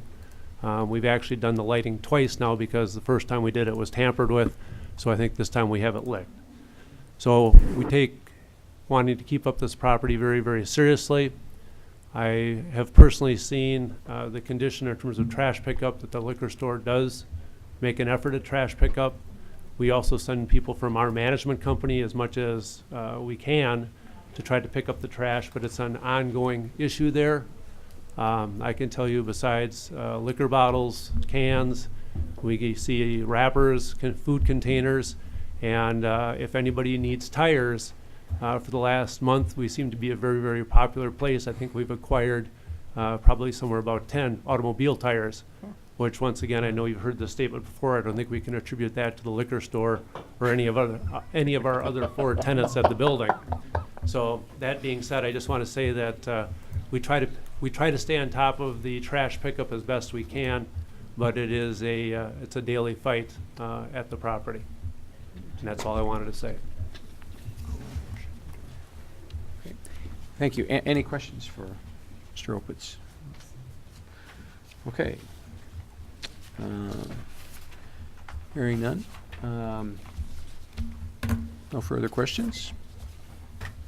Discussion among the committee. Alder Revere. Thank you. Could we ask Attorney Zillavi to just comment on agenda item number 11? And if there's anything more that needs to be said that hasn't, now that we've already heard from the other issues, the other premises. This is the Atwood Avenue location. This is the one on Atwood, right? Yeah. The police department, along with the Department of Revenue, went to this location after the synthetic cannabinoid arrest to make sure that there was none on this premise. And when they went, there was no licensed operator on the premise. And it's my understanding that they had them close until an operator showed up. But they didn't find any synthetics on the premise there. I think the only violation was not having a licensed operator. Thank you. Mm-hmm. Would it be appropriate to hear from see if the East District Yeah, wants to I add was wondering, anything? do you have anybody? Lieutenant Oh. Paraguay? Yep. Yes, Atwood, we're on Atwood. Yep. Do you want, you don't want to add anything, Tim? Thank you. Okay, Mr. Fletcher and then Mr. Kano Spina. I guess this is to Attorney Zillavi and the members of MPD. Would it be useful if, I think I heard you say it earlier, Captain Patterson, but just in agreement with all 3, but if the conditions were roughly similar across all 3 premises? Would that? I think it makes sense. Okay. That would be great, if that's a possibility. Okay. And I don't know if you were on the committee at the time this license was granted, but there was a lot of neighborhood opposition to the license originally.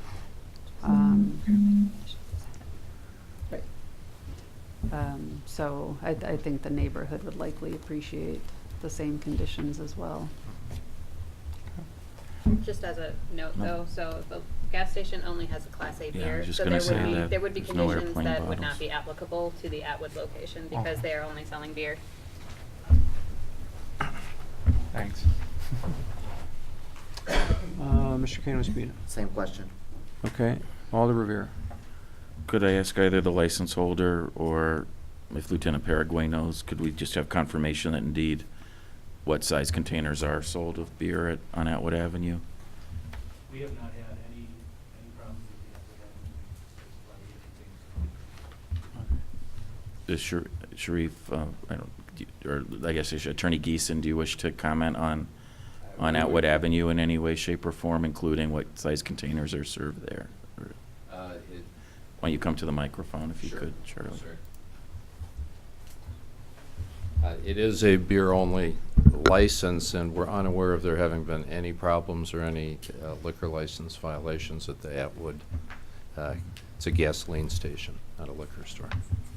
Do you want to respond to the allegation about no licensed operator on premise? And have the employees all been properly licensed?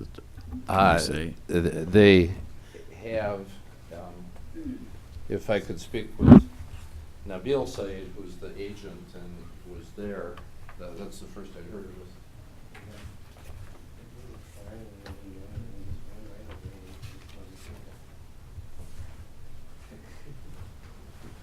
Apparently it expired and Mr. Said left to renew it. So the licensing is now in order? It is, yes, absolutely.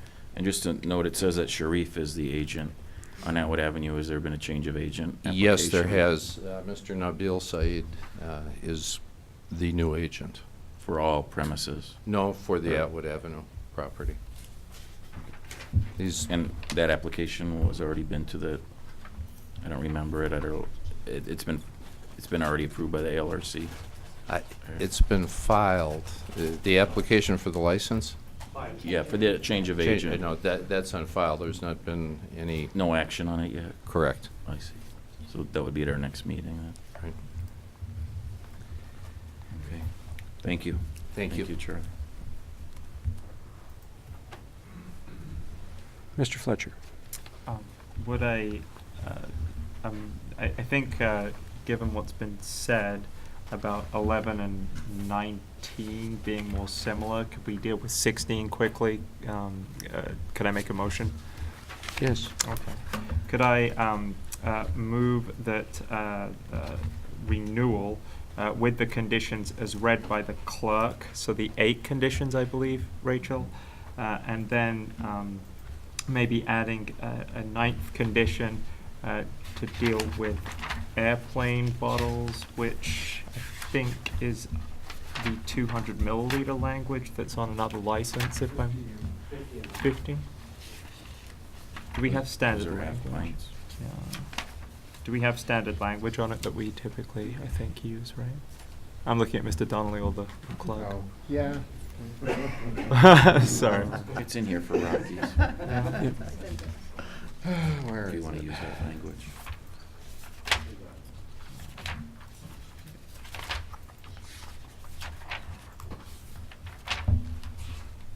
And are you covering all 3? Because it's going to be for just 16. Just 16? Okay. So hold up, Rockies. We used the 200. Well, you just had changed the number on it. Oh, okay, so 50. Because that's half pints, but. Okay. So the these- condition, if you want, the condition for Rockies is the establishment shall not sell, dispense, or give away intoxicating liquor in the original container in amounts of 200 milliliters or less in volume. Intoxicating liquor shall not include wine in the original container with an alcohol content of 15% So we or change it less. to 50. Right. 50. Is that correct? From the airplane? Okay. So we change that, we'd add in that condition with 50 milliliters or less. And then Alder Carter, you wanted a community meeting, is that correct? For this location? August or September? Would you like that condition on their license, or not necessary? Yeah, that can be on So, holding a community meeting in September, October? Okay, September 2017. Second. Discussion.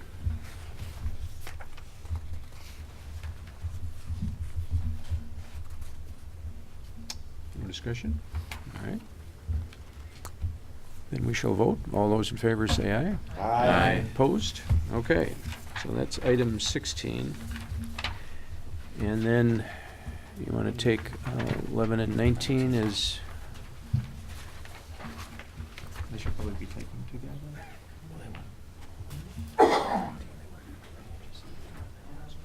Okay.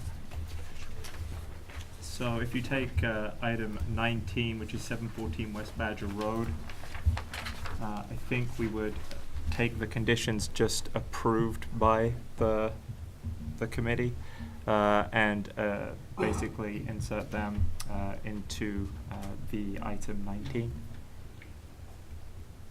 So all the conditions total, including the ones regarding the premises, or just the 3 current conditions and then adding the 2 additional conditions? It would be a replacement, so. So there'd be 9 conditions. Yeah, There'd be 9, 9 okay. conditions total. Yeah. That's the recommendation. I'll second that. Do you want the community? Oh, 10 if you include, a community meeting for Badger Road as well? Do you need that? do a community meeting Well, then for 10 Badger conditions. Road and South Park. So, yeah, okay. So, same conditions and the community meeting, same time. Okay, got it. All right, further discussion. Hearing none, all those in favor say aye. Aye. Opposed? Okay, that's 19, so that takes us to 11.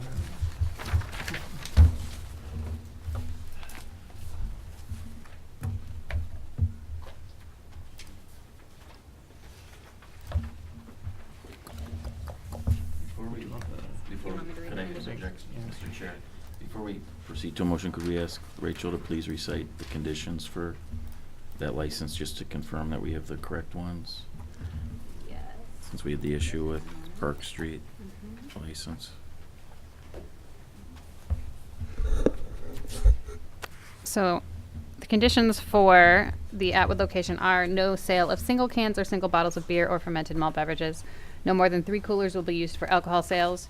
No space on the floor will be used for alcohol sales. License will automatically be separated during annual renewal in 2014. License will automatically be separated during annual renewal in 2015.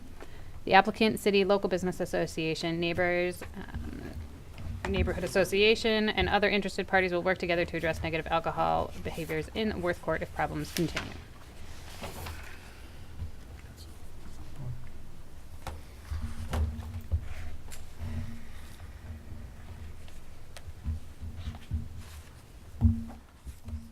So, I was like dead silence for a second. You had the floor last time I Yeah, checked. I was like, oh, great. Okay. So, I think definitely at the very least, right, we can remove conditions 4 and 5, given that they are respectively 3 and 4 years old. I don't know how the committee would feel, and Rachel, to your point earlier about not needing all the conditions, I would start with maybe replacing the conditions in this license with the conditions we just approved from the other licenses, and then defer in terms of asking specifically what may not necessarily need to be in. So I think the relevant ones are just the one that may not be there, because no sales of fortified wines isn't going to be relevant. The sales of intoxicating liquor is clearly not going to be relevant. So the only other one would be no sale of 40-ounce bottles of fermented malt beverages. Can you read out the relevant conditions again? So the conditions that you place on the other ones as regarding sales of specific items are no sale of single bottles or single cans of beer or fermented malt beverages, no sale of 40-ounce bottles of fermented malt beverages, no sale of fortified wines, which would not be relevant in this instance, and then the condition regarding the airplane bottles of intoxicating liquor, which would also not be relevant.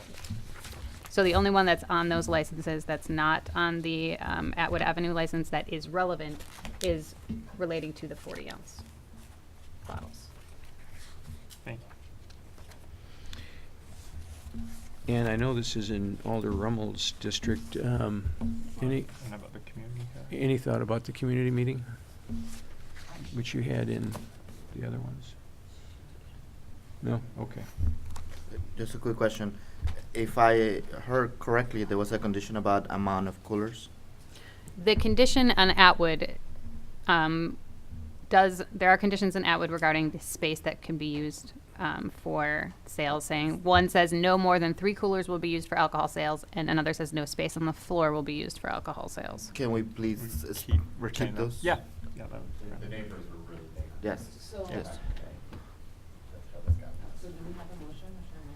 I think we, You made it. yeah, we moved it with Great. Adopting the relevant conditions from the other 2. One more condition about 40-ounce sales? Yep. Okay. And it is friendly to remove, I would remove 4 through 6. I mean, they're old I conditions. would too. Yep. I'll talk to Marcia about it, but And then keep I'm- 2 I'm sure he and moves it. 2 and 3. And keep doing that. That's Okay. Second. Okay, and no community meeting. Yep. That's up, She can- okay. All right, further discussion on item 11. Hearing none, all those in favor say aye. Aye. Opposed? Okay, so that takes care of 11. Alder Carter, do you have any other?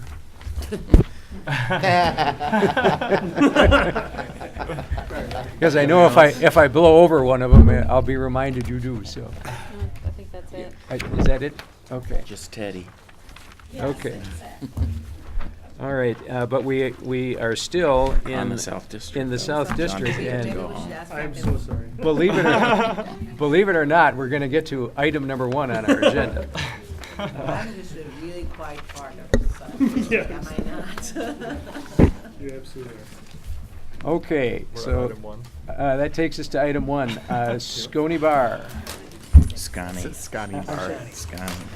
Oh, Scone? Oh, man, now I want a Okay. scone. 6. All right, so 1 and 6. Okay. Tom, we should probably handle item 6 first, and then item 1. Okay. Well, they're right here, why don't we deal with them? All right, so, It's the same people. It's the repeat. Yeah. One's their renewal, and the other's a change of license conditions. 6. Long time no see. Yeah. Seems like just Okay. last week. So, Captain Patterson, I'm sorry, are you gonna talk, or is? Attorney Zellweger. Attorney Or anybody. Zellweger. The only reason why they were separated is it was a condition of their license being issued in the first place. Right. Yeah. For sure. Nobody requested this separation. Okay, I suppose, yes. Did he did. It's our own. I'm not a fan of the policy. Separate yourself. Past decisions. Okay. So hey, guys, how's it going? Fantastic. Well, we'd obviously like to hear from Captain Patterson about If there's any calls for service, et cetera. I did take a look at calls for service, and all the noise complaints we had last year were prior to them occupying the space and being operational. I haven't had any since. I don't have any concerns with what they're asking. Alder Peter That Seelow. was easy. Can I ask a question? Can we Yes. not, like, skip the niceties and just Yeah. get to it? So you're, sorry. So are you asking for an increase in the entertainment part of it, is my understanding? And That's Alder correct. Eskridge is supportive? And can you just tell us on record what you're requesting? What For the you- entertainment license? Correct. We're requesting 4 days per week for our entertainment. And after discussing with Alder Eskridge, we would have loved to have had 7 days a week, 365 days a year. However, after discussing with her, she wanted to have a compromise, and we ended up at 4 days a week. We held our neighborhood meeting with, when was it, May 1st, I believe. And I believe there were 6 residents from our neighborhood. All of them were in support of going to 4 days per week. Talked to Captain Patterson, and he also was in favor or in support of increasing to the 4 days per week on the entertainment. So we got a plan. Mr. Donnelly. Do we have anyone else registered to speak? I was just going to ask the 4 of you to identify who you are. TJ Van Wee. Corey Waterman. Kelly George. Billy Van Lee. Did you say Billy? Billy, yep. Okay, and Kelly? Yeah. Okay, so that means we have 1 registered to speak, and that is Jennifer Feldman. Oh, does not wish to speak, okay, in support. So we don't. Mr. Donnelly. In that case, on item, I have a question if you're about to make a motion. Could I ask them a question? by all means.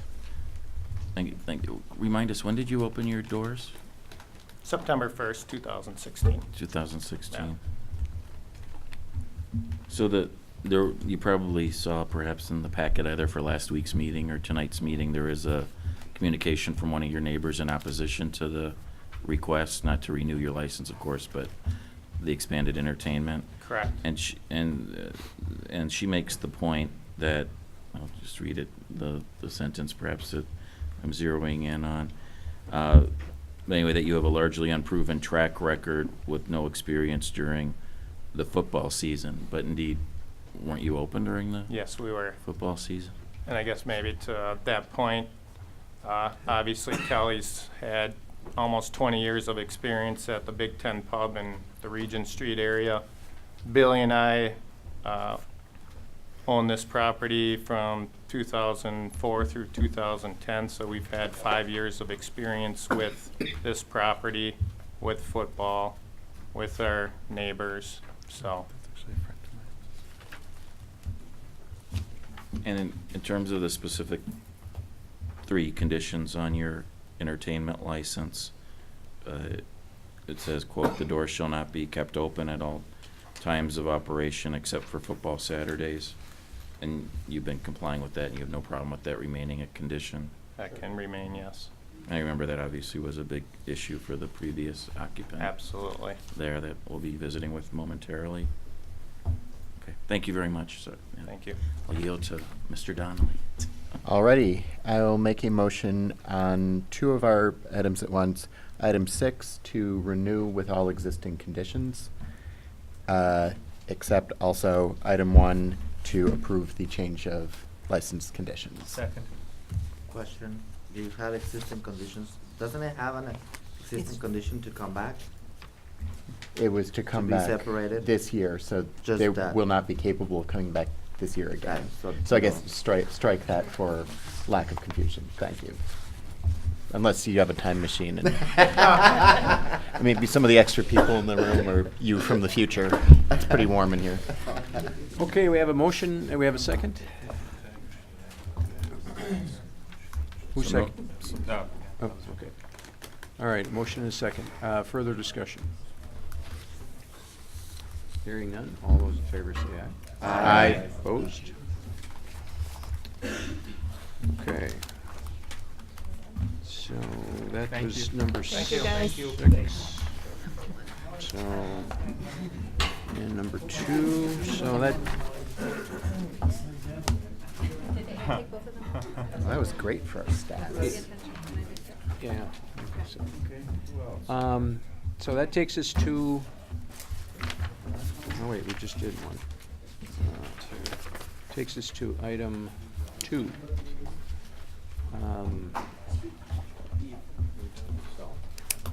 Rockhound Brewing, 444 South Park. And you would be Jennifer? Jamie. Jamie, yes. I'm Jamie Fairbanks. I'm the assistant house manager at Rockhound Brewing Company. I've been with Rockhound since we opened last year in April, and I have a lot of experience here in Madison in the hospitality industry. Been working here since 2003, and here today to discuss remodeling to get our sidewalk patio opened. Okay. Captain Patterson? I've had a conversation with the owner about the plans for the patio. It's a fairly limited seating area, a very limited seating area, I guess I would say. And there are no plans to provide any outdoor entertainment, is my understanding, so I don't have any concerns at all. Assistant City Attorney Zillowit? Any issues? Okay. Questions of the applicant or Captain Patterson?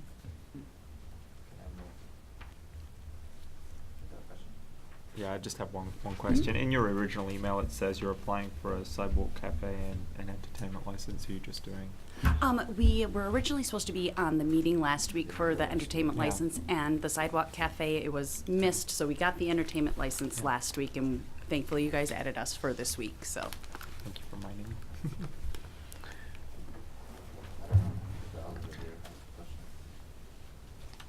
I do. Oh, okay.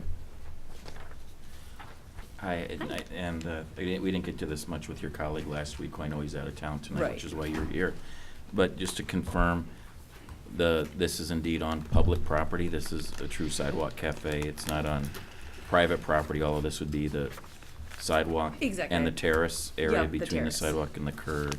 Exactly, yeah, it's gonna be 451 square feet, and a portion of it will use the existing sidewalk that is there, but there has been, I have notes from Nate that says there's been people from the city who are there that have said that we have enough room there to take up just a small portion of the sidewalk. So so Nate met recently perhaps or spoke with our street vending coordinator? I would assume that would be who he spoke with. Who licenses the sidewalk cafes? Correct. And so what capacity did she and Nate think was the correct So we're looking capacity? at 541 square feet, and looking for a seating capacity of 30. Okay, The so original 30. drawing that went out, I think, was for a little bit more than that, but main capacity of 30, but we're most likely going to be having 6 tables of 4 out there with additional chairs in case we have a couple larger parties out there. And then you have no problem with the condition being added that the sidewalk cafe ceases at 11 p.m. nightly? Correct, that's what we're actually hoping for. Yep. So that's what we would like to see. Because Just that's confirming. generally, during the week, we're open till 11 o'clock on Friday and Saturday. Nights we're generally open until 1 p.m., but we think that would be too much. Obviously, we're in a residential area, so we think 11 o'clock would be a great ending time for the patio all days of the week that we're open for operation. Very good. Thank you very You bet. much. Mr. Donnelly? Would you plan to have any entertainment on the sidewalk? No, no entertainment on the sidewalk. Okay, thank you. Mhm. Discussion? Want a motion? A motion would be in order if there's no Okay, discussion. I'll move to grant with the condition. Wait till he makes it. With the condition. Okay. I move to grant with the exterior capacity of 30 persons, and sidewalk cafe shall cease at 11 p.m. nightly. And that was the second. Mr. Donnelly? Alder Verveer, would you be comfortable also adding a condition to have no entertainment on the patio? Sure. It's friendly. So no exterior entertainment. Because technically it's a sidewalk cafe, not a patio, so unless sidewalk cafe. Okay. Thank you. Further discussion? Hearing none. All those in favor say aye. Aye. Opposed? Okay.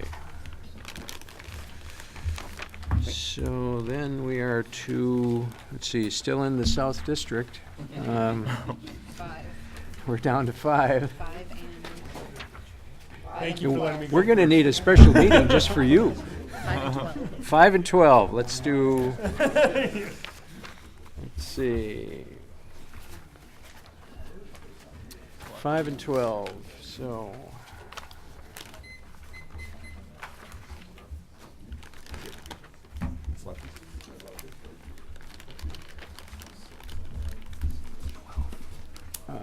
Okay. Captain Patterson. You have handouts for If you'd like them, I can provide them. I'm gonna try to pull back unless you really want them. I do have them, Mike, if you'd like one. But, Would distribute it seriously. well, I'll pass them around then. So Want me to? it's a little lighter than the others I've provided. Really focusing on 2016 and 2017 year to date. For your knowledge of what's been going on, 45 calls in 2016, 19 in 2017. Really the major concern that has been persisting is capacity. Capacity issues revolving typically around UW football, UW basketball games.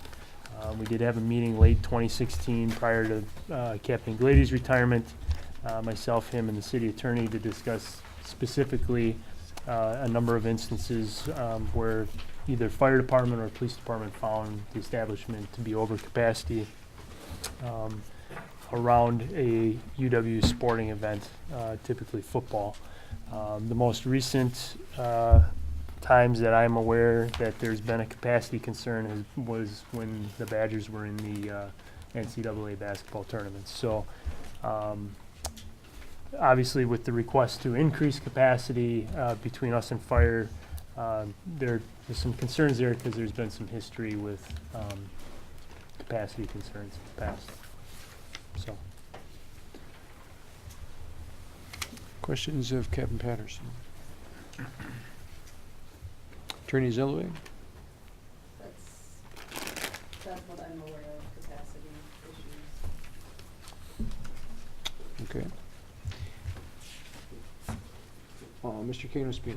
Can you tell us how much I'm sorry, I don't know if I cannot see it in the graph, or how much overcapacity were there in those situations?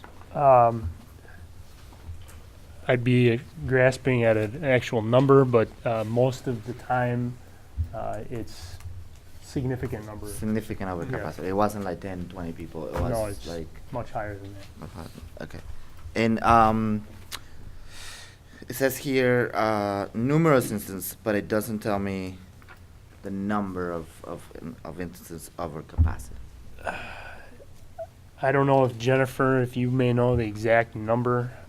It's been, it's interesting because the Lucky's kind of sits right on the border between Central and South. So at times, Central was brought in, and I didn't hesitate to share with Carl before he left. But so there, I think at times he was contacted and I wasn't, and his staff. I think Central staff typically have been the principal ones during UW football games to do the capacity checks. So, Mr. Donnelly? When it's been over capacity, you said this was often on football game days? oh, thank you. Do you want to go with this now? Yeah. and So I'll remember my Jason's questions? just giving me an email here. So at a recent capacity check, what they described was Lucky's being grossly and dangerously over capacity, well over double their capacity at the time that it was checked. And this came from Carrie Hemming, who's one of our officers, who is frequently one who works with the fire department to do the capacity checks during the UW football games. Could I rudely interject and ask what's the date on that? When was that? Bart? March 28th. March 28th is when it was grossly over. Well, that was the date of the email, Mike. The actual check was 2 days before, I believe. Or I'm sorry, a few days before, March 24th. Thank you. Further questions of Mr. Donnelly? Okay, so the capacity of this establishment is a little bit more complicated than some. I see the gentleman here nodding. So please correct me if I've got this wrong. The brew pub part is 208. The outdoor area is 48.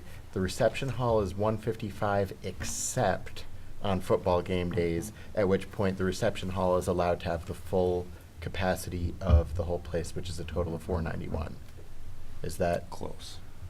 Well, please set me straight. The banquet hall is 450 plus the 208 on football on Camp Randall events, so it's 658 for the whole place. Thank you. Cool. Thank you. So, when it's been over capacity, which capacity was it over? Are we talking being over normal capacity on a non-football game day, or is this a football game day and there were, 900 people there? What's My recollection of our meetings is we were talking about numbers in the 800s to 900s on football game days. okay? And has there been anything on non-football game days? Not that I'm aware of. Okay. It's been typically around a UW event. Cool. Thank you. Further questions?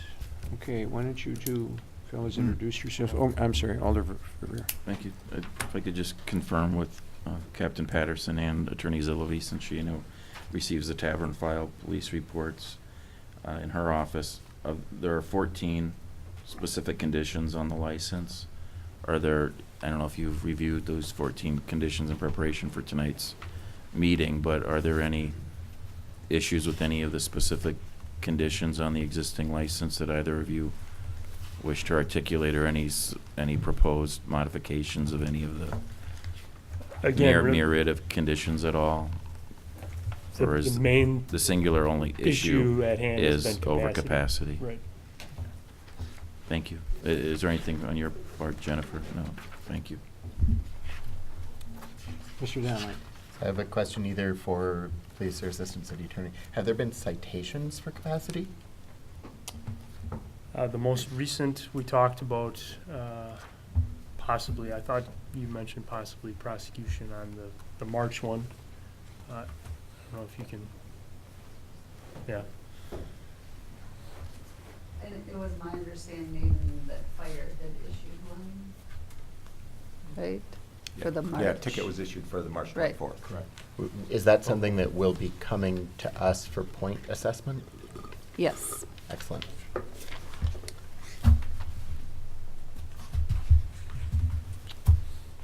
Further questions of Assistant City Attorney's Elevator, Captain Patterson? Okay, why don't you guys introduce yourself for the cameras, and you might want to respond to the Sure.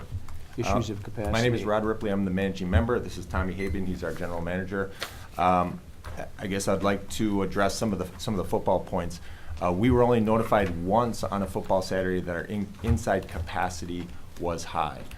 We had a meeting after that game with Jennifer Zilovey and the police, and made it a very strong point to our staff to emphasize proper counting with the ins and the outs. And the next game, I followed up with Jennifer Zilovey and said, "How did we do?" And she said, "You were dead on." And so I'm not sure. I think it is very hard to count on a football Saturday. I mean, we have people, there's 658 people. People don't stand still when she's going through counting. Everybody, there's people moving and going to the bathroom. So we think that her count was off, but that was one of the issues. The other issue we had on football Saturdays was related to private events. So initially, we have a back grass area in our facility. That grass area only has a fence on one side. So the original discussion with the fire department was, since you don't have fences around this property, you don't need a capacity. People can come and go. It's a private party. One of the vendors that rented the space from us put up a small fence around their event. It was about 3 feet high. And then they invited a lot of people to their event, and fire had a concern over the capacity at that time. We agreed that we would not have any further events for private tailgates until we went through a process of having that capacity. So I think, that capacity was essentially a misunderstanding. The most recent event was the Sweet 16 event. Tommy Haven was our general manager. He was the manager on duty that night, so I'll let him kind of talk about a couple of the issues that happened that night that led, and I think they were, and he has essentially solutions on how we think we can properly address those. Absolutely. Thank you very much. So even before that, we realized that capacity had been an issue beforehand. We actually reached out to Officer Chad Croce from the Madison Police Department, had him come in and train our bouncers on capacity on January 26th and on karting. Being from Kalahari, where I spent the last 10 years of my life, very, very strict on all of the above. So we came in proactively and wanted them to come in and train our staff. And they did a fantastic job. My staff does a great job. What had happened that night was, on the other side, we were renting out a private party, and if you guys have been by, we have a line out the door every Thursday or every Badger game. It pretty much wraps around the block. What had happened is someone from that other side had propped open a door, and a floodgate of people had basically come in. By the time we realized it, the fire inspector was there, and at that point, we were already trying to get people out the door. So what we'd like to propose is anytime that there's a private event in that private side, which concurs with any sort of event which would draw a large crowd, that we made to have bouncers mandated in the private room to cover both the exit and the entrance. Obviously, we don't want any problems. We want to be good neighbors. We want to be a fun, safe location for everybody. And looking over things, I think that if that would have been in our last, and if we would have had a better way of regulating this, the whole thing could have been avoided. So that's what I think we could do to make it better, and so that this wouldn't happen again. Questions of the license holder? Alder Revere. Thank you. When did you open? August 19th, 2016. August 19th. Thank you. And then, out of curiosity, I know that you've had expansion plans, and as I understand it, for example, was a volleyball, and what are your current future plans, if any, in terms of modifications? Well, we to the tabled business and the we business? tabled the volleyball at this point because of some of the concerns. Police and fire said they wouldn't support it, so city staff said if police and fire aren't going to support it, we're not going to support it. So at this point, we were going to be on the Plan Commission agenda this past Monday, and we just withdrew the. You withdrew your application. Yeah. So there's we wanted to have this meeting first, and I mean, if we need to have a proven track record for a period of time, we'll do that and wait till next year, or whatever best path we have to get this accomplished.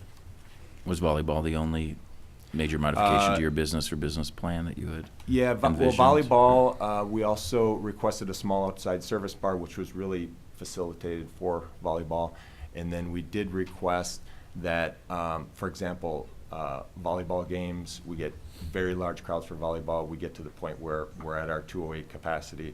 So, our license allows our combined rooms only for Camp Randall events, so we requested them for volleyball, and then also away Badger football games and away Badger basketball games have been very popular, so it would be a way, if we would use that, essentially combine the two rooms, but not use the other side at 450 to use it at the 155, so it'd be a 363 capacity. And the city staff was not pleased with that request, and so that was another reason to withdraw the request. I see. So that, because those are also specific conditions on your conditional use permit.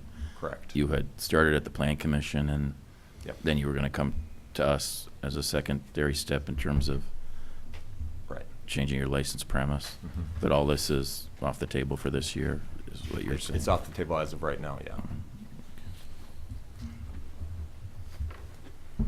Further questions? Mr. Kano Spina. So if I'm understanding this number correct, you're asking for 1,160 people for game day? No, Sorry, well, how many people are you asking for outside? we don't have an outside area on game days. You're on the old Lucky's, that's Scotty. I am. I apologize. No Thank problem. Mr. Grady. So these 14 conditions we have, are there any objections you have to any of those continue? We did talk to city staff, and they have shown some support for combining the room when we have, for example, last year we had a request to, by Coaches versus Cancer, to use both rooms. They wanted to set up a silent auction. They also, at 208, so we told them we could do it. We reached out to the city. They said, no, it's specific. Your license doesn't allow that. So what we asked the staff, and the staff were supportive, is let us have the 208 plus the 155 if we close our bar to the public for that evening. So, and Matt Tucker was supportive of that request, but that was tied with all of these other requests. So we did talk to them about possibly pursuing that at the next Plan Commission meeting. Okay, but if we approve this with these 12 conditions until that happens, you're fine with that? Correct, yes.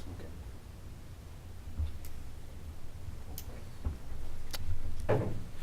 For Alder Verveer. Yeah, so thank you. Just to clarify, so you'd be, if you're successful with either a major or minor alteration to your existing conditional use permit, however, the zoning administrator determines if you have to go to the plan commission or if it's minor with Alderperson Eskridge's consent, you then would come back, you'd file a Correct. change of license premise application, you'd visit with us in perhaps July then or something? Correct. Nice.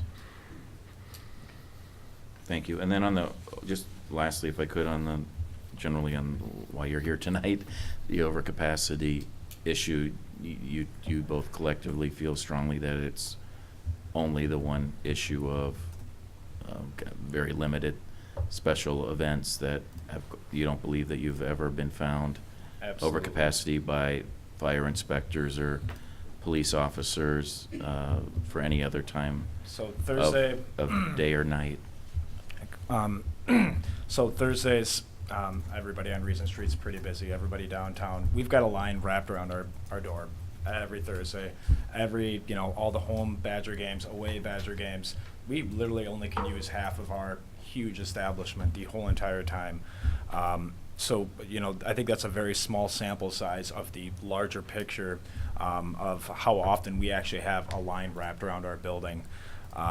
So I think, with this and moving forward, that's like I said, it's a very small sample size compared to 3 or 4 nights a week that we are, very close to capacity, but also, we are set up for success. We already have our lines delegated out. So like I said before, I think the sample size is very small. If you look at any other bars on Regent Street, and I implore you to go, it's usually line wrapped around our building, and a lot of the other places don't even have people inside. So I think our team has done a very good job of reaching out to the police department beforehand, getting our staff trained up, and then also following through with our delegation of responsibilities to make sure everybody's safe.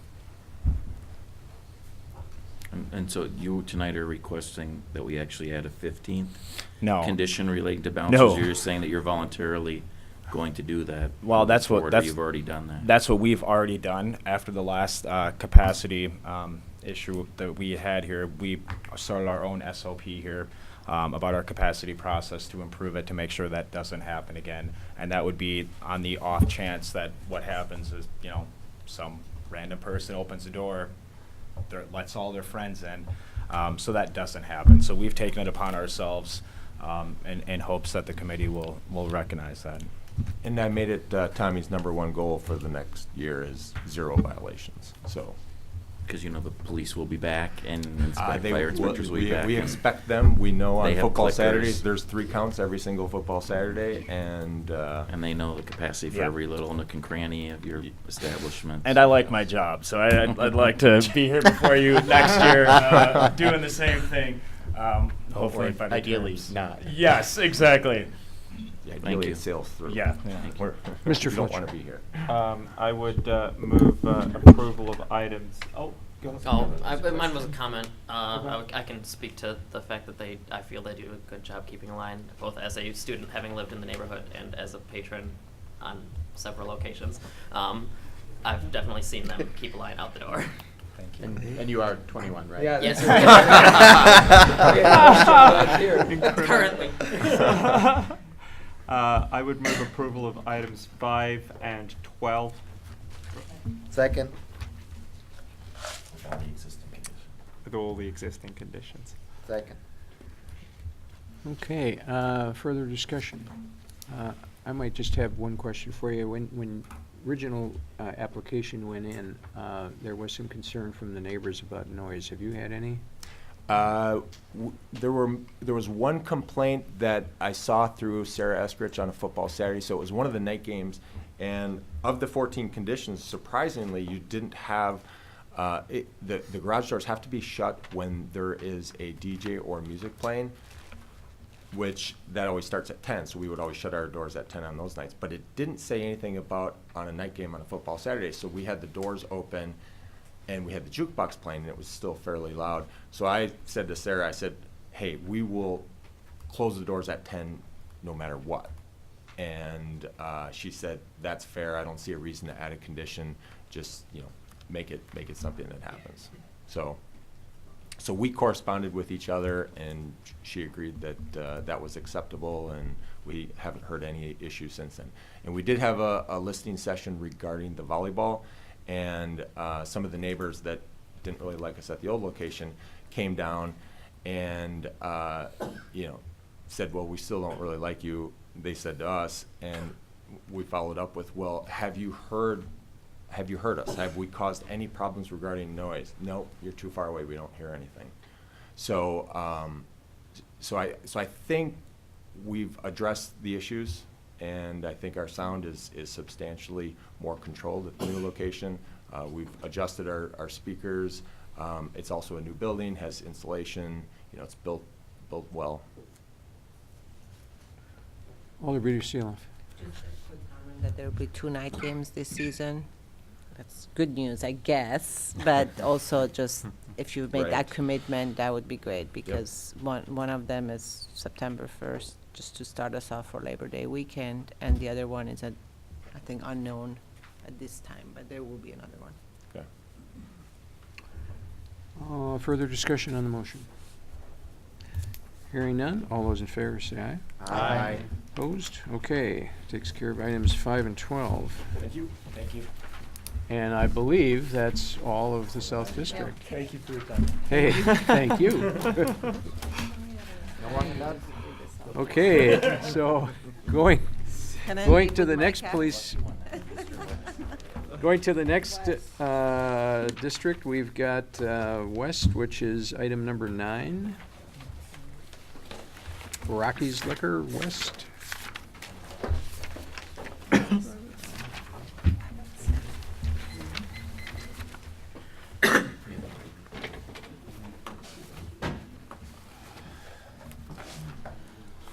Okay,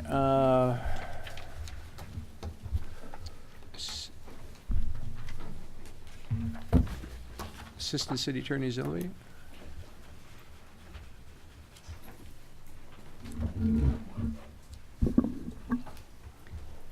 I don't know if the committee remembers, it wasn't that long ago that Captain Nelson was here to talk about concerns of Rockies West on the Beltline. And I don't remember now if the committee wanted them to come or if we separated them out for discussion of what's been happening since the last time they were here. It says you separated it. Did I? Yeah. Oh. Yeah, Maybe the captain told me to, but Lieutenant Shalecki can speak to what has been going on since the West District was last here to talk about Rockies. So we've done a number of compliance checks in the interim. The compliance checks have had someone who's licensed on the premises, with the exception of one occasion in which someone had a probationary license which had expired, and I was told that the regular license was in the mail, and so when we checked back later, that license was up to date. They've had someone on the premises since then that has had a license. I don't know about the building inspection and whether those are current through them or not. Questions of Attorney Zillevi or Lieutenant Shalecki. Common spelling. Yes, I won't try that. And I'm glad you pronounced it first. Mr. Fletcher. So, is the conditions as they stand on the license, are there any suggestions in terms of amending those, keeping those the same from the piece of paper? I don't think that we have anything that we would be looking to change. I think the only thing, if there's not something in here about trash, that would be the only thing that we would potentially want to add, because that was one of the BI complaints, which we've got photos of the amount of trash and bed frames and the like that were on the property. In regards to items being sold on the premises, I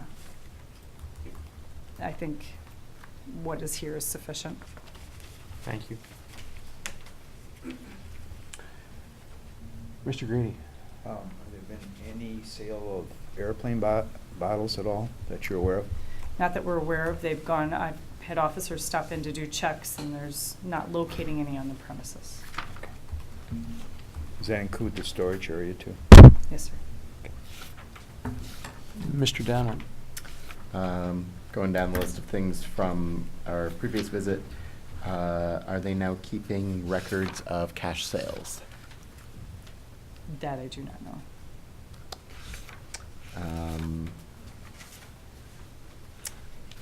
I've got other questions, but not for you.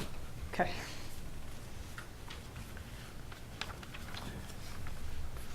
Alder Revere. I'm curious, has there been any prosecution of this establishment since we last visited with you on this? Attorney It's- Zillevi? It's in process. I mean, it hasn't been in court yet. Oh, so, but a long-form complaint has been served Yes, upon the not served on them. It's in, drafting? Or- yeah. Is it appropriate to ask what those charges are that are alleged, or specific, are they specific conditions of their license that were Right. that are violations relating to product size mostly, or And not having a licensed person. operator? Mhm. Okay. Could either of you refresh our memory in terms of what the building inspection issues were beyond refuse? I can't remember what what Captain Nelson told us at that ALRC meeting a few months ago in terms of specifics. Was it junk, trash, and debris in the parking lot? And obviously I remember that the neighboring residents complained about litter on their own property, but in terms of the actual license holder and the property she owns or controls. So what they have listed on the copies I have is for a shorter term notice for removed junk, loose trash, debris. And then the longer term notice was related to electrical, second electrical, and a third electrical. Okay. And you probably know the answer to this. I believe Captain Nelson confirmed that all the signage and video camera requirements on the license have been met? So your officers have documented that the appropriate signage, do you know, is in place in terms of no trespassing and the video cameras in working order? Pictures. Oh, great, thank you. They have checked it. I can't say whether they've documented that. But your understanding, you don't have any, They're in any, compliance. they are in compliance. Thank you, thanks. Further question, Alderman Seeloff. Well, I wanted to give the applicant an opportunity to maybe let us know if there is anything about the conditions you would like to see. I would like to sell the 200 ml bottles and airplane size bottles. My bills, it's so hard to pay employee and pay the bills. I will keep all the others. You want to pass around the photographs and speak to them, please? These are the pictures when I bought the store. It was gonna take me time to get that store straight, and those are the new pictures. Yeah.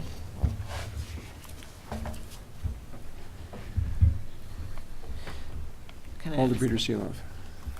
So have you had we previously had like neighbors come and it's good to see that nobody's here tonight. So have you also had any conversations? Oh, there is somebody, okay. Yeah, we have. Sorry, I didn't think. We have two folks who will Okay. Have you had, my apologies, I didn't know there was anybody in queue. Have you had any conversations about the removal of that condition with your alder? Yes. And I invited Alder Cheeks to come over. I was working there last Sunday, but he got a little busy. He planned to come, and I guess he just emailed the city clerk email about what his thoughts are. Okay. Thank you. Yeah. He was in another meeting. I don't have anything in our licensing inbox. It's possible he emailed. Maybe Mary Beth. committee. I don't have access We to haven't that. received anything from If them. emailed clerk, I don't have access to that. Additional questions of either the city attorney's office, PD, or the applicant? Oliver Rivera. Thank you. So I just wanted to give you the opportunity to more specifically comment on some of the questions I had asked about the building inspection orders, Building junk, trash, and inspection, debris, and other- There were two things that I needed to clear from building inspection. One, like cleaning of outside, that was passed like a month ago. And then the second was some electrical things that was supposed to be done, and they got done recently. The electrician has to move some appointment. I had to switch electrician with the rain and everything. The day they were supposed to come, it was raining and it was outside work. And then I was moved back for another month appointment. They were busy. So then I went to different electrician and it's all done. And email has been forwarded to the city attorney who is handling that situation. So the building inspectors have come He back cleared. and told you that Yep. you're in compliance for both Yep. junk, trash, and Yep. debris and the electrical? Yes, everything is issue. being cleared by him. So you're in full compliance with building inspection now? Yes. And the inspector name is Stahl. Mike Stahl? Yes. Yeah. So the photos, which we haven't seen yet on this side of the table, those show that the no trespassing signage is clear Everything is on. and in order, and what Every- do the other photos show? Like cleaning of the general store inside. When I bought the store, everywhere it was clutter. I have This is a to lot go cleaner. from new shelving to everything. And with whatever capital I'm generating, I'm trying to improve, because in the long run, that building I own, the previous owner did not own that building, so I want to put input. But then it will go how I am generating the capital. I want to do the parking lot outside. I want to do the parking space so that the customers know how many spaces with the yellow thing. But if you will approve my license and I will have my sales a little higher, I will do every effort to keep that building nice and clean, and it will be seen from far that this building has so many changes since I took over. Lastly, I'm curious if you could generally state about what percentage of your business is in the single or 4-pack of beer, because we had a The lot of beer- debate over that condition both at the ALRC and the city council. Sir, beer conditions were already taken off. Oh, I know, but so I'm curious, are you selling a lot of single cans and bottles of beer and 4-packs of beer? Yes, that area sells smaller quantity, not bigger quantity. It's just like people buy like smaller quantity over there. The big bottles does not go as good as the small bottles go. So you are selling a lot? The of- beer ones. Right, Yeah. of 4-packs or Yeah, less? yeah. Okay, thank you. Alder Breeder Seeloff. We just received an email from Alder Chicks, he sent it to the entire, Yeah. probably, to the entire committee.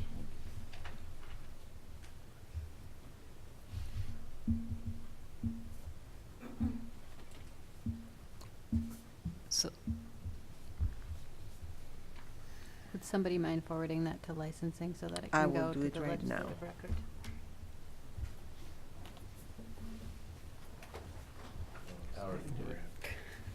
I did it too, so you get to.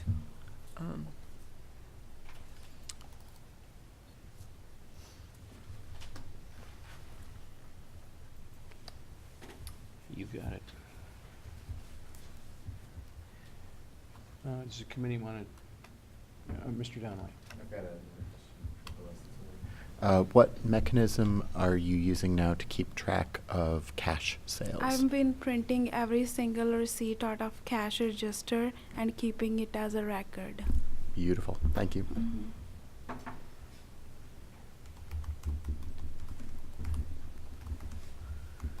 Would you just give the committee a minute? We just got the email from Okay.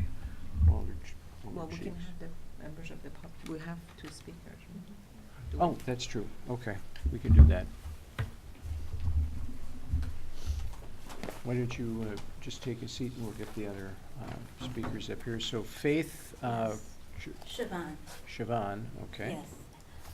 I live at 4337 Britta Drive, which is about a quarter of a mile from the liquor store.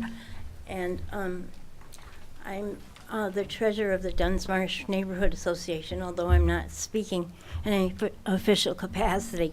I also work with the Allied Partners, which is a religious organization to help kids in the area. And I'm a member of the Prairie Unitarian Church, which is in the neighborhood. All of which is just to say that I know a lot about the dynamic of the neighborhood. And the reason I'm telling you this is because there's a lot more going on socioeconomically and racially in terms of neighborhood opposition to the liquor store than just litter and drug deals. It's more about the fact that the housing right behind the liquor store is a bunch of very nice starter houses where white people live. And their property values are going up. And to get to the liquor store from the Allied Drive area, where people don't have cars, you have to walk through that neighborhood. And sometimes code words like drug deals and litter are used because people don't want to say, I don't want those people walking through my neighborhood. And it may seem far-fetched in this day and age, but that's what's going on. My daughter and granddaughter and I pick up litter all over the neighborhood. There's much less litter near the liquor store than there is at the other end of the neighborhood at the gas stations. There is drug dealing in our neighborhood. There is litter in our neighborhood.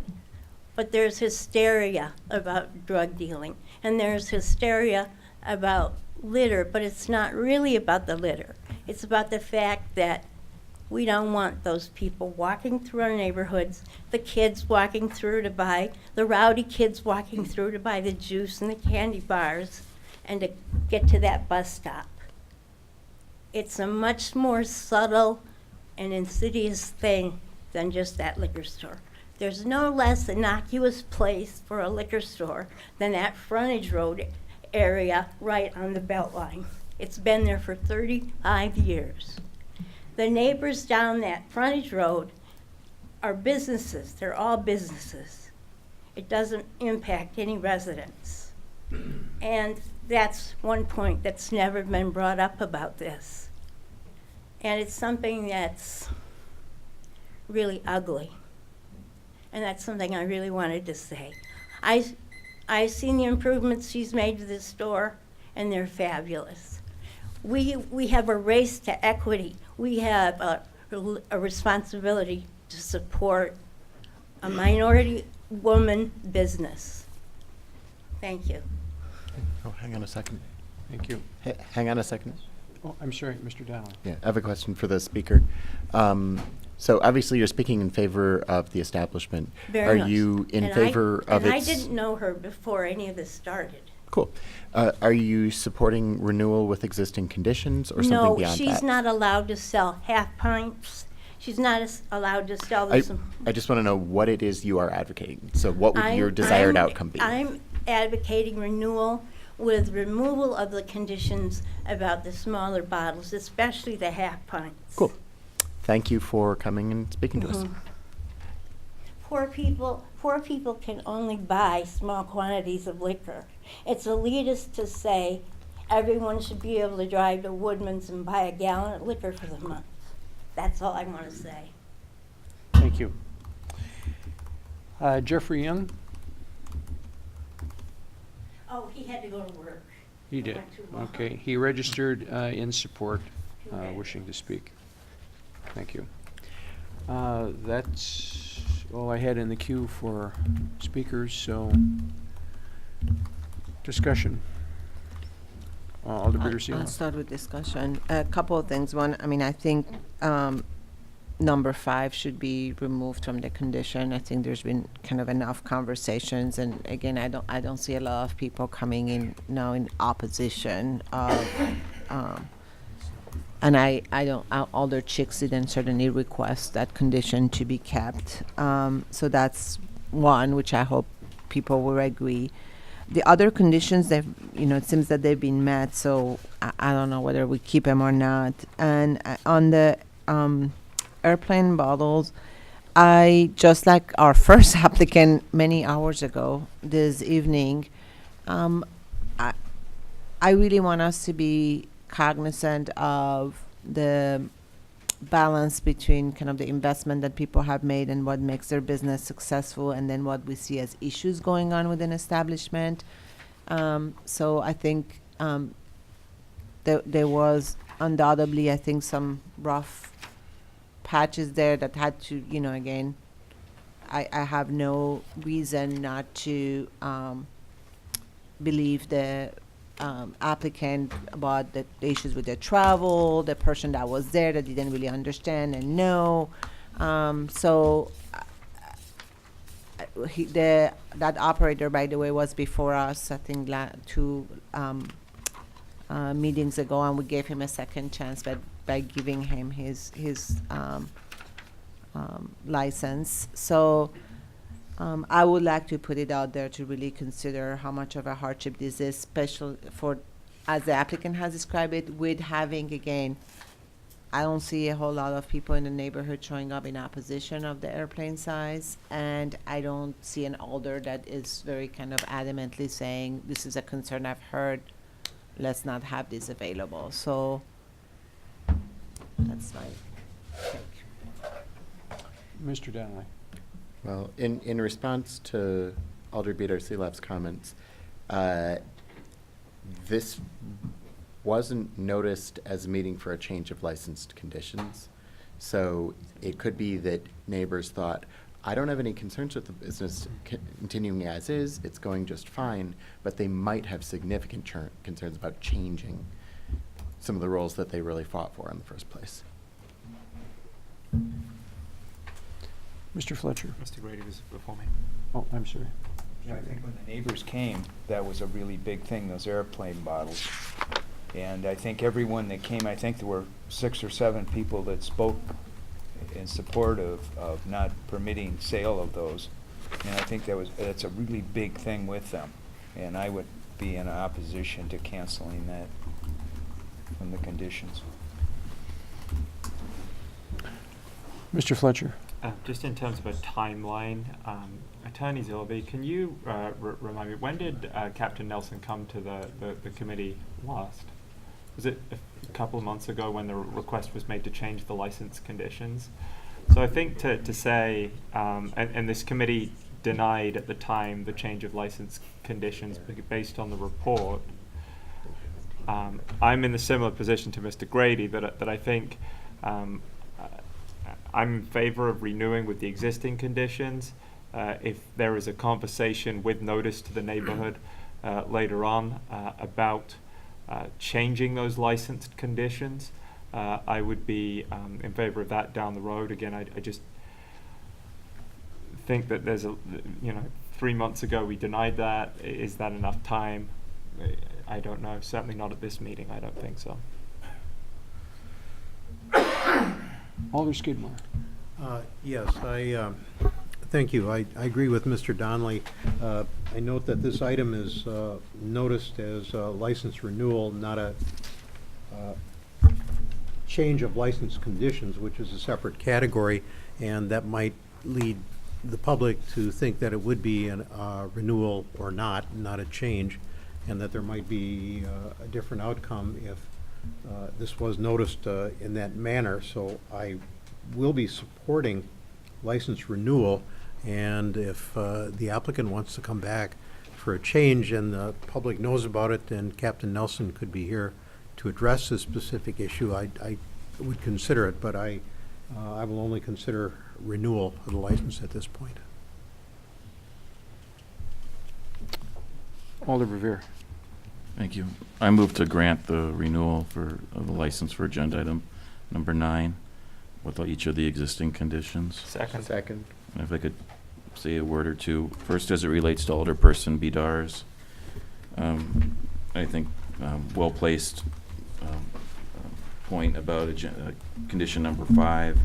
I don't feel comfortable removing that tonight without the official input of the neighborhood association, and if Alderperson Cheeks or others could secure that by the June 6th council meeting where this will be on the agenda, certainly that could be removed at the coming council meeting. But I don't feel comfortable removing it tonight.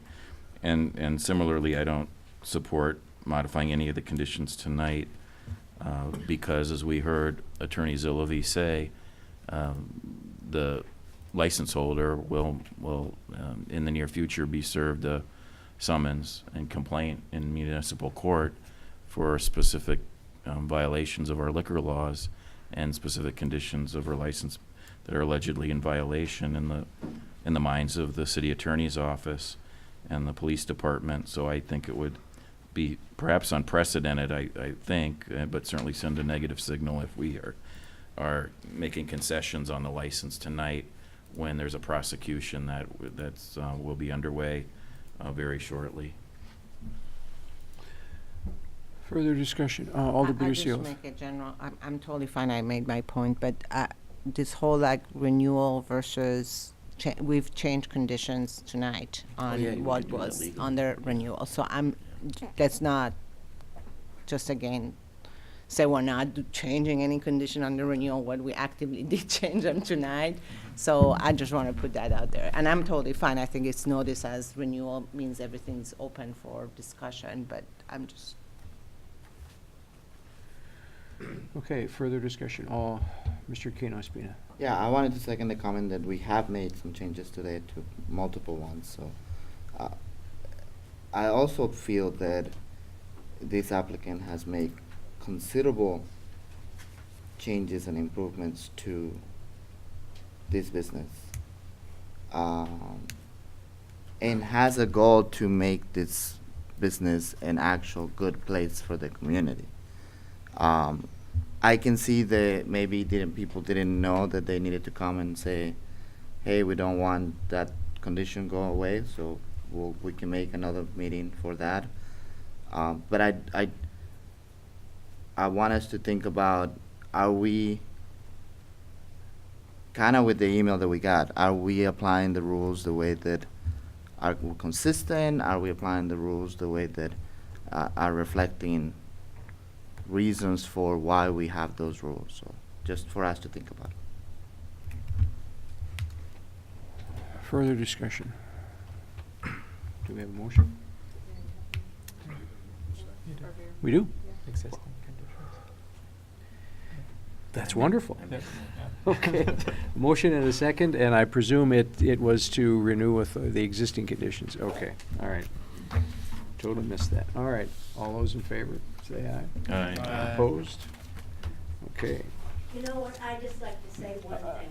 You people. No, I don't care. You people are all white, and your attitude toward white applicants was way different than it was toward minority applicants. Maybe it's subconscious, but it was certainly there, and it's disgusting. You're wrong. No, I'm not. You better examine your own consciences.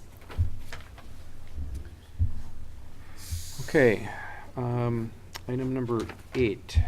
We'll shift into the East District. East District. BKM, doing business as the Beer Garden at Old Brick Park. We have no registrants. I see. You didn't fill out a form? I'm sorry? You didn't fill out a form? You can do it later. You Yep. can do it after you're done. Okay, Assistant City Attorney Zillaby. Requested automatically. Yeah, did you have anything that you wanted to? We're not even open yet. I'm sorry? We're not even open. You don't have anything to say about the beer garden at Right. Old Brick Park, correct? I understand. Does Lieutenant Paraguay wish to say anything at East District meetings? Okay. Captain Snyder's. Is Captain Snyder in charge of this personally? It hasn't led to the lieutenants or? Okay, so what is the committee's pleasure? Well, could we get an update on when they're opening? Mr. Kano Spina. I just have a couple of questions for you, and hopefully we can move this along. So if you can let us know how you're doing when we're opening, how's it's progressing, and also what other steps are, like last time I talked to your business manager or the person saying, Sure. what are the steps that you're making to bring more people to feel comfortable with this thing? Sure. So status update is we've hired our manager who you met last week. We're in the process of obtaining the full final approvals from city staff on exterior design, waiting on MG&E to do an electrical upgrade for the feed that comes from the street to the building that we need to operate. So we've got a couple of weeks left before we can open up, which is, we want it to be open by now, so you would have something to actually review, but we'll be there soon. All fingers crossed, things happen quickly for us. I think the second question is about the relationship with the opponents. We haven't heard anything actually. We heard from one individual after last week's meeting, just following up with some questions that hopefully we have answered. If not, she certainly will let us know. And I've had a number of other meetings with members of the community and contacts from members of the community. And again, our impression is an overwhelmingly positive response to our proposal, and we hope that continues and that we operate it within the law and within the conditions that this body has set, and in accordance with the agreement that was passed by the council in March. So if we do a good job, and that's our intent, obviously, we hope to have a very positive relationship with the neighborhood. Thank you. Mr. Fletcher. There's no one else in the queue for questions. I believe this has been discussed quite extensively. As was stated earlier, I would move approval of agenda item 8 with all existing conditions. Second. Okay, further discussion? And that includes separation next year. And I assume you should remove the condition requesting separation this year? That would be a friendly But amendment. separation next year. Yes. Okay. Is that your motion? I think given the discussion, I would be amenable to separate automatic separation next year. Second. Okay, so move approval with the current conditions and then set it up for separation next year. Okay. Further discussion? Hearing none, all those in favor? Oh, I'm sorry. Is that actually, was that already a condition on there, the separation next year? No. Okay, then I move that we do not add that as a condition. It's real easy to separate something. Any alder can ask, any member of the committee can ask, MPD can ask, city attorney can ask. Okay. Wait, you're Is making there a a formal second to my so motion do to they- amend the motion? What was, do you need a second? Yes, second. I don't think we need to automatically renew. Okay. All right, so we have a motion to Separate. amend the primary motion. As shown by tonight. Any further discussion? Hearing Well, none, just- all, this is on the Donnelly amendment? yes. Yeah. Yeah, I would just respectfully disagree, and maybe it's because I sat through even more meetings than all of you did as an alder person on this, both at the city Board of Estimates and the Common Council, but I think we owe it to the literally dozens of neighbors to, at a minimum, give them some assurance that we'll take the time to revisit this a year from now. So that's already a And- condition. Right, so isn't The the motion license to will remove automatically it? be separated during annual renewal in 2017 and 2018. Right. Oh, so it's not a new one being added. Right, I thought your motion was to delete that. I asked if it was a new condition being added, in which case I was gonna disagree. If it's an existing one, that's fine. Oh, you're withdrawing your motion, Yeah. okay. So I withdraw my motion if that's okay with Alder Beedars. Okay, so we are down to the primary motion. Any further discussion? Hearing none, all those in favor say aye. Aye. Opposed? Okay. So then we are at, Thanks for your patience. It gets better. Spending the night with us. what do we have? 11? 13? We're still on East. Tim is still here. 17, right? We have 17. Yeah, item 17. Diego Enterprises. Do we have anyone? We do. Assistant City Attorney Zillivi and Lieutenant Paraguay. This was separated out. I think the East District has gotten some noise complaints. I am aware of a noise complaint. And this was from February. And this individual said they actually like the restaurant during regular hours and support their outdoor seating and whatever noise that brings until 10 p.m., which was their normal closing hours. The noise seems to be from 10:30 p.m. to 2:30 a.m., mostly Friday and Saturday nights. And that was after they got their entertainment license. And then Lieutenant Paraguay can speak to a couple other issues associated with. Yeah, the overall calls for service isn't all that high there, but we have seen an increase in disorderly conduct and disturbances. And the one recently, just a couple weeks ago, where there was a report of 100, but when the patrol got there, it was closer to 20 to 30 that were involved in an altercation where a guy got hit over the head with a bottle. That spilled into another nearby tavern where shots were fired. The only reason we know it was the same people because we contacted both people at the both bars. So one of the patrons in the bar said that she goes there quite often, but is getting concerned with all the altercations that are happening around bar time. We are getting a little bit of a noise, especially with the karaoke.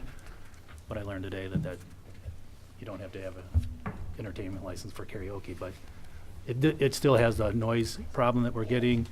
And other than that, it's been pretty good when it's the restaurant hours, but when it's getting later at night, I think the disturbances are increasing, and we're a little bit concerned now that the weather's getting nice out. Questions for Lieutenant Piragoy or Assistant City Attorney Zolder? And I think a couple things that might be helpful, one would be a neighborhood meeting with the establishment, just to address the noise and what the concerns are from the neighbors in that regard, and then A meeting with our staff for Safe Tavern training.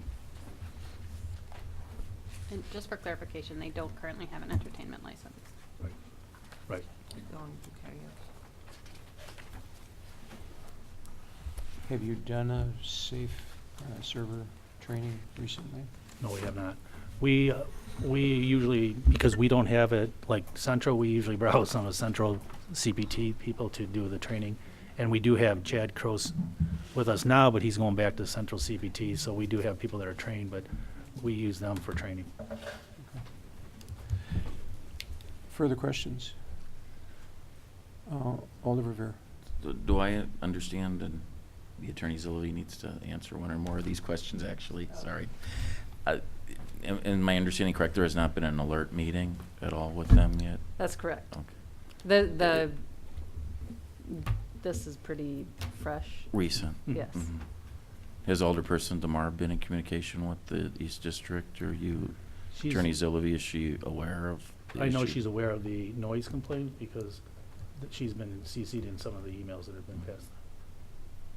Do you have any, beyond having training and by neighborhood meeting, is that with input from Alderperson DeMar? Is she willing to, interested in hosting a neighborhood meeting in terms of the recommendations for how to proceed tonight? I have not contacted her on that. I have not communicated I mean, I with presume that her. she'd be willing to do it. I just, Yes. typically that's the alder of the district's the one that calls those meetings. But Did- again, the timing with all of this, with the most recent violent incident and then renewal, I mean, there hasn't been a whole lot of time for communication with the alder. Would tonight's discussion kind of take the place of an alert meeting, or do you foresee an alert meeting also? I would be happier with an actual alert meeting. More gets fleshed out at those. Yeah.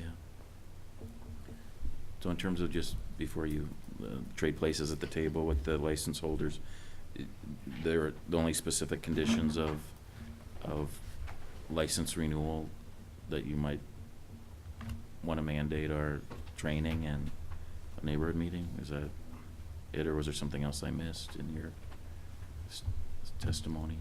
No, and to be fair, we have not approached them with that because of the timing. I'm sorry, Tim? To be fair to the establishment, we have not had They're time hearing to. it right now for the first time. Right, Yeah. so- Very good. Right. Okay, thank you. Thank you, Bill. Oh, actually, I've got a question. There's another for question. MPD. Donnelly? You're okay. What evidence, if any, have you seen of entertainment that would be in violation of a lack of entertainment license happening there? My understanding, they don't have an entertainment Right, license. so they don't have an entertainment license. Have you seen anything there that you would not be allowed to do without an entertainment license?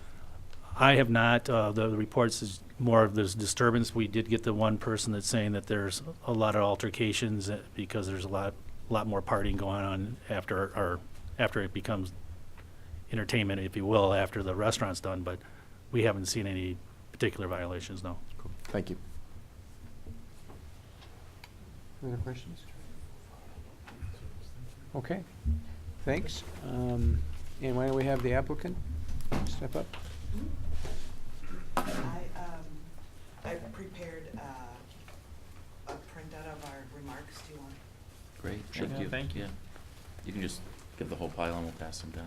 I got to keep one so I know what I'm going to say. Okay, so why don't, you know the drill, introduce yourself, so Yep. we've got you on record. And Yeah. Hi, my name is Amy Volkman. I am here representing Kuko's Restaurant, along with Oscar, who is the manager of Kuko's Restaurant. I asked one question. You say representing. Are you an attorney? I am not representing, I am here to help. Okay, what's your relationship So- to the licensed establishment? So I am well, he makes me do dishes sometimes. I just am a friend and help. I am not paid. I don't represent them. I use, yeah. Okay. So, okay. We, with the license renewal, understood that there is separation because of the noise complaints. We are fully aware of that ahead of time and have taken proactive steps to address that, some of which we've put here on the document that's passed around. To be clear, we have karaoke only 4 hours on Friday and 4 hours on Saturday from 10 to 2. And we don't have karaoke any other times during the week. The restaurant closes at 9 during the week, Sunday through Thursday. We do keep the restaurant open during karaoke hours till 1 o'clock, even though there is karaoke. Steps we've taken are things like we now have a Ronnie, who's a former sheriff's deputy that is our bouncer, security person on Friday and Saturday nights to be at the front door to make sure of the traffic going in and out, make sure there's no alcohol taken outside. If you if you know the restaurant, you know that the whole place is glass front, so he stays there so he can easily monitor by just looking outside what's going on in the front of the building. The front of the building, if you're in the restaurant and you're looking out, you look straight out at Dean Clinic and their parking lot that goes all the way back to Beaumatic. And then toward the west is the PDQ gas station and car wash, and then the railroad tracks to the other side. And he can basically see the entire parking lot except for right around the corner. There is a huge outside cooler where food storage and beer has been typically kept, realizing that every time we open the back door to get inventory, because very, very limited space inside the restaurant, that's letting the music out. The beer has been brought in and put in a small storage room now so that less trips have to be in and out of the back door. Completely turned the operation of the karaoke around. Actually, Oscar remodeled the restaurant to face the speakers the opposite way, so they face the parking lot and the commercial area where there's nobody there. And then making sure that all alcohol sales are cut off at 1:30 to allow people to kind of finish up. The karaoke stopped at 1:30, and then people can are not rushed outside all at once. So we're hoping that those are some positive steps to help alleviate some of the issues. Thank you. Mr. Fletcher. Just one quick question. When did you, and you may have said this, but when did you implement these mitigation techniques? When did you hire Ronnie? Like about 2 months ago? About 2 months ago. So, and have you seen a noticeable improvement? Have you had any complaints about since then? In your minds? No?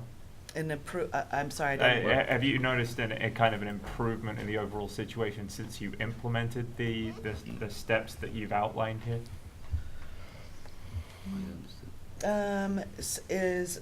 By having the security, having him there, is that helpful? Has it been helpful to keep the parking lot clean and things like that? A lot. And Yeah, a lot. Okay, thank you. Help a lot. Questions of the license holder? Assistant Attorney Zellaby. Who is the liquor beer agent? Carlos Quiroga. Quiroga. Sorry. Carlos Quiroga. And he's the owner? He's the owner. Okay, why is he not here? We called and asked if we could come in his stead, and we were told that we could. Is he out of town? Can I ask why he couldn't come? We were not able to, we received the registered letter and were not able to contact him. I called the city clerk's office and asked, since he's the manager, and I've kind of been involved in the conditional use permit and different things over the past couple years, if we would be able to represent, and they told me that that would be fine as long as we were able to answer the questions that you needed to have answered, which we can. He's there every day and I'm involved. Well, that's too bad, because that's really not okay. I believe the answer was it would be better than not having anybody show up. True. Maybe. But it's not really okay. I mean, because we have an owner and a liquor beer agent who is responsible for this place who is not here. And I'm a little concerned that you couldn't get a hold of him because he's supposed to be involved in the day-to-day operations of the business. I think he's at a church retreat in Illinois, a witness retreat. Not sure. So, but I didn't really pursue it that much, honestly, because I just assumed, since we've been here before, Well, did he get that, so, that we would be okay.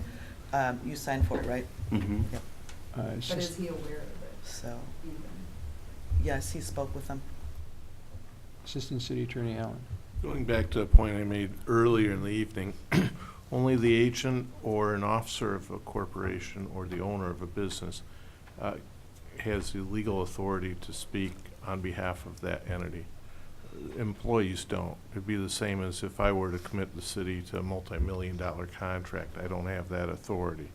So it's nice Be a that they're bad here. idea anyway. Not if it was for me to hire me as a consultant, I think it'd be a great idea. But anyway, they don't have the legal authority to represent the business here. They're here as individual citizens, basically. One issue I do have is I know this establishment. I know it's been sold a couple of times, once within the family, once to someone else. Are one of you purchasing this, or do one of you have an ownership interest in this business? Neither one of us at this point do. no. Okay, they don't have any authority to speak on behalf of the business, any legal authority. So I don't know what the committee wants to do with this, but it's nice that they're here to give you some information, but they can't commit the business to anything. Alder Revere. Well, just following on that, up on that point, thank you to Attorney Allen.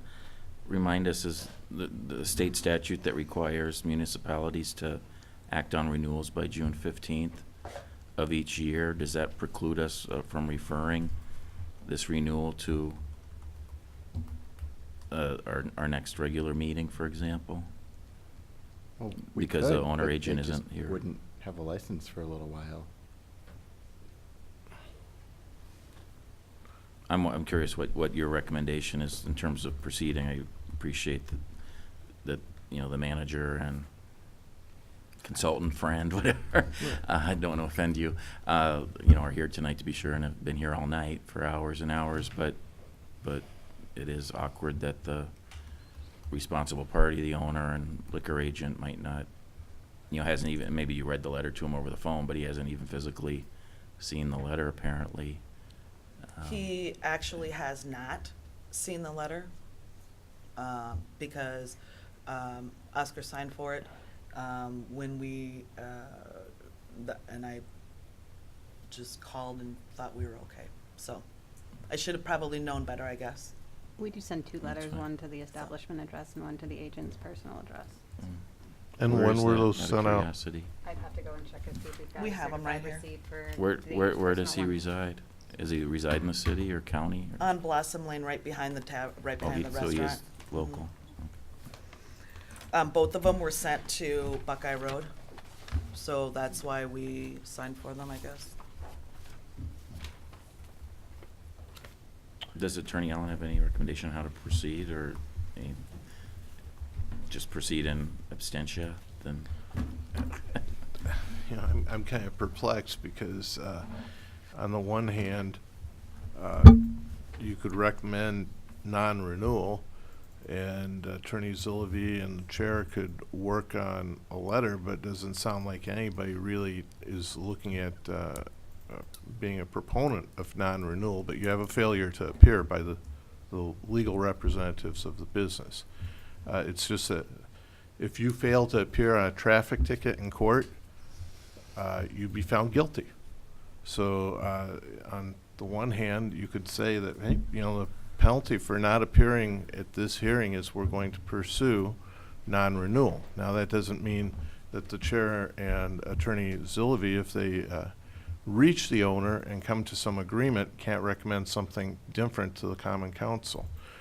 Or you could go ahead, these are conditions that you could unilaterally impose upon a licensed establishment. I don't have any, there's no state law that preempts your authority to impose the two conditions that have been requested. So you could proceed in that manner as well. Mr. Donnelly and then Mr. Kano-Spina. I believe we do have precedent for this. This happened with Osaka House, where the agent wasn't here and I think his son was. Oh, that's right. We asked him questions because even though he wasn't the agent, he was a party involved in the business and could provide us with information, even though he wasn't an official representative. And we did apply unilateral conditions. We also required that the agent show up at a subsequent meeting so we could make sure that he understood the conditions that we had applied. I think all of that is in order. Do you see a problem with it? I see absolutely no problem with that.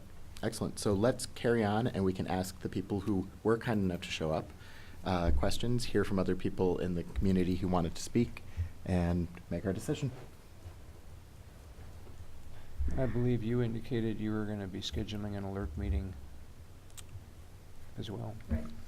And maybe that could get done sooner rather than later as well. Okay. Mr. Said- Kano-Spina. We're connected. You said exactly what I was gonna say. Okay. Further questions of the representatives? Oh, I'm sorry, Alder Rivera. Thank you. I sincerely do appreciate that you're here and that you even gave us written testimony, so thank you. If I could ask you some follow-up questions. You responded to Mr. Fletcher's question about what was the timeline for these mitigation strategies being deployed, and the only response related to when the retired or sheriff's deputy was hired a short time ago.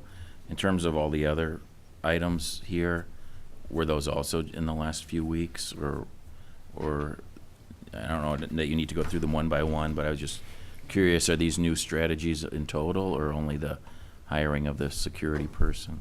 Kind of in total. When did you remodel to? I remodeled like maybe 6 months ago because we have one complaint, one neighbor in the back come talk to me and he said that it's not problem with him, that we have a karaoke, but the bass that was not good, and I say, okay, I'm gonna kill the bass and I'm gonna turn the speakers another way, and he didn't say anything. After that, he was happy. So, And like this, 6 months ago. yeah. And the business plan has always had the kitchen open throughout the evenings on Friday and Saturday nights anyway. That's not new. Is it your belief that all of the noise complaints are relate to the karaoke machine as opposed to voices outside in the patio or parking lot? Pretty much. Do you think it is all about the music from the karaoke? Well, they make a really concerted effort to make sure nobody, even on Friday and Saturday nights, they don't sit outside on the patio area. So even though there's tables there, they don't allow patrons to sit outside there. So we're just assuming it's because we have music too loud. And a lot of people, laughing. And When you say in your testimony that the security person ensured that there's no alcohol in the outside seating area, I guess after 10 PM. Is it your understanding, is that the requirement of the conditional use permit that you cease at 10 PM? Yes. Okay, because it doesn't appear to be on your alcohol license as a condition. I think But it's it's on our on, it's on the CUP. conditional use permit. Mhm. Okay. Yep. So you literally take the tables and chairs away? Or No, they're there, but we don't allow people to sit there. So if you're, if Some- people are some going out people- to have a cigarette, they have to stand? They do, on the corner. Okay.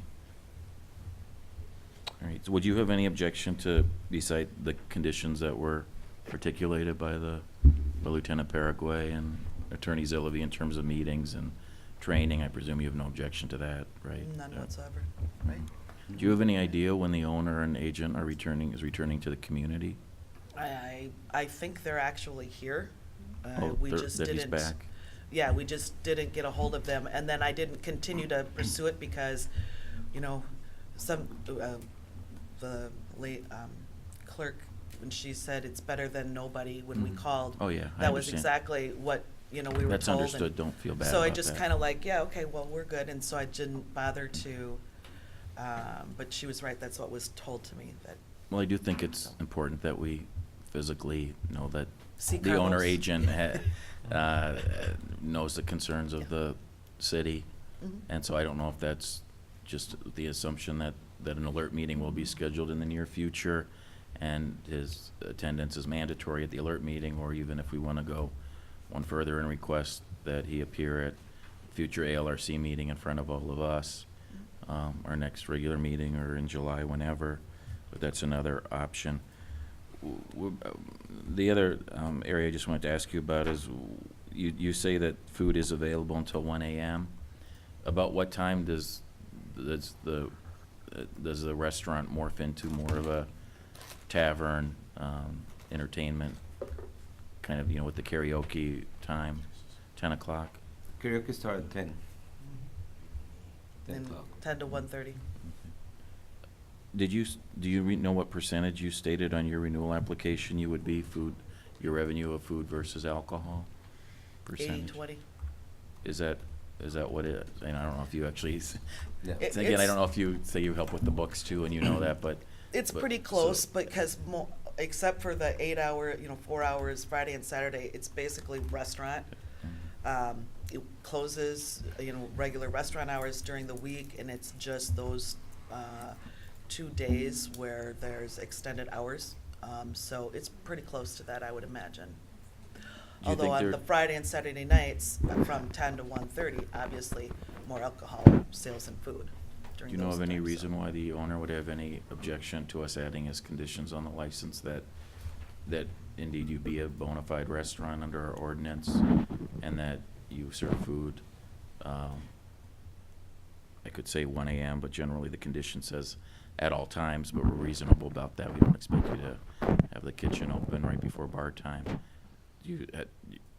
You obviously believe that the revenue is well over 50% food, Yes. correct? Which is what the definition is generally. Yes. Do you have any problem with food being available at all times? Again, we're reasonable in terms of close to bar time. We'd like to cut the food off at 1 o'clock, because that way we can serve the last meal. It takes them a half hour to finish it, let's say, which is when we stop karaoke, which then gives people a chance to get done and get out. So, which would be helpful.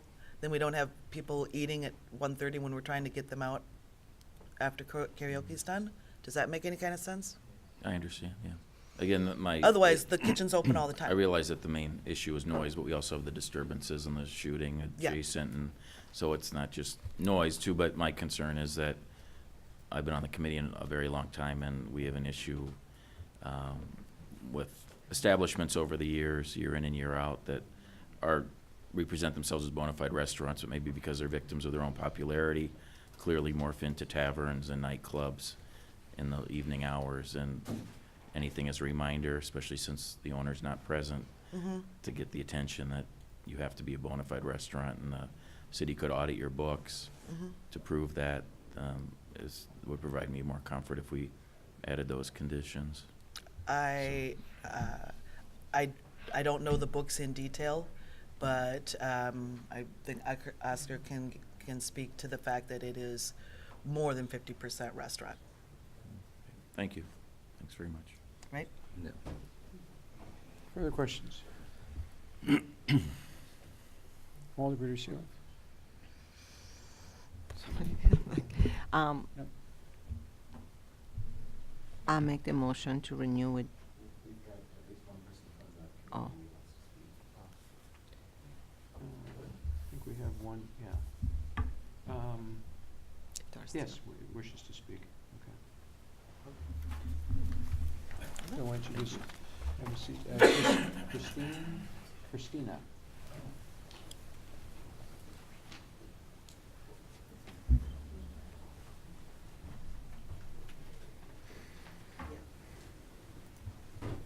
Hello, my name is Christina McKee. I'm going to go ahead and just read what I wrote because it's late and I'll forget something otherwise. My husband, Ryan, and I have lived in the Elvium neighborhood since 2007. We live on the cul-de-sac of Deerwood Drive, and the back of our house faces Kuko's from across the railway. We love the East Side and appreciate and support East Side businesses and restaurants a great deal. We were very excited when Kuko's came into the current location. We even advocated for them as former Elvium Neighborhood Association board members. However, we feel that the situation has turned in the last year to year and a half when it seems that the restaurant changed ownership or management. We're not quite sure what. And they adjusted their hours from 10 p.m. close to 2 a.m. As a result of this change, we've noticed that the after 10 p.m. crowd is entirely a bar crowd and seems to be a dance club scene. We have witnessed DJs with speakers and amps.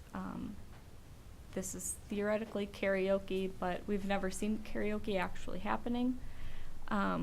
We have seen DJs, we have seen a dance floor. This loud music and the issues accompanying it have been incredibly disruptive to us and our home. Our bedroom faces the back of the house, which in turn faces Kuko's. We understand that a condition of a previous entertainment license request was for Kuko's to employ security personnel and perhaps cart at the door for the late night crowd. We did not see these controls in place when visiting in person to ask to turn the music down. There are loud and rowdy clients entering and exiting. We hear them coming in and out of the building, going outside to smoke and loudly converse with each other. There have also been revving engines going in and out of the parking lot, as well as sound system contests between cars in the parking lot that have gone on for well over an hour. The owner and employees do not appear to intervene with disrespectful parking lot behavior. Furthermore, we've witnessed the employees playing loud and excessive music during closing and cleanup, which extends the noise disturbance onward to 3 a.m. and sometimes later. My husband and I have made several various attempts at resolution. We've had discussions with Oscar, primarily my husband Ryan has, in person and on the phone during daytime hours to request they behave in a more neighborly manner. We've asked to rearrange the portable speakers that are brought in so they're not pointed directly at our house. So it sounds like that has happened. We have attempted to call the restaurant during these times. Sorry, I'll wrap up quickly. To ask them to turn the music down, but the phone has not been answered, I suspect due to the loud volume of the music. Oscar did provide my husband with his cell phone number to text if the music got too loud. We have done that several times. He's always been apologetic and usually adjusts the volume, but it seems like the next night it's right back up. We also installed brand new triple pane windows, and we have a white noise machine in our bedroom, and yet we reverted to wearing earplugs at night to sleep. We've called the police to report the noise complaints on various occasions. We enjoy the restaurant a lot. We want to be neighborly. We love that there's a restaurant here, but the nighttime stuff is really turning into a problem in our home. So That's all Thank I you. got. Any questions? Alder Revere. Thank you. Thanks for your patience. Sure. Being here all night. I presume you've been here since 5:30 like we have. Yep. So we really appreciate it. I'm sorry this has gone on till, is it midnight yet? Almost. So, almost Friday morning. My main question is, you probably didn't get a copy of the testimony from the management, but the mitigation techniques that you heard articulated tonight, have you noticed any improvement at all recently? No, I whatsoever? think we called as recently as 2 weeks ago or a week ago due to noise. So even just last weekend, it was, Yeah. you could hear the. It's every weekend. And you really don't think it's karaoke? You don't hear people singing? It's more like No, my a husband's DJ gone and into the establishment at like 1 o'clock in the morning and. Oh, I actually seen a and DJ actually performing? saw their DJ and dance floor. And you know that's illegal. They don't have an entertainment license. That's concerning. It's concerning to me too. Thank you. Appreciate again your patience with Sure. this. Any further questions? Great. Well, thank you. Thanks. For coming. Discussion. Alder Revere.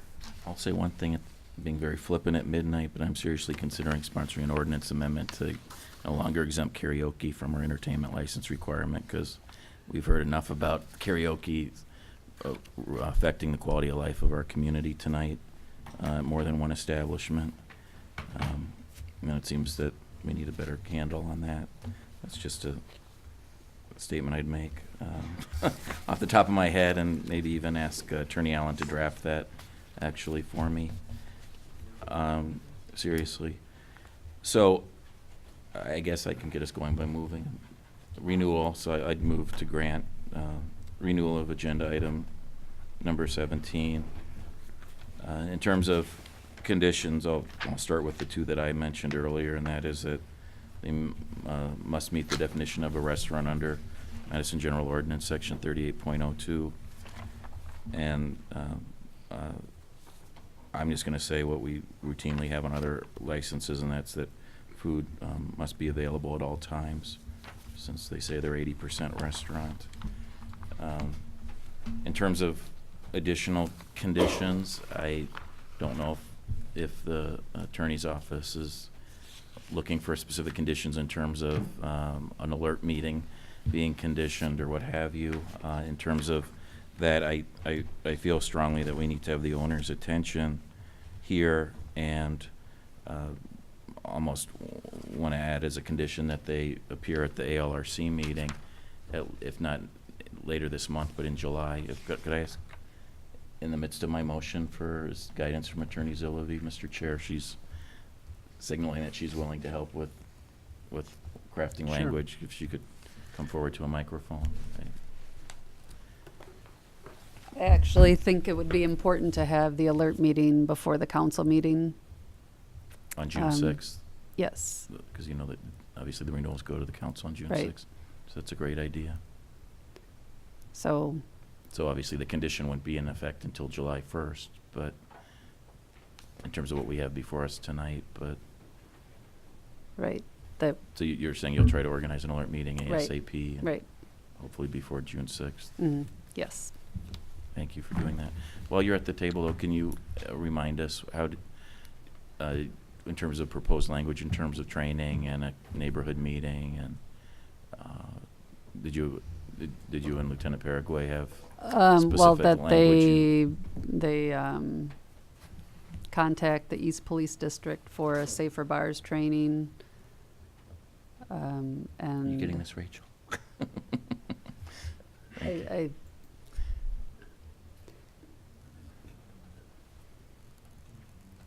Neighborhood meeting, committee meeting, whatever we want to call it. soon. I don't know if you wanna, do you wanna set a time by which?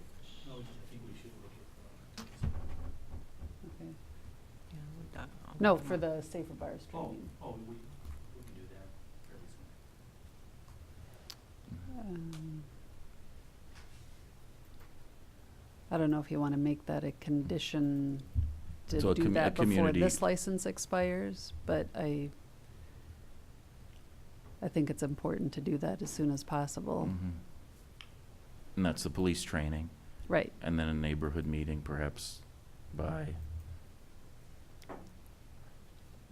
end of July, end of August. Right. Yeah. How about saying they have to come to either the July or August ALRC meeting, that the training has to happen before that, and that the community meetings has to happen before that? That sounds good. I'll second. Thank you. So am I putting the condition as July or August, or are you picking one? I'd say let them choose based on their scheduling capabilities and notify you in a timely manner. But not later than August. No later than August, yes. So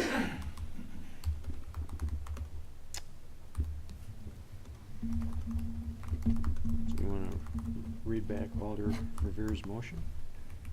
I don't know if I have specific language enough to, Well, I think, at least on the third condition. Mr. Donnelly, would you restate for the record what the last condition is that Sure. incorporates many items? That, let's see, that the license holder will appear at an ALRC meeting no later than August 2017, and that before doing so, he will arrange a community meeting. I think we can do that one a little better, though. What's normal language for that? Must participate? Must participate in a meeting. Well, tonight we've called them community meetings. They And can also in be a called community neighborhood meeting. meetings, but. And if, I'd like to give the licensee credit on being able to do that in a reasonable fashion. And if he comes in and says, you know, yeah, I shouted out the window and nobody showed up, then we'll say, yeah, that's not how that works. And the police training? Oh, I forgot about that. I don't know the name for the police training. Safer bars. And is it realistic that somebody would be able to do safer bars training? Okay, I see them nodding, so.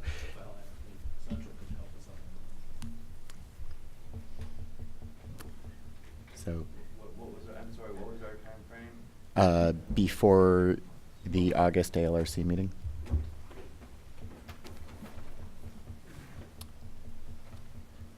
So that what was it, that they'll appear at an ALRC meeting no later than August 2017, and before doing so, will participate in a community meeting and take safer bars training? Good enough? Okay.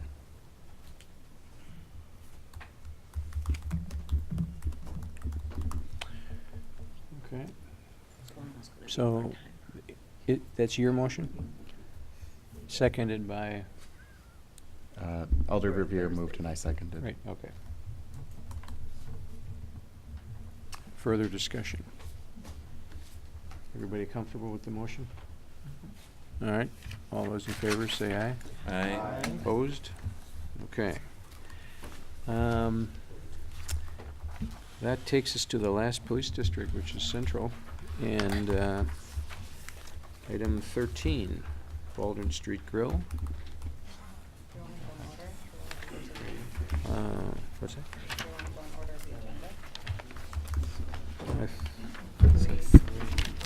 Didn't we?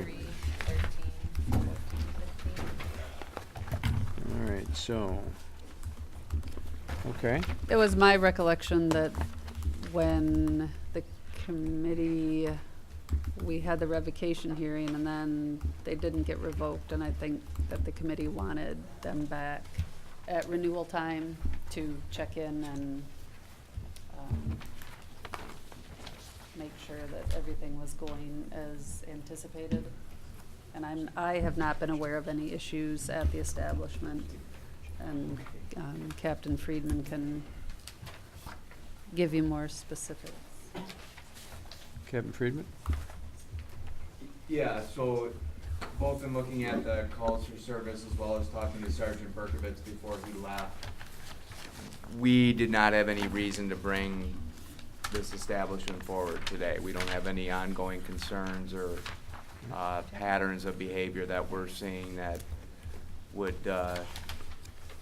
cause us to pause on this particular establishment.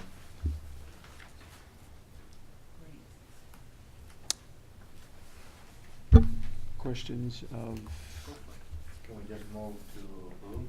With the same conditions? Can we just get an appearance though from the license holder and are you Tim? Yes. Okay, if you could, Tim- I'd like to Tim at least get Tripkoff. that. Do you How do have you- any questions or comments for us right now? No, it's late. Can you? Can we? That's my comment. Can you just refresh, can I go ahead? I know it's late. Obviously, the whole reason why this is even before us wasn't neighborhood issues or whatever, was because, wasn't it Ryan Schultz? Yes, sir. Had the felony OWI conviction. Mhm. So can you just refresh our memory in 1 minute or less what your role is versus Mr. Schultz?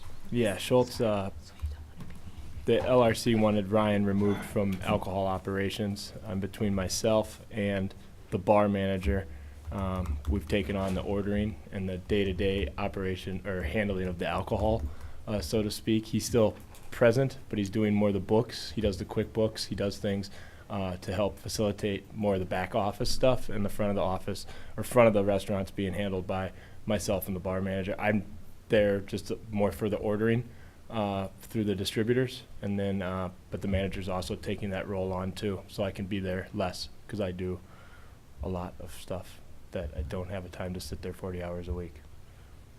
Is Mr. Schultz the owner? He is. 100% owner? So you don't have an ownership interest? I do not. I'm the agent. But here for. Out of curiosity, do you or Attorney Zolli know if how long he's on Department of Corrections supervision until? Is he still on supervision by the DOC? Is he on paper for his felony conviction? I believe he's still on paper, but I don't believe he's. I think he was close to being off. So he's discharged, do you think? Or maybe you know if you'd see him all the time if. I know he still has a breathalyzer in his car. That helps. Mhm. So I'm assuming he's probably still Well, on paper. That's a different, no, that's actually a different condition. Okay, But, so- yeah. I That's was right. just gonna say that he was here earlier tonight, but he had childcare issues. Mr. so he had Schultz to was leave. here? Yeah, he was Oh. here with the agent, but he had to leave because of childcare issues. Thank you. Yeah. Thanks Yeah, for your no patience being here all night. Get to get up at Mr. 5. Fletcher. Given the kind of Yeah. comments from MPD and the city attorney's office, I'd move approval with the existing conditions. Second. Okay, motion and a second, approve with existing conditions. Further discussion? Questions? Hearing none. All those in favor say aye. Aye. Opposed? Great. Thank you. Have a good night. Okay, item number 3, Hail Mary Sports Oh, Grill. would you mind Yep. taking 18? 18 Oh. will take a lot less time than Hail Mary will. Okay. They've been here all night too, right up front.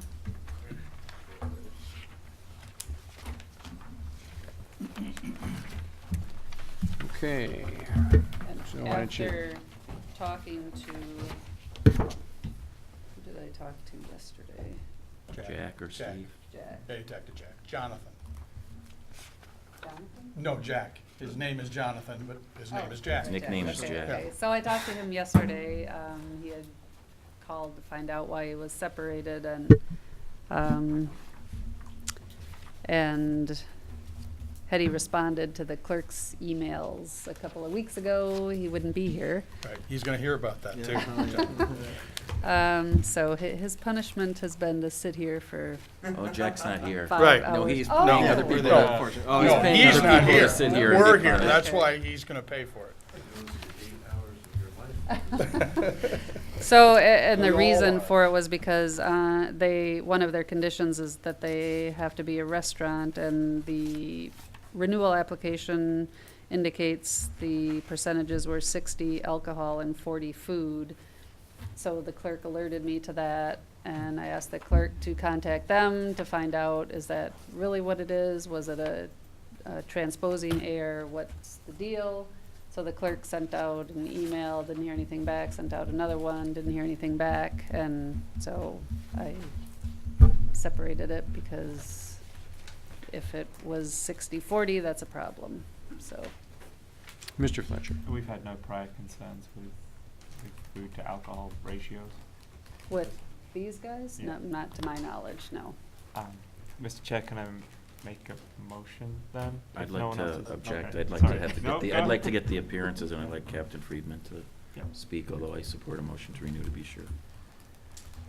Yeah, again, like the previous, this was not something that we were looking for from a police problem standpoint. Looked at the calls for service, talked to Sergeant Berkovitz before he left, and we don't have any concerns. Obviously, if it was a restaurant that served alcohol, we would like to see that continue just as a matter of general principle, being mindful of density, but no issues with how the operation has been running up to this point. And I realize it's very late, but we need to get on the record what the actual percentages are. I don't know if they amended the application or not with Well, the and- clerk's office already, so. And who are these Right, exactly, two? we need to get the appearances. Right, you don't need to just put it, just leave it there.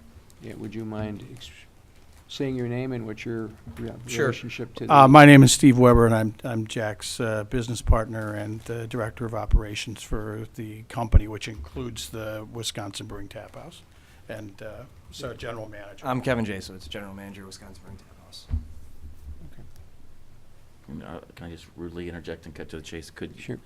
I talked to Jack on the phone, but I don't know what he actually did about the, did he physically, or did somebody come in and physically amend the renewal application? I don't know if he, or- I talked to him today too, and he couldn't, he didn't know if he was supposed to fill out a piece of paper or what he was supposed to do, because it's simply it's just a transposition. It should be 60-40 the other way. We actually, I mean, nothing has changed in the restaurant in years and years and years, and it was just this, our accountant, our bookkeeper, Sam, put the 60 and the 40 in the wrong spots, and Jack, who signs 100 documents and checks and things a day, signed it. So I don't know if he has to, is there an amended document that he needs to sign or something? I don't know. Do you have any quick advice, Attorney Allen? Do they need to amend their renewal application, or is on the record from the business partner clear enough? I'll just say, in the past, we've accepted an email. Email, okay. Saying that that's the mistake, and you'd like to amend it. I'm sure Roger's fine with that then. As my talented assistant articulated, yes. And it may be possible that he already did that. I didn't see Yeah, anything it today. might. I don't know if he sent it It is either. Friday now. When I spoke to him today, he said, I don't know what I'm supposed to do, so. Well, then you'll be able to speak to him and you'll be able to speak to him and have him send an email to the clerk's Oh, office absolutely, sure. Yeah, identifying in that. fact, I'm Okay. gonna speak to him right after this meeting. Wake him up if he's asleep. Yeah. You might not want that on the record. Mr. Kano Spina, did you have a No, I question? was going directly to that question. Okay, Mr. Fletcher. Now I think I'll move approval with the existing license conditions. Second. Okay, a motion and a second. And, Mr. But O'Donnell. with the requirement that that email come in before the council meeting. I'll take that as a friendly Okay. amendment. Okay, Yes. further discussion? Thank you for Hearing your none. patience. Hearing none, all Thank you those, all for your patience. hearing none, all those in favor say aye. Aye. Opposed? Okay, thank you. Thank you all. Good night.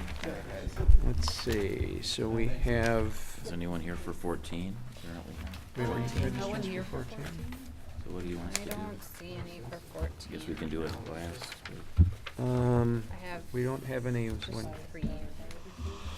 there's no one registered for 14. What was, Well, that's problematic because they have been without a liquor beer agent for Ooh. a while now. Yeah. So. And that's the one where they had a change of agent on our agenda, but And nobody nobody showed showed. up to. Alder Revere? I asked the clerk's office, do we have receipt of service? Is there proof of delivery? I'd have to check. I You don't don't know know off the offhand? top of my head. I mean, I can dig through the files downstairs, but I don't know off the top of my head. I mean, if you're gonna have a lengthy discussion about items 3 and 15, I can do that while that discussion is going on.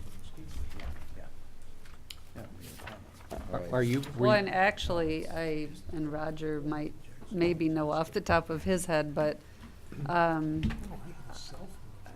isn't it, if they don't have an agent and they don't fix it by the next meeting, isn't the license void? Isn't that a provision?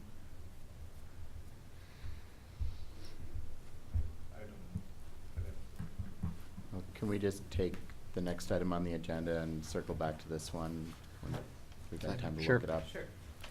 That's fine. So that would be item 15.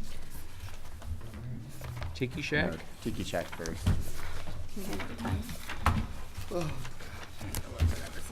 Thank you.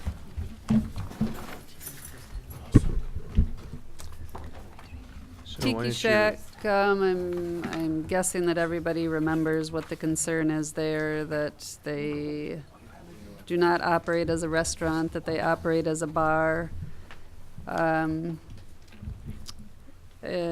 Toward the end of April, the Central Community Policing Team, well, at least one member, I think there were two of them, went in. Around 11 o'clock, wandered into the area that I believe they say is their kitchen. It is a large pantry / small storage area converted into a kitchen. There was a microwave and a refrigerator that was slightly larger than a dorm refrigerator. They had a few bags of chips, and I could see lettuce and shredded cheese in the little fridge. The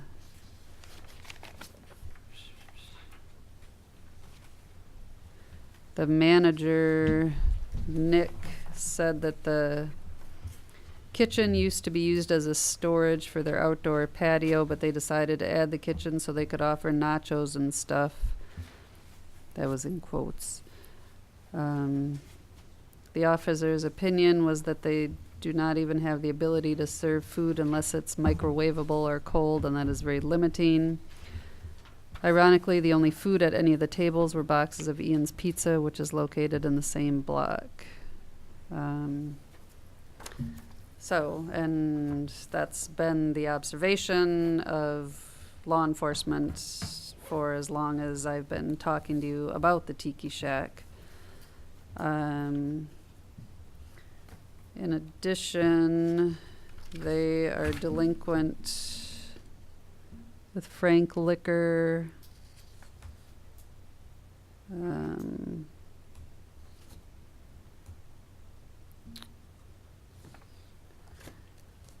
I'm not, wait. Yeah, on this invoice from May 19th, they have a balance due of $4,600 for Frank's Liquor. And then it shows another, oh, that's the same one.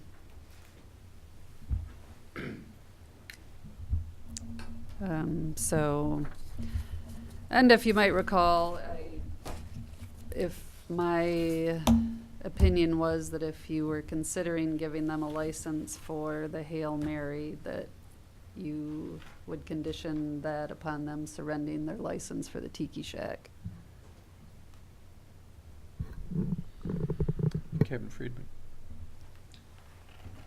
Yeah, not to replow the fields from the last week, but what Attorney Zillavia said is the feedback that I've received from my community policing team officers who have some experience with the Tiki Shack, that there have been no significant events there over the last year, and that's backed up by the calls for service report, but that it does not appear to be operating as a restaurant, or at least it does not appear to have the capacity to run as a restaurant, and that most recent report is the most recent report that I've received on it. So I can't speak that there are any overriding direct public safety concerns beyond, again, the overall concern of adding to the density with Tiki. So. Questions of Assistant City Attorney Zillavie or Captain Friedman? Okay. Alder Rivera. Could I put you on the spot more, Attorney Zillavie, in terms of, obviously you repeated for us a moment ago what your recommendation was as it relates to Hail Mary Right. last Wednesday night when we were all together last. As it relates specifically to Tiki Shack, are you encouraging, assuming that we don't hear big news in a minute that they're willing to surrender their license, are you recommending non-renewal? Do you have any specific recommendation? Is it, I know what your recommendation was as it relates to Hail Mary, but do you have a recommendation as it relates to Tiki Shack's renewal? Or not, that's fine too. I just was curious if you Well, had one. I don't believe they should have that license, given that they're supposed to be a restaurant and they're not. So that would mean non-renewal if there's not a surrender. Right. Okay, thank you. Further discussion? Okay, well, you've heard the comments. Do you have a response? Yes, Danny Module, the agent. So 2 years ago, when we took over the Tiki Shack, we had a huge challenge in front of us. It was a previous operation that we bought. The previous owner's problems were well noted, and relatively little to no food being served, incidences with the police, the list goes on. Over the past 2 years, we've dedicated our livelihoods to improve the Tiki Shack and make it something that we could be proud of. We spent thousands of dollars and countless hours implementing a kitchen that could provide the business with worthy enough food options. Yes, we know it's not a $300,000 commercial kitchen. We hired more staff, both front and back of house, to cope with our rising demand. Last year, as requested by Attorney Zilvey, we underwent the audit, which was solely based on observations that we may not be selling enough food. We happily complied. Over the course of the audit, we had a great dialogue with the auditor, Danielle Hayes, promptly provided her with all and any information she requested. The final audit showed that we met the requirements as stipulated on the license. However, the ALRC still seemed displeased with the results, and notably, we tended to agree. There are times at night where alcohol sales are far more than food sales, but during the day, it's just not the case. So we took further steps to ensure proper promotion of food sales. Hired a social media director this January to post daily food specials on Twitter and Facebook. You can check it out. Literally every day he's posting a different food special we're offering. We added more items to the menu to the point where the Isthmus actually ran an article about us expanding the menu. We wanted to work with you guys, and we hope that eagerness is there. To this date, we've tried our best to not violate any conditions on our license, and we have not. Furthermore, we have a great relationship with our neighbors and policing teams. Over the last 2 years, we can say that we rarely have any incidences for police calls for certain violations. And if I can segue into the Hail Mary with that, the Hail Mary has been met with great positivity and support. We've already hired numerous employees and began opening for lunches. Even knowing the history we have at Tiki Shack, the community and direct neighbors still strongly support our new venture. Captain Friedman has also visited and shown his optimism towards the new plan. Our alderwoman and Common Council President, Marcia Rummel, has also toured the restaurant, met with neighbors and police officers, and gave us her vote of support, well aware of the situation at Tiki Shack. We hope you take their opinions into great consideration. They are the direct representatives responsible for the overall safety and welfare of this area. We hope you consider the application for Hail Mary based on its individual merits, separate of Tiki Shack. Although, yes, we are the same owners, the business model is completely different. And now in response to Attorney Zilvey's request to surrender the license, we have no problem surrendering the license. However, we hope you can understand and work with us. Tiki Shack is bound by a lease, and we have dozens of employees who work there, support their own lives as well as their own families. If it pleases Attorney Zilvey and the committee, if granted a license for a Hail Mary with the conditions previously discussed, we would surrender the Tiki Shack license the day our current lease term ends, January 2018. We hope you understand and can work with us, as this gives our businesses, more importantly our employees, the best chance to succeed. Thank you. Okay, thanks. Questions of the license holder? Mr. Fletcher. One, and it goes back to the audit situation. So if we look at your paperwork, it talks about 33% alcohol, 65% food. Do you believe that you've kind of met that threshold or the restaurant threshold at all times? Those numbers? No. I believe it's something more closer to mid-50s food, mid-40s alcohol. I mean, even so much as, I know the audit from middle of 2015 to the beginning of 2016 showed I believe total sales were like 53% food and 47% alcohol. And again, we noted that, and we noted that was a lot of displeasure. There was some months and some time periods where we weren't meeting the requirements, and that's why we took further action in expanding the menu, hiring a guy to literally sit on Twitter and Facebook every day and come up with clever ways to promote our new food specials. We've actually implemented, like, when you walk in, there's 3 big signs now showing food specials. A little chalkboard we put out. The employees are always advised to add a food special to the sign. So the numbers on there, I will admit that, no, that's something we're striving for, yes. And hopefully in the coming year, yes, we can work our way towards that. Can I ask what the current state of the food menu is at the Tiki Shack then? I think we had a little bit in terms of the police report and some of the kind of anecdotal eyewitness stuff. What's the current state of the food menu? Like she noted, our kitchen we don't have a full commercial kitchen with a hood and ranges and deep fryers. So we do keep it simple. It's tacos, nachos, sandwiches, wraps, quesadillas, sliders, stuff like that. I actually have a copy of one of the menus we're using now. We actually also implement a late night menu, which is essentially a very trimmed down version of this.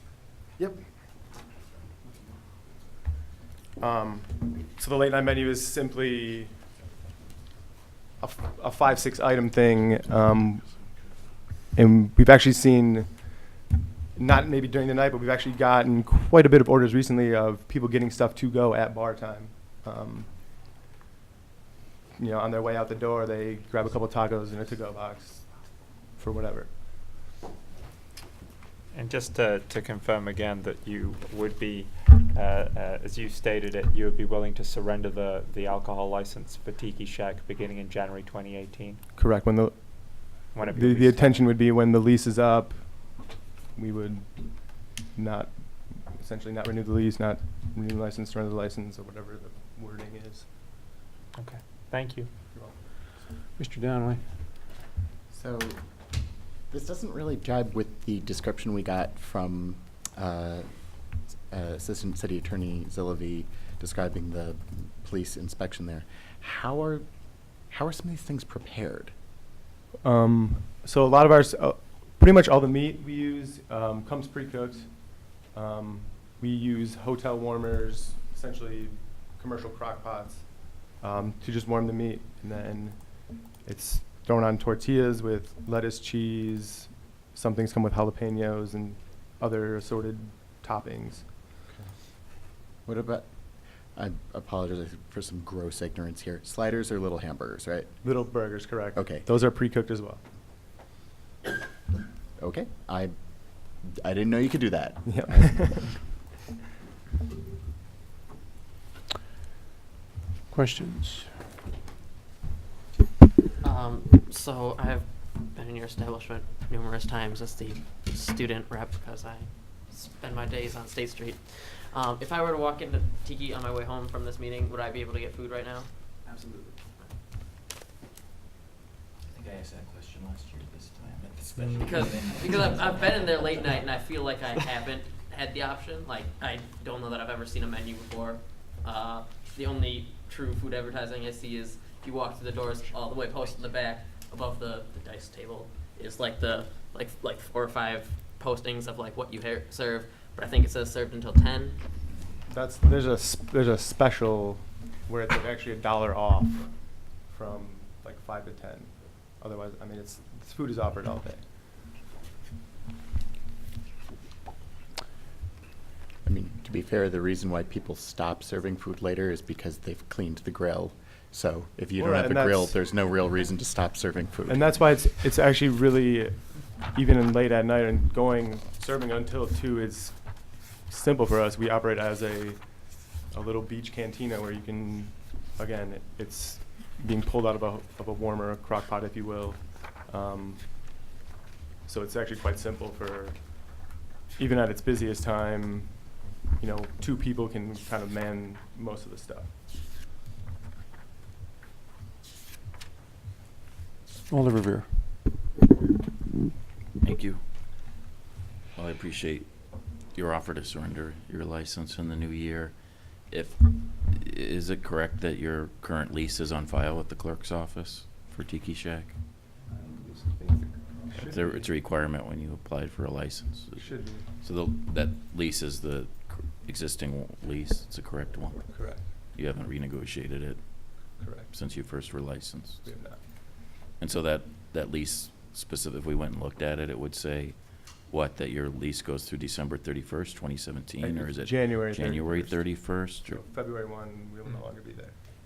Okay, I didn't hear the 31st in your testimony, sorry, Danny. You probably said it and I didn't get it. So you're asking us to renew your license for 7 months? Correct. Is what the new licensing year would be? I guess it would start in July. It's, correct? yeah, July 1. And if we did not do that, why don't you give us more rationale as to what harm would be done? I guess your landlord would have to sublet the space and advertise it. If you did not do what? I'm sorry, it's obviously late. Why should we, give you the benefit of those additional 7 months? What harm? I think you earlier mentioned your employees, but I would think you could accommodate them at Hail Mary. We would love to accommodate them. License Hail Mary. Again, stuff like this takes time. We've actually just hired new help for the summer because this is the busy season for a lot of people, especially us. So to kind of look those people in the eye like that we just hired and sorry. And again, I mean, one of the big things is honoring the terms of the lease. I don't want to know what trouble I get into with my landlord's attorney if we just simply picked up and left and we're gone for the last 7 months. Presume you'd legally be liable for the rent. Correct. Do you want to say what your rent is per month, out of curiosity? So it's triple net rent, so we pay $10,600 in the actual rent, and then on top of that, a third of the property taxes and building insurance comes out to $11,100, I believe. $11,178 Per month. Correct. Street rents are very expensive. Yes. Did you, I don't mean to, knowing the hours are late, just ask the question a different way than it's already been asked and answered, but you don't have any real issue with the description that was noted by Sergeant Berkowitz and Officer Hemming in the report that Attorney Zillavi recited in terms of what your condition of the kitchen is? That was a fair representation. Correct. And we don't have major cooking equipment. We use hotel warmers, crock pots, microwaves. We have a giant, floor ceiling freezer that we store all of the pre-cooked stuff in. It goes from freezer, essentially to crock pots, warmers, a small refrigerator for things like cheese, lettuce, toppings, that kind of stuff. Do you remember? To me, that'd be a fair assessment, yes. Do you recall what percentage food alcohol you listed on your renewal application? I think presume you filed in April. I believe we listed it as what it was the very first time. We just, I believe it was 60-35 or 60 something. So you just copied the old numbers knowing that they're not correct from your existing license? That was those are the numbers we strive to hit. And obviously when we're going through the audit and 53.45. Okay. Could you yield for a second? Yeah, it's 53% food, 45% alcohol, and 2% other. Because so you did adjust them. You did adjust them. Because obviously when we went through the audit. Because your current license is 65% food, apparently. Correct. Because I think that's when we very first applied, that's what it was. We readjusted them for the new licensing period because we knew that's closer to what they were based on what we went through with the audit and actually looking at the numbers in more detail. What time do you generally close each night? I believe our license stipulates that we can stay open until 2, but during the week, it's been midnight, and then Friday, Saturday, it's 2 a.m. And food is sincerely available? At all hours, correct. I know question was if we went in now at the midnight hour, but up until 2 o'clock, you theoretically have food. Correct. And all that would continue For the next through 7 months, correct. Perhaps January 31st or whenever. Absolutely. All right, thank you. Mr. Kano Spina. Can I have a question of our council? If we go through the process of non-renewal, could you give a time, approximate, how much time does that take? Like, does it take 2-3 months to do the whole thing?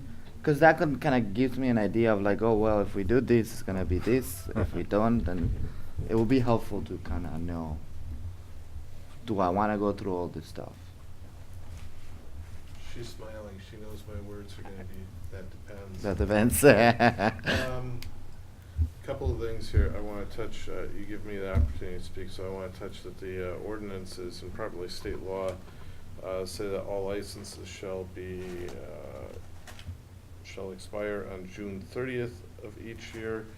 And there's provision in another part of the ordinance about licenses less than 1 year, but it is talking about licenses that are issued somewhere after July 1st. And those licenses are prorated, but they expire on June 30th. So and then there's a provision for a 6-month license. I don't know which license you guys have, but if you paid the $10,000 fee, but we're talking renewal here. So anyway, you'd get 50% of whatever you pay for the renewal back for a 6-month license. So that's the only thing I can think of is if you do this, do it as a condition of the license that it be surrendered on a date certain. Your answer is it really does depend. It depends upon whether the sides are able to negotiate what attorneys call stipulated facts, but just an agreement as to what happened, and then argue about the penalty, whether non-renewal is appropriate or not, or whether it becomes to use a layman's term, a dogfight. And that could take weeks or months. The license, though, does expire on June 30th. There's no way for that to be extended. So in order to,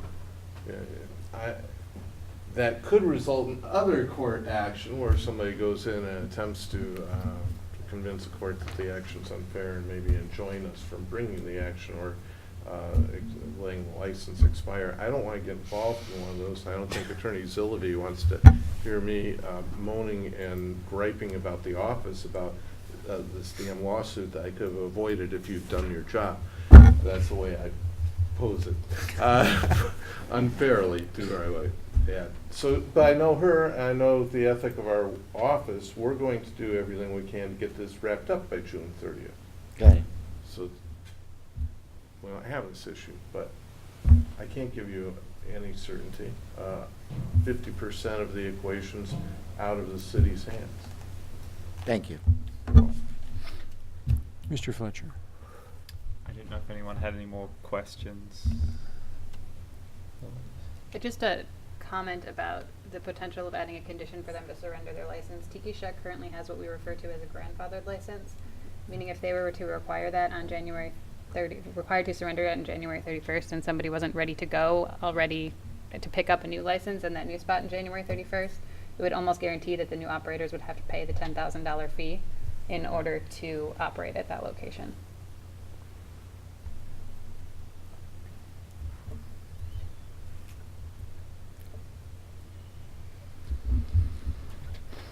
Mr. Downway. I have a question for the licensees. So I don't remember the details, but I think this will be clear enough. From the report that we had from the auditor, it appeared that you would offer specials where if somebody buys, like buy 3 tacos, get a free beer, something like that. Was there something like that at some point? Again, and we talked about this with the auditor. The special was. That was the special. I actually got it right. You got it right. How it works, and the auditor actually, I have the emails here. She actually inquired about that, and how that special worked is the price of everything together is incorporated.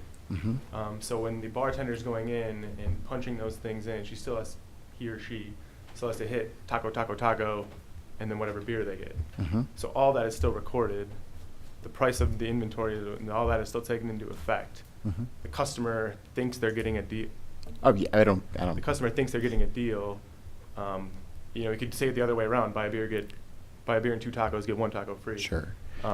So in the percent numbers, did that count as 3 tacos worth of food and 1 beer worth of alcohol? Correct. And But still, all the sales still went in. At the end, the specials are then discounted. So the sale price is still the price for the alcohol is still reflected in the audit numbers as well as the food numbers. Okay. Like, I'd be concerned if that were monkeying with numbers, but if you're incentivizing people to buy food, And that was the idea. not And a bad thing. one of the reasons why we did it was to kind of incentivize people to buy food and to show that, hey, not only are we selling alcohol, but we're doing it in a way that we're trying to get people to eat with it too. Thank you. You're welcome. Further questions? Oh, Mr. sorry, Downing. another one for the applicants. You talked about food service in the evening. When do you generally open? 3 p.m. How often is it later than that? In the winters, we went to a 5 p.m. open just because there's days in the winters where, frankly, there's days where it's not even worth opening just because you might not see a single person all day, all night. But it's 3 p.m. now. Thanks. You're welcome.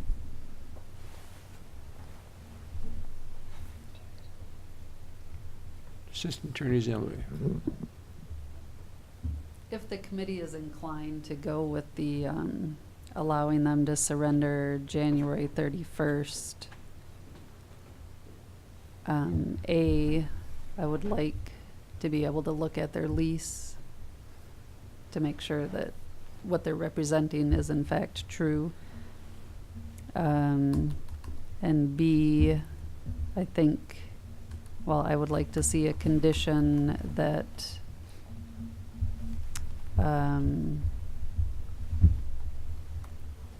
there is proof submitted on a monthly basis to our auditor's satisfaction that they are in fact meeting the restaurant definition.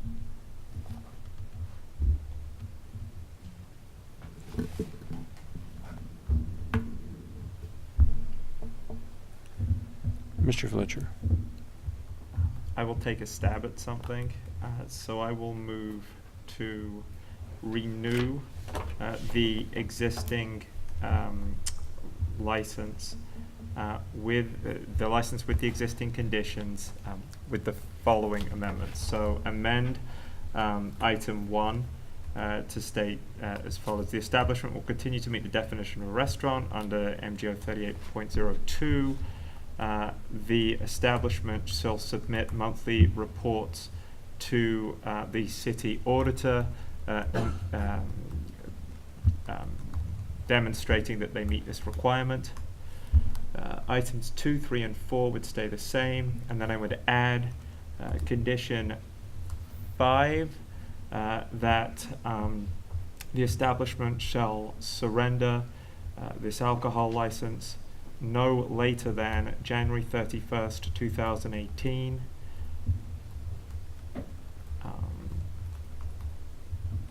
So those would be the conditions, and then I guess I would add the requirement that the establishment work with City Attorney Zillaby to make sure that the date syncs up. Go ahead. If you could just add to that wording, demonstrate to the satisfaction of the City of Madison's auditor. Yep. Second. Okay, discussion. Roger, go first. Assistant City Attorney Allen. Not so much directed at this body, but to these two gentlemen. You're closing down one business, opening another. There are means to transfer the alcohol, but you should check with the Department of Revenue so you don't get yourselves in a whole lot of trouble for moving that alcohol from one business entity to another. Thank you. Does our ordinance on the definition of a restaurant, is that an annual test or is that a? It doesn't specify. It doesn't specify. I looked hard. So did we. I think that's why Alder Rivera coined the phrase "at all times." Must meet the definition of a restaurant under Madison's ordinances at all times. Yeah, I didn't know if it was on a daily basis or you did it on monthly or you did it on a trailing, whatever period you're looking at. Right, we've had some history with establishments that were restaurants from, about 4 o'clock to about 7 o'clock, and from there on were hard-charging bars, and we have taken action against those. One way is by sales, and others just by the practice of the establishment. You walk in there, all the tables are pushed in a corner, there's a dance floor, DJ. That's no longer a restaurant. And I would say that Alder Rivera's words or phrase meets the definition at all times. Very effective. Further discussion. Mr. Donnelly. Okay, so I'm really torn about this. Okay,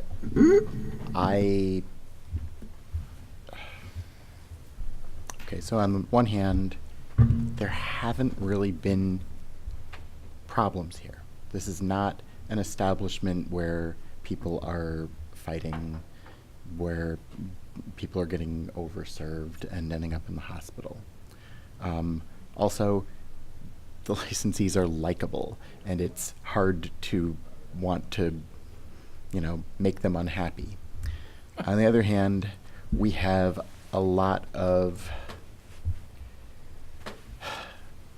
there is a great deal of circumstantial evidence that this business is not operating as a bona fide restaurant. We have numbers that are shady. We have multiple months where it was not operating as a restaurant. I personally have made a point of stopping in there every time I walk by. It has regularly not been open anytime the sun was out. And I don't know if I've ever seen food. So I believe that there's food there. I don't know how much people are eating of it. And at some point, we have to say what we're being told and what we're seeing don't seem to be the same thing.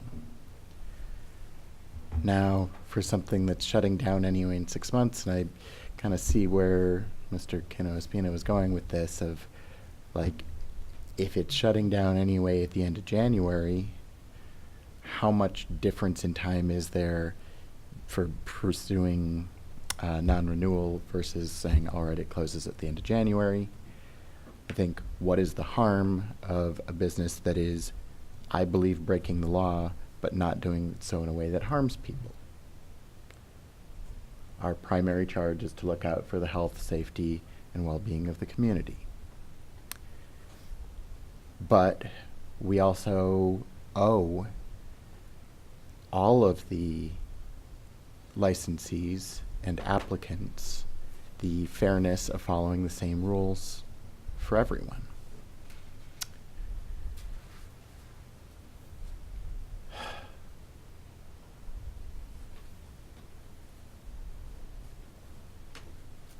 So I can't support renewal, but I'm not going to spend a lot of time trying to change anybody else's mind.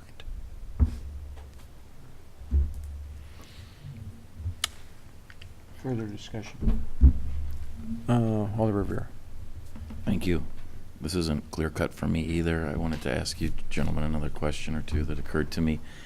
Is there a chance that you could surrender your license well in advance of January 31st? Most likely not.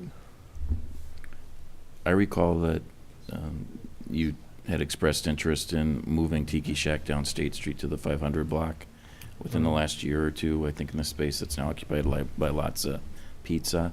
Correct. Had you not had to negotiate any sort of discussion at all with your current landlord about breaking your lease at that time and moving down the street?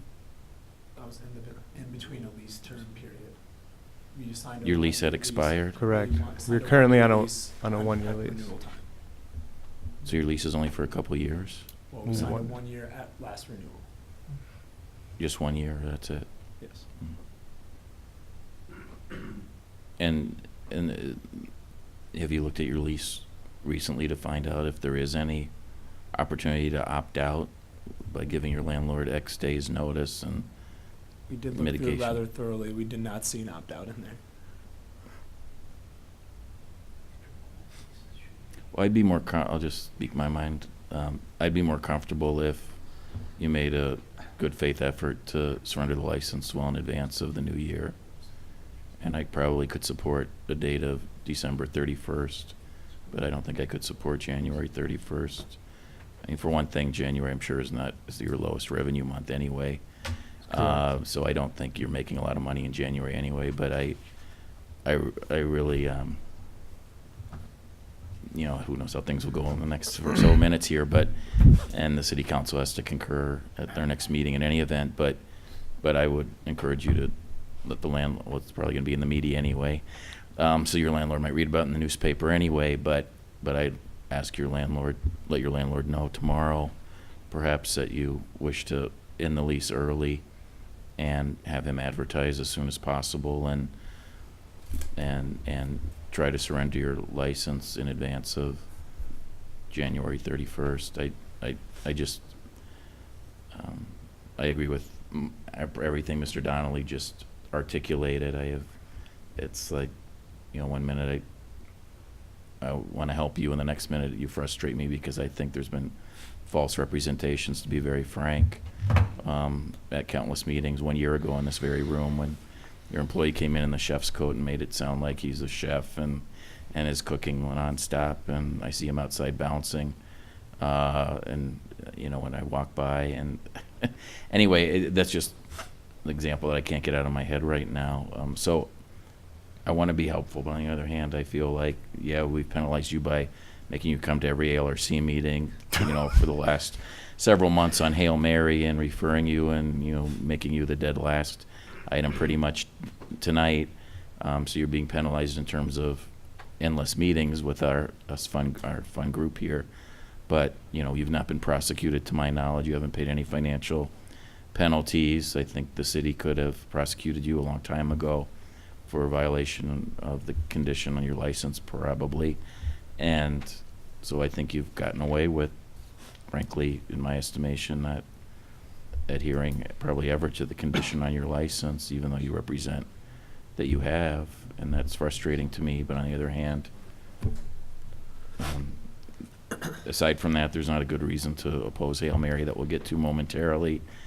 And so I guess I'm looking for even a further compromise that you surrender the license prior to January 31st. And that's just, again, one vote here talking, but that's my thought. And since you are older, we are willing to move that up to December 31st if that would make you more comfortable in granting this till then.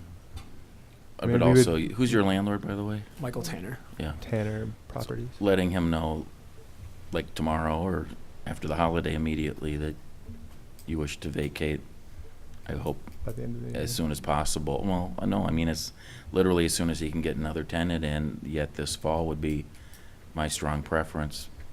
You know, I don't know if we'd codify that in the condition that you know, make a full faith effort to vacate or surrender your license prior to a given date in addition to the biased given date, but anyway, I don't want to repeat what I've already said. Well, if the landlord releases the space, You're the real estate expert at the table, Mr. Chair. yeah, I mean, as soon as these guys tell the landlord they're not renewing the lease, and they'd want to tell him sooner rather than later, you know, it could be that the landlord would release the space in 2 months and then make them a deal they can't refuse by saying, I'll let you off the rest of the lease if you get out of here in 2 months. So your motion would require that that license be surrendered whenever the lease terminates, if sooner than whatever date you pick, if it's December 31. You know, now, we don't need to discuss it tonight, but I mean, I'm sure that the landlord will be marketing that space as a bar, so we'll receive a request for a new license on State Street, and that'll generate a whole nother issue, but. Just interject and say there's never been a tavern license there before. This is a restaurant license, and Right. the mayor certainly will veto it. Mhm. Yeah. But who knows what the Right. LRC and the council Yeah. will do. Assistant Secretary Silver. And if you're gonna do that, I would like to see proof of that. Like you're saying, talk to your landlord, do this, do that. I'd like them to have to provide some proof. And that's for what Alder Revere said, there've been many misrepresentations, and I don't trust them. That's why I want to see the lease so I can read it for myself. That's why if they're going to be open at Tiki Shack until whenever, I want receipts submitted to the auditor so that we can see what's going on. And that's why, you know, instead of just saying, well, we'll do it, and then if you can get out of it earlier, well, I want to see some affirmative proof that they've talked to the landlord, that that's been put out on the table. Do you know what your requirement is for, what's the minimum? You have to give them 3 months' notice, 6 months' notice? In our lease, it says 6 months. 6 months. So you gotta But I'm give sure them if at we let them know least 6. sooner than later, we might be able to negotiate a way around that, especially if you can find another tenant. Yeah, well, then what you probably want to say is, make as a condition of your motion that they provide evidence that they've told the landlord, we're out of here by this time next week. Which then triggers the whole process, so then it's out of their hands. Then the landlord is the one who is saying, okay, I don't have a tenant, now I'm gonna have to release the space. And they're gonna go scurry around, and if they get somebody right away, I'm sure the landlord will call them up and say, okay, guys, I got a deal you can't refuse. You're out of here in 30 days. But at least you'd know that they've triggered the we're out of here discussion with the landlord. Mr. Donnelly. So I may not be a real estate professor, but I do know a thing or two about tenant-landlord law. I've been on the board of the Tenant Resource Center for many years, and I'm a landlord. So a couple of things for your information. I'm not saying what we should do. I'm just saying here are tools in your toolbox. One is if you break your lease, if you just walk away, if the landlord wants to keep charging you, he has to make a good faith effort to find new tenants to replace you.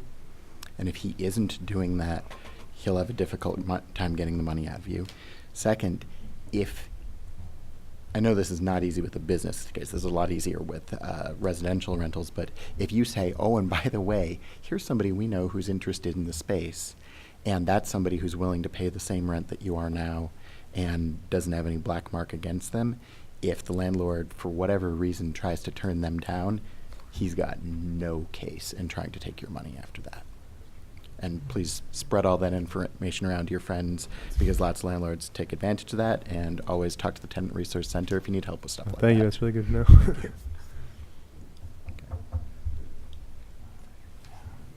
Can I modify the date motion then, Rachel? Mhm. So I would probably restate it to say that the establishment shall surrender their alcohol license no later than December 31st, 2017, or when the lease terminates, comma, whichever date is sooner. And then I would add a condition that the establishment is to notify their landlord that they wish to end their lease, terminate their lease within, would a week be The reasonable? conditions on these licenses aren't gonna go into effect until July 1st. We can make it as a separate requirement of the motion, can we? Can we make it as a requirement of the motion outside of a condition? Or does that get too complex? You could make it as a requirement. What has been done in the past is they have to provide you notice of that before, say, the June 6th Common Council meeting, if it wants to be approved at the June 6th Common Council meeting. That sounds good to me. Second. Okay, we have a motion and a second. Everyone understand what the motion is? Or do you want to have it back? So the key date for you is that you'd need to provide evidence to what? Clerk's office, Assistant Attorney Zillaby, that you have given legal notice to your landlord by June? By the June 6th June Common Council 6th Common meeting. Council meeting, okay. You're good with that? Yes, sir. And provide a copy of the lease to her as well. Yeah. Yeah, we're fine with that. Okay, further discussion? Hearing none, all those in favor say. Let's do a roll call for this. Okay. Cano Espina? Aye. Donnelly? No. Fletcher? Aye. Grady? Aye. Hill? Yes. Skidmore? No. Verbier? Aye. Motion carries 5-2. Okay, motion passes. All right, thank you, fellas. Yeah, they're still here. Yeah. We're up next. Yeah. So that's right, that's right. Mr. Cano-Espina. So, does anybody has questions, so can I make a motion for some conditions that I want in this? I'm sorry to say I have a question or two. Of course. You want to officially call it, or should I just go ahead? No, go ahead. Okay, well, for all the millions of viewers at home watching on City Channel, we're officially at the Hail Mary Sports Grill at 401 East Washington Avenue. So when we last got together last Wednesday, I had asked you questions about the capacity and about the floor plans, and you had stated that you would submit a floor plan for the entire premise. Do you have that with you? I brought a copy of the basement. I Great. did submit one to the clerk's office. Wonderful. Is it just one copy to pass around, or copies? It was just one copy of the bottom floor because you already had the top floor. Could you pass that around then, please, Yes, Danny and absolutely. Kayla? And after speaking with building inspection, we're not asking for an increase in capacity. We're asking to stay at the same 180 capacity. And then, I know the police department and fire department, if this is granted, would appreciate breaking down those for us. Again, could you restate for the record what the capacities are for each section?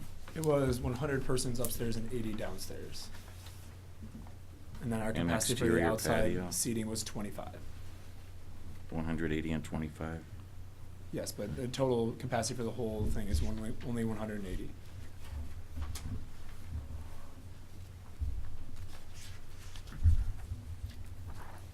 And is this what you're That is just the representing? basement. Is this what the Bellini's, existing Bellini's was? Or are you making No, that's, modifications down there? well, that was just a trace over the floor plan that we had provided of the basement after they did the remodels after it was flooded.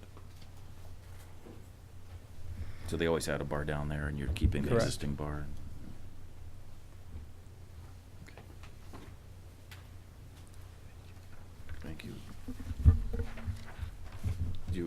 I don't know, if were you going to ask, anybody is going to ask any other questions? I think we need to get on the record voluntarily closing early and all that. Were you planning to do that? Yeah, well, but if you have some particular, you know the language much better than I do. I had a condition on presenting records of sale every 2 months and to come to the ARC in 6 Why don't months. I won't make the motion, but I think we just need to legally, on the record, ask the statutory bar closing time question. Sure. So What? So my notes from last week were that you agreed to voluntarily close early, 7 days a week. So for the record, could you state what hour you would agree to voluntarily close? We agreed to appease the neighbors by closing at midnight and closing our outdoor patio by 10. So you would close the establishment by midnight, 7 days a week, and the patio by 10 p.m., 7 days a week? Yes, sir. Correct. Okay, thank you. I'll let someone else make the motion. Move to approve with the conditions for the time of closing, with the capacity of 180 total, with a condition to provide to the city controller's office Finance every. Department, now they changed their name. Oh, what is it called? The Madison Finance Department. Finance Department, proof of sales, so they meet the definition of a restaurant. I'm thinking every 2 months, but I'm open to do it every month. I don't know. For now, every 2 months, and then they will come here to the ARC in 6 months from the beginning of their business. I'll second could I propose an additional condition or two, perhaps a friendly? So I think that if we could please break out the capacity that it be specifically 100 first floor, 80 persons basement, and no more than 25 persons on the patio as well. And then beyond so of course the midnight closing nightly and the patio closing at 10 p.m. nightly. By the way, did you get confirmation? I think we talked about last week whether or not a conditional use permit had been issued to Bellini's for the outdoor patio. What conditions are on that? I did not get confirmation on that. Yeah, I So sent an as an email FYI, over you to- should confirm with zoning, because that might have a different time on it or other conditions you need to follow, because those conditional use permits run with the property. Okay. I'm sorry, I interjected that then. Just to confirm that beyond the submittal to the finance permit, that Madison General Ordinance must be the definition of a restaurant under MGO Section 38.02 at all times. An oldie but a goodie, food must be available at all times, as the applicants are well used to. And I would think additional comfort could be provided by not only requesting an appearance within 6 months of opening, but also separation at renewal time, and specifically codified in the license that there be no live entertainment. All friendly. Okay with that? All friendly. Okay. All right. Mr. Donnelly. So, did neighbors ask us for the separation next year? They did or did not? I don't recall. I don't know. I mean, Alderperson Romo, Did she want it? only, I think her I have note her was only email. about closing at midnight, right? Okay, Yeah. so I feel on more solid ground pushing back on this one. Like, even though I don't support the application, if it passes, I don't see a need to bring them back in a year unless somebody has a problem with it between now and then. When would you like, can I rebut? When would you like us to review the audits, the work of the city auditor? Well, we already said that they would have to come back in 6 months. So you think after that, it's fine? Well, if Given it's the track not, record? like, I could email tomorrow and say, hey, I'd like it separated next year. I'm not gonna, but I could. At 1 a.m, I won't fight this fight. Yeah, I have no problem. I have no problem. If you want to make a philosophical helps, argument that it's future separations better for are the clerk's office. extraordinarily difficult for us to track in the clerk's office. Well, I was hoping with the deputy city clerk it would be easier, but. He's running on the same software we are. What do you mean? What? The future separation, there's no good way for us to try to track future separations. So saying make have to it start a list. at the Start a next year is spreadsheet. difficult. Yeah. Yeah, then take it out. That's I a have no problem. simple solution. And second one, and I expect this to be a little more contentious. What if the new license would be issued upon surrender of the Tiki Shack license? thus encouraging an accelerated timeframe for that. They're two separate corporations. Oh, they are? Okay, that doesn't work then. Never mind. I don't know. Okay, no further commentary. Okay, we have a motion and a second. Same corporation. Everyone understand the motion? Oh, it is the same corporation. I thought they submitted a new application with a different corporation. Originally had two different corporations, but then they submitted a new application with the same corporation that Tiki Shack is under. Interesting. See what happens when you're not there for one ALRC meeting. The whole world changes.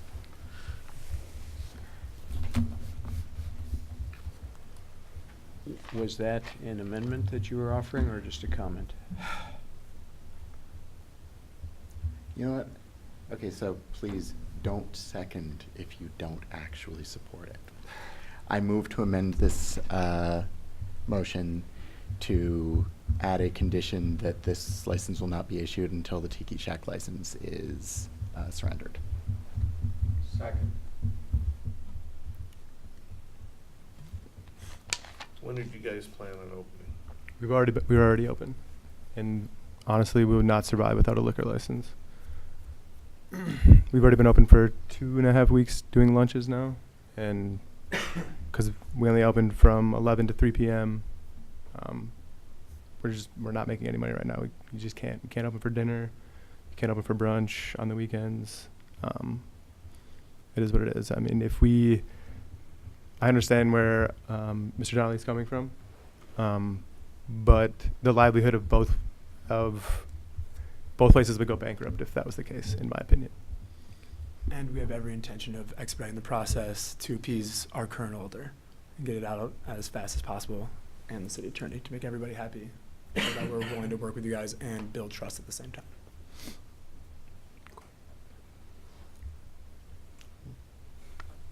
Shall we vote on the amendment? Because unless people have further discussion on it.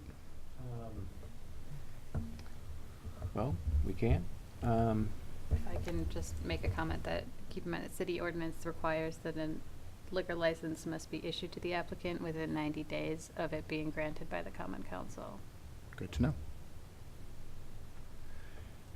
Okay, so we have Mr. Donnelly's amendment, which would require, or which would prohibit issuing the license at Hail Mary until the Tiki Shack license is surrendered. Okay. All those in favor say aye, and I'd like a roll call vote on this. Conospina. No. Donnelly. Aye. Fletcher. No. Grady. No. Hill. No. Skidmore. Aye. Vervier. No. The motion fails 5-2. Okay. So now we're down to the primary motion. Any further discussion on it? Hearing none, all those in favor say aye. Aye. Opposed? No. 2 noes and 5 ayes. Okay. Congratulations. Thank you, guys. Can you table one? 14, right? Yeah, we're not done yet. 14, yeah. We have to deal with barbecue. Yeah. So, This place.